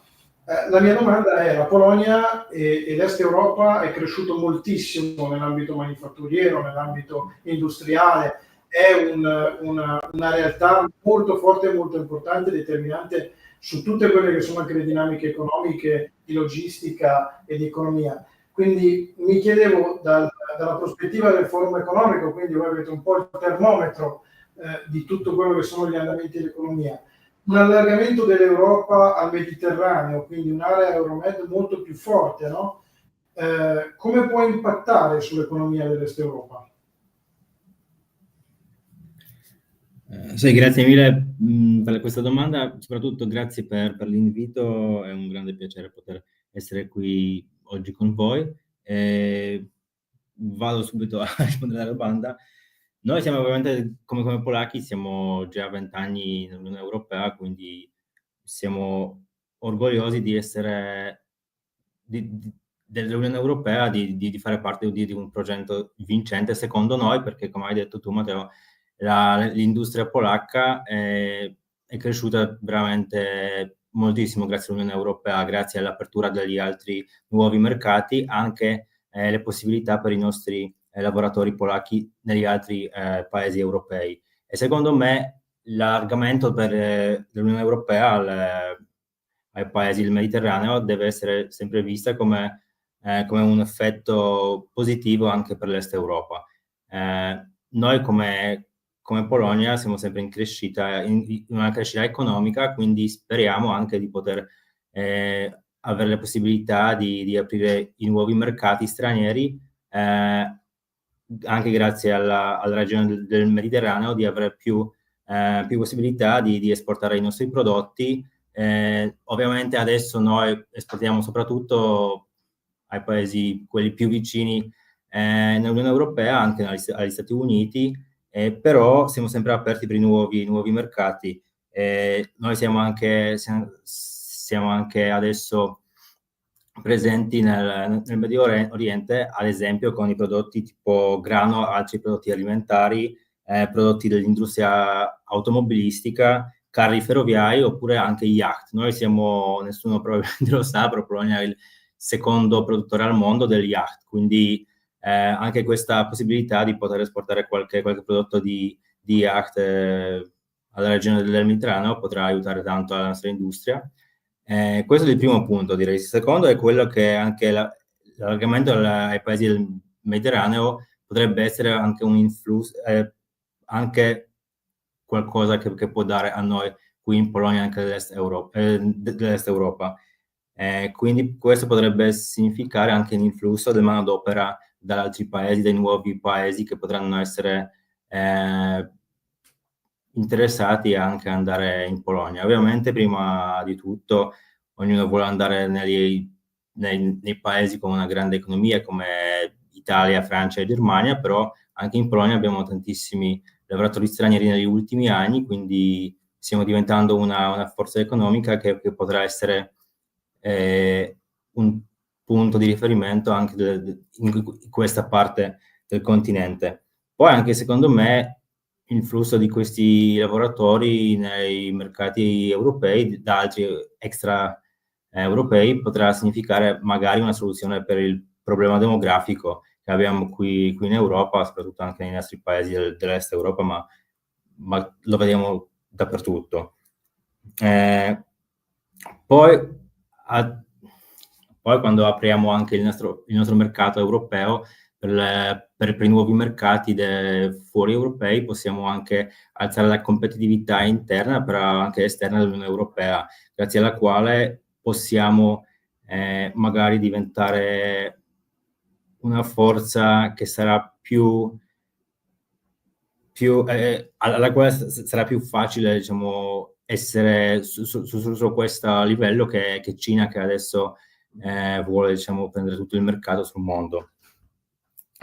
Poi per quanto riguarda, diciamo, l'allargamento dei paesi del Mediterraneo, noi ovviamente come Polonia vediamo come l'opportunità l'allargamento ai paesi dei Balcani occidentali, che ovviamente per noi è una grande possibilità di anche introdurre i nuovi progetti dell'infrastruttura e anche della sicurezza, perché ovviamente a parte dell'economia oggi in Polonia e altri paesi qui vicino all'Ucraina si parla soprattutto della sicurezza, quindi ovviamente anche se pensiamo della regione del Mediterraneo che non è sempre, diciamo, molto stabile, diciamo che è sempre più facile avere più paesi con cui possiamo collaborare e trovare insieme magari una soluzione per la sicurezza dell'Est Europa.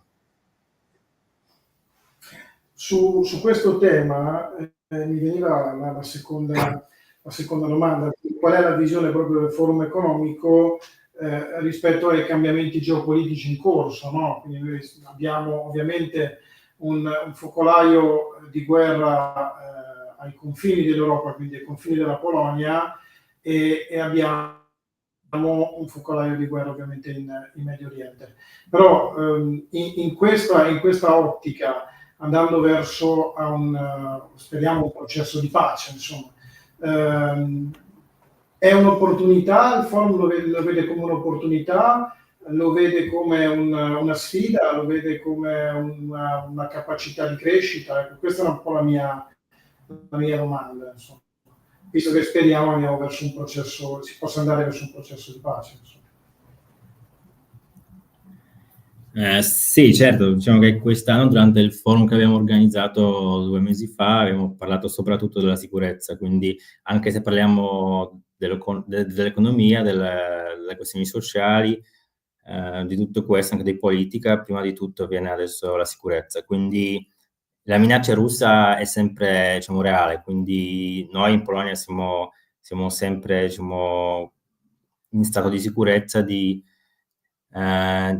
aspettare come potrà essere la situazione in Ucraina nei prossimi mesi e nei prossimi anni. Adesso non si vede, diciamo, la fine di questa guerra, che questo è il problema. Ovviamente noi dobbiamo fare di tutto per proteggere l'Ucraina, perché anche grazie a questa soluzione, diciamo, lo Stato sovrano dell'Ucraina può poi risultare la sicurezza dell'intero continente europeo. Quindi diciamo questo che è il primo problema. Ovviamente poi parlando delle possibilità della crescita, ovviamente sì, anche nel settore di sicurezza, quando noi abbiamo una guerra al confine, diciamo che adesso la parte orientale della NATO diventa sempre più importante, anche per questo motivo noi vogliamo, diciamo, includere Ucraina non solo alla NATO ma anche all'Unione Europea, anche di dare il benvenuto di Moldova e gli altri paesi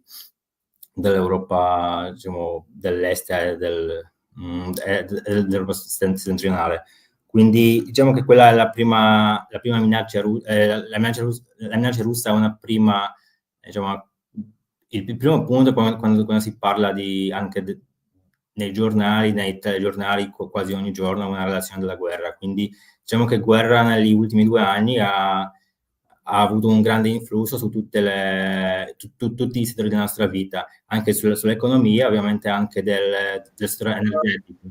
Quindi sappiamo bene che dopo le sanzioni dovevamo cambiare totalmente il nostro settore di energia, dobbiamo pensare dei nuovi fonti di energia, dell'energia rinnovabile, però manca per ora, diciamo, la legge europea che potrebbe, diciamo, favorire ad esempio la produzione anche delle vetture elettriche. Ad esempio Ford negli ultimi giorni ha detto che deve licenziare 4.000 lavoratori in Europa perché scende non cresce più, diciamo, il settore dell'automobili, delle vetture elettriche, quindi non si produce più, anche il mercato più grande di Germania, diciamo, scende, quindi non abbiamo più possibilità dello sviluppo di questo settore, quindi abbiamo bisogno di più, diciamo, della politica dell'Unione Europea più favorevole ai fonti rinnovabili dell'energia e anche probabilmente grazie anche all'allargamento alla regione del Mediterraneo possiamo pensare di altri punti di riferimento per quanto riguarda, diciamo, il gas. Ad esempio noi sappiamo dei gasdotti come Medgas, Enrico Mattei, Medlink e Eastmed, che saranno prodotti veramente molto importanti nei prossimi anni, quindi perché non possiamo più contare sul gas della Russia. Quindi diciamo che non solo sicurezza ma anche il settore di energia che tutto è collegato.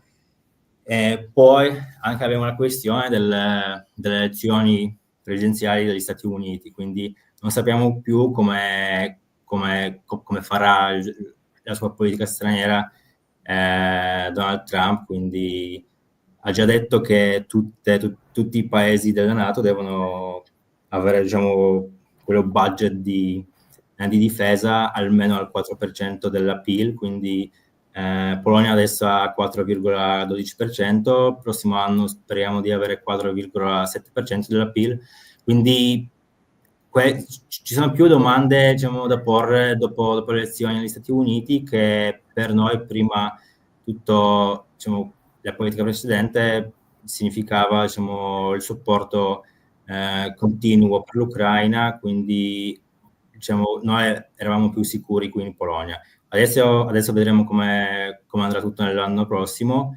Poi anche il terzo punto collegato con la guerra, dopo la sicurezza, dopo il settore dell'energia, abbiamo anche il problema della migrazione.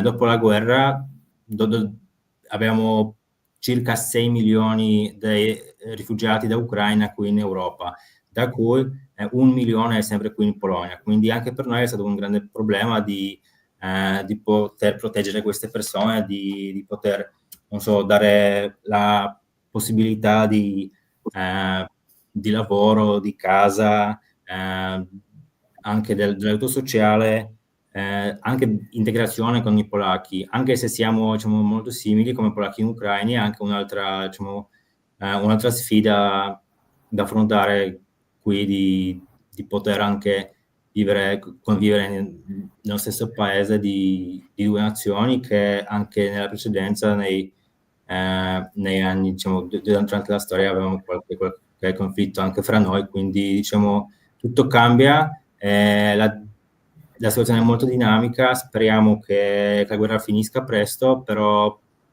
per ora, diciamo, che non è possibile, diciamo, dire quando sarà la fine della guerra e quando la pace sarà, diciamo, per tutti qui in Europa. Jacob, io ti ringrazio tantissimo, in primis perché hai parlato perfettamente in italiano, quindi è una cosa scontata. Mi dispiace che non l'abbiamo fatto in inglese come gli altri panel, ma avevamo dato che eravamo qua a Milano, abbiamo deciso almeno un panel di lasciarlo in lingua italiana nel live, poi andremo ovviamente poi a tradurlo in inglese. Quindi però ti ringrazio per il tuo magnifico italiano, ti ringrazio per aver trovato tempo per noi e per aver partecipato a questa edizione, e vorrei passare adesso la parola al dottor Eugenio Ferrari. Grazie mille Jacob, grazie mille al Forum Economico. Grazie per l'ottima iniziativa, buon proseguimento.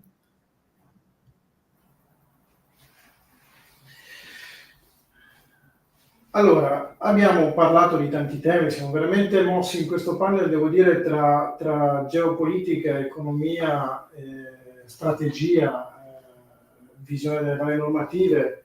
Ora ho il piacere di avere ospite il dottor Eugenio Ferrari di Assoleti PMI. Se la regia, eccolo. Eccomi Eugenio, qua. buongiorno. Matteo, come stai? Tutto bene? Matteo, molto piacere, sì, benissimo, grazie, molto piacere di essere qui e veramente con degli ospiti eccezionali, da cui veramente c'è molto da imparare. Ti ringrazio per l'invito e diciamo che io, appunto, in veste di rappresentante della nostra associazione Assoleti PMI, vorrei anche, se mi sento un po', come dire, il portavoce di tante piccolissime microimprese che sono in Italia ma anche negli altri paesi europei, quindi c'è una visione non solo italiana ma europea, e che purtroppo molto spesso non sono in grado, no, di inserirsi nei circuiti più favorevoli, perché dovuto questo alle loro piccole dimensioni, è anche un fatto culturale di scarsa propensione organizzativa, spesso nelle piccole microimprese. Ecco perché... Lasciami dire una cosa, scusa se ti interrompo. Scusami. La cosa che secondo me è stata molto interessante nella discussione di oggi, ma nei vari panel, ma anche in questo specialmente, che comunque il concetto di rete e quindi il concetto di sistema di vari attori che si mettono insieme con una finalità per realizzare un'opera, un progetto, una realtà nel tempo, è molto avanti, cioè l'Europa sta guardando alle reti e quindi sta guardando a questo tipo di sistema. A Soretti PMI è il pioniere in Italia di questo, quindi se non erro sono oltre 500 le reti che avete sostenuto, se non vado errato. Sì, anzi, Quindi forse credo che sia molto importante la tua esperienza da questo punto di vista. Pensi che questo concetto delle reti, a partire dagli ERN, che possono essere appunto quelli della ricerca, sia uno strumento che debba essere finanziato di più, che possa fare una coesione maggiore a livello internazionale? Qual è la tua visione? Dov'è la difficoltà di portare una rete a livello nazionale e portarla a livello internazionale? Indubbiamente l'aspetto finanziario è un aspetto che penalizza spesso le strategie, i progetti e quello che è, diciamo, la volontà degli stessi imprenditori che hanno costruito questa aggregazione, che poi si trovano magari con delle difficoltà nel farla proseguire proprio in funzione anche di poche risorse finanziarie, anche perché la rete, che è uno strumento che può essere molto strategico, però non trova riscontro, per esempio per quanto riguarda il merito creditizio.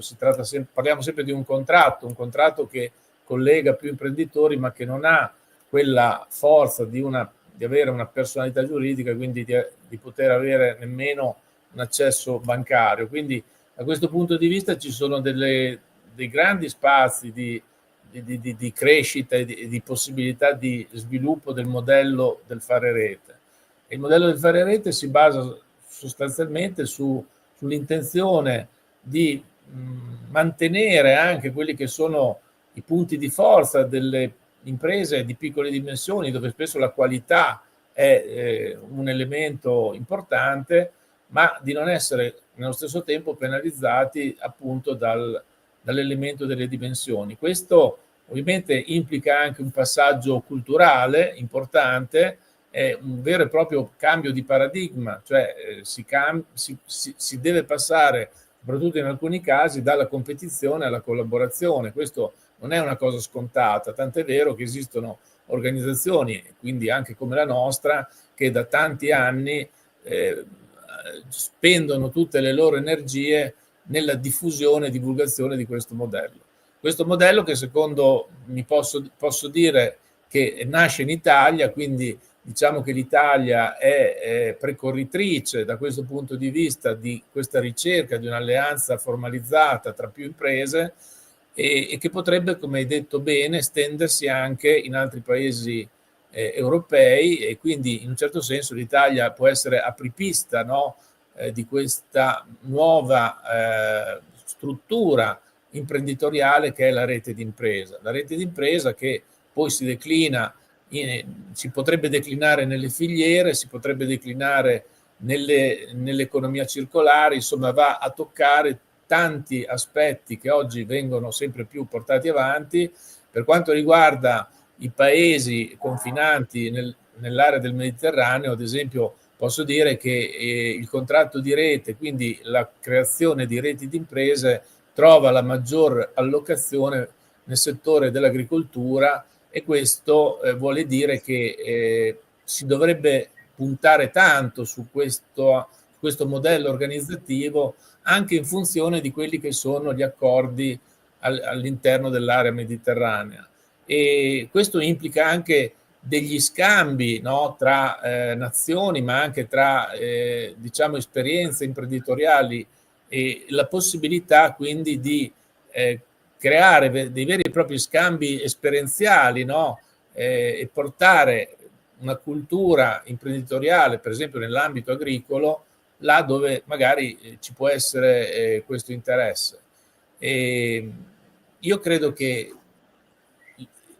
l'Italia ha questa economia, ha questa imprenditorialità polverizzata, e molto spesso quando si parla di politiche industriali a livello paese ci si dimentica un pochino delle piccole e micro imprese, perché si pensa sempre, giustamente, anche a chi traina le grandi strutture che trainano l'economia, però poi nelle piccole imprese noi oggi vediamo una diffusione di economia anche in quelle aree interne, in quelle aree difficili magari da raggiungere, ma là dove si vuole continuare a esistere, si vuole continuare a fare impresa, e la rete di impresa non è la bacchetta magica, ma è uno degli strumenti che può aiutare anche le piccole e micro imprese a resistere in questo sistema industriale così polverizzato come quello italiano. Stiamo parlando di oltre 4 milioni di piccole e piccolissime imprese.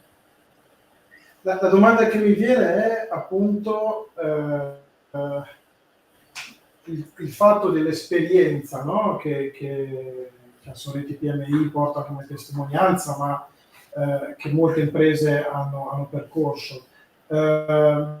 Vista la visione, no? di un modello, Draghi ha disegnato una visione che di fatto va un po' a toccare quelle che sono, senza dirlo, però le va a toccare i tre stakeholder dell'economia civile, no? Quindi l'impresa, il terzo settore e l'istituzione.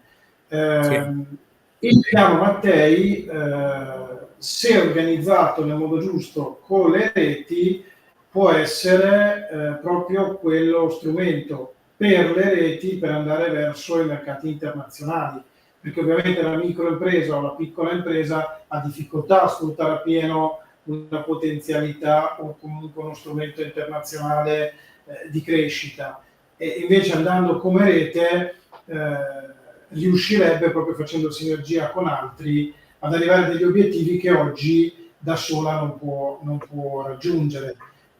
Quindi pensi che la rete in realtà sia lo strumento giusto per il piano Mattei e una visione molto importante in previsione dell'economia civile?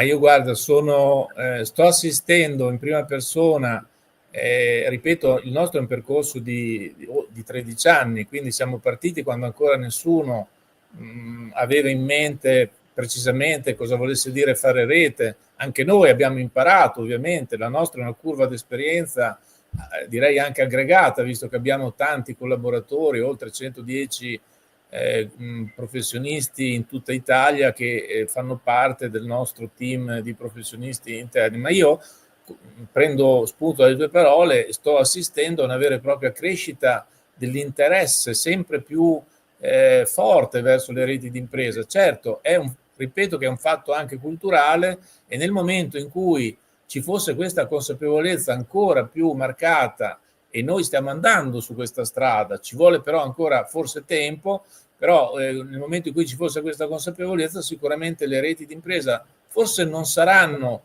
l'unico diciamo strumento a disposizione delle piccole imprese italiane, ma sicuramente si stanno rafforzando tanto. E quando noi 10 anni fa parlavamo di fare rete, che cos'erano le reti di imprese, era anche complicato sempre spiegare perché si doveva fare rete. Oggi si intuisce una molto maggiore propensione, e soprattutto si è diffusa questa cultura, il messaggio proprio magari rimane ancora a un livello superficiale, ma ormai fare rete è diventato, direi, quasi un mantra, quasi un modo di interpretare quella che può essere una modalità che si sta affermando sempre di più e che noi continueremo a proporre quando ci viene chiesta, ma anche nei nostri convegni e in tutte le nostre iniziative che stiamo portando avanti. In questo senso però ti voglio ringraziare, perché hai fatto entrare in questo eccezionale Mediterranean Forum anche una testimonianza proprio sulle reti, che potranno dare una grossa mano nel discorso non solo del piano Mattei, ma in generale per quello che riguarda l'economia del Mediterraneo. Eugenio, sono io che ti ringrazio. e con questa testimonianza e queste ultime tue parole che mi rendono orgoglioso, perché comunque averti per me è un prestigio e un onore, andiamo a chiudere questo panel e andiamo a chiudere questa giornata. Quindi grazie Eugenio Ferrari, ma grazie anche al dottor Luciolli, all'onorevole Paolo Borchia, al dottor Jakub Romaniuk e grazie a tutti gli ospiti che hanno partecipato. Ora torno a parlare in inglese perché la chiusura la facciamo in inglese, so I come back to talk in English because the closing we do in English. So thank you, Patricia, for your support to being here with us and for all the effort that you give to these events. And without you, it was not possible to arrive to this great result. Thanks to Mr. Cesa, thanks to all the guests that join us, thanks to Stefano Maggiani, thanks a lot to the team that it's back working for making it the way that these events could be successful. So thanks to Laura Lerario, that she was nice, kind, and very active in managing the relation day and night. Day and night, yes, day and night. Thanks to Matteo Martini, thanks to Mario Micheli, thanks to Ivano Gavazzi, thanks to all the team and the people that cooperate with us. Thanks to Davide Gorlini, that was our interpreter, translator for the event. And nothing. I let to you the last sentence for close this wonderful day. Well, in order to close this day, I would also like to thank all of our guests coming from Italy and from abroad, especially those who joined us despite the very different time zones and had to wake up very early or connect in the middle of a work day. So I would like to extend my thanks to everyone. The insights were amazing throughout all panels. We experienced multifaceted view of the same topics coming from different parts of the world. We've also have been exposed to very vertical technical expertise through the people on board. And of course, we were able to encompass 5 important topics across the Mediterranean. The Mediterranean, whether in the history or in the future, is the center of the world. And I believe it will be the topic to be talked about for long as of now. So thank you, everyone. We are doing our best on it. Yeah, we're doing our job. I feel that we are trying to do our best. The last thanks for the NeatWeeks group, Alex Preti, for the web support, and thanks a lot to everyone, to Manuela Mazzia, to all. Thank you, and keep in touch in the next edition and the next days of the Mediterranean Forum for the year 2025. Thank you.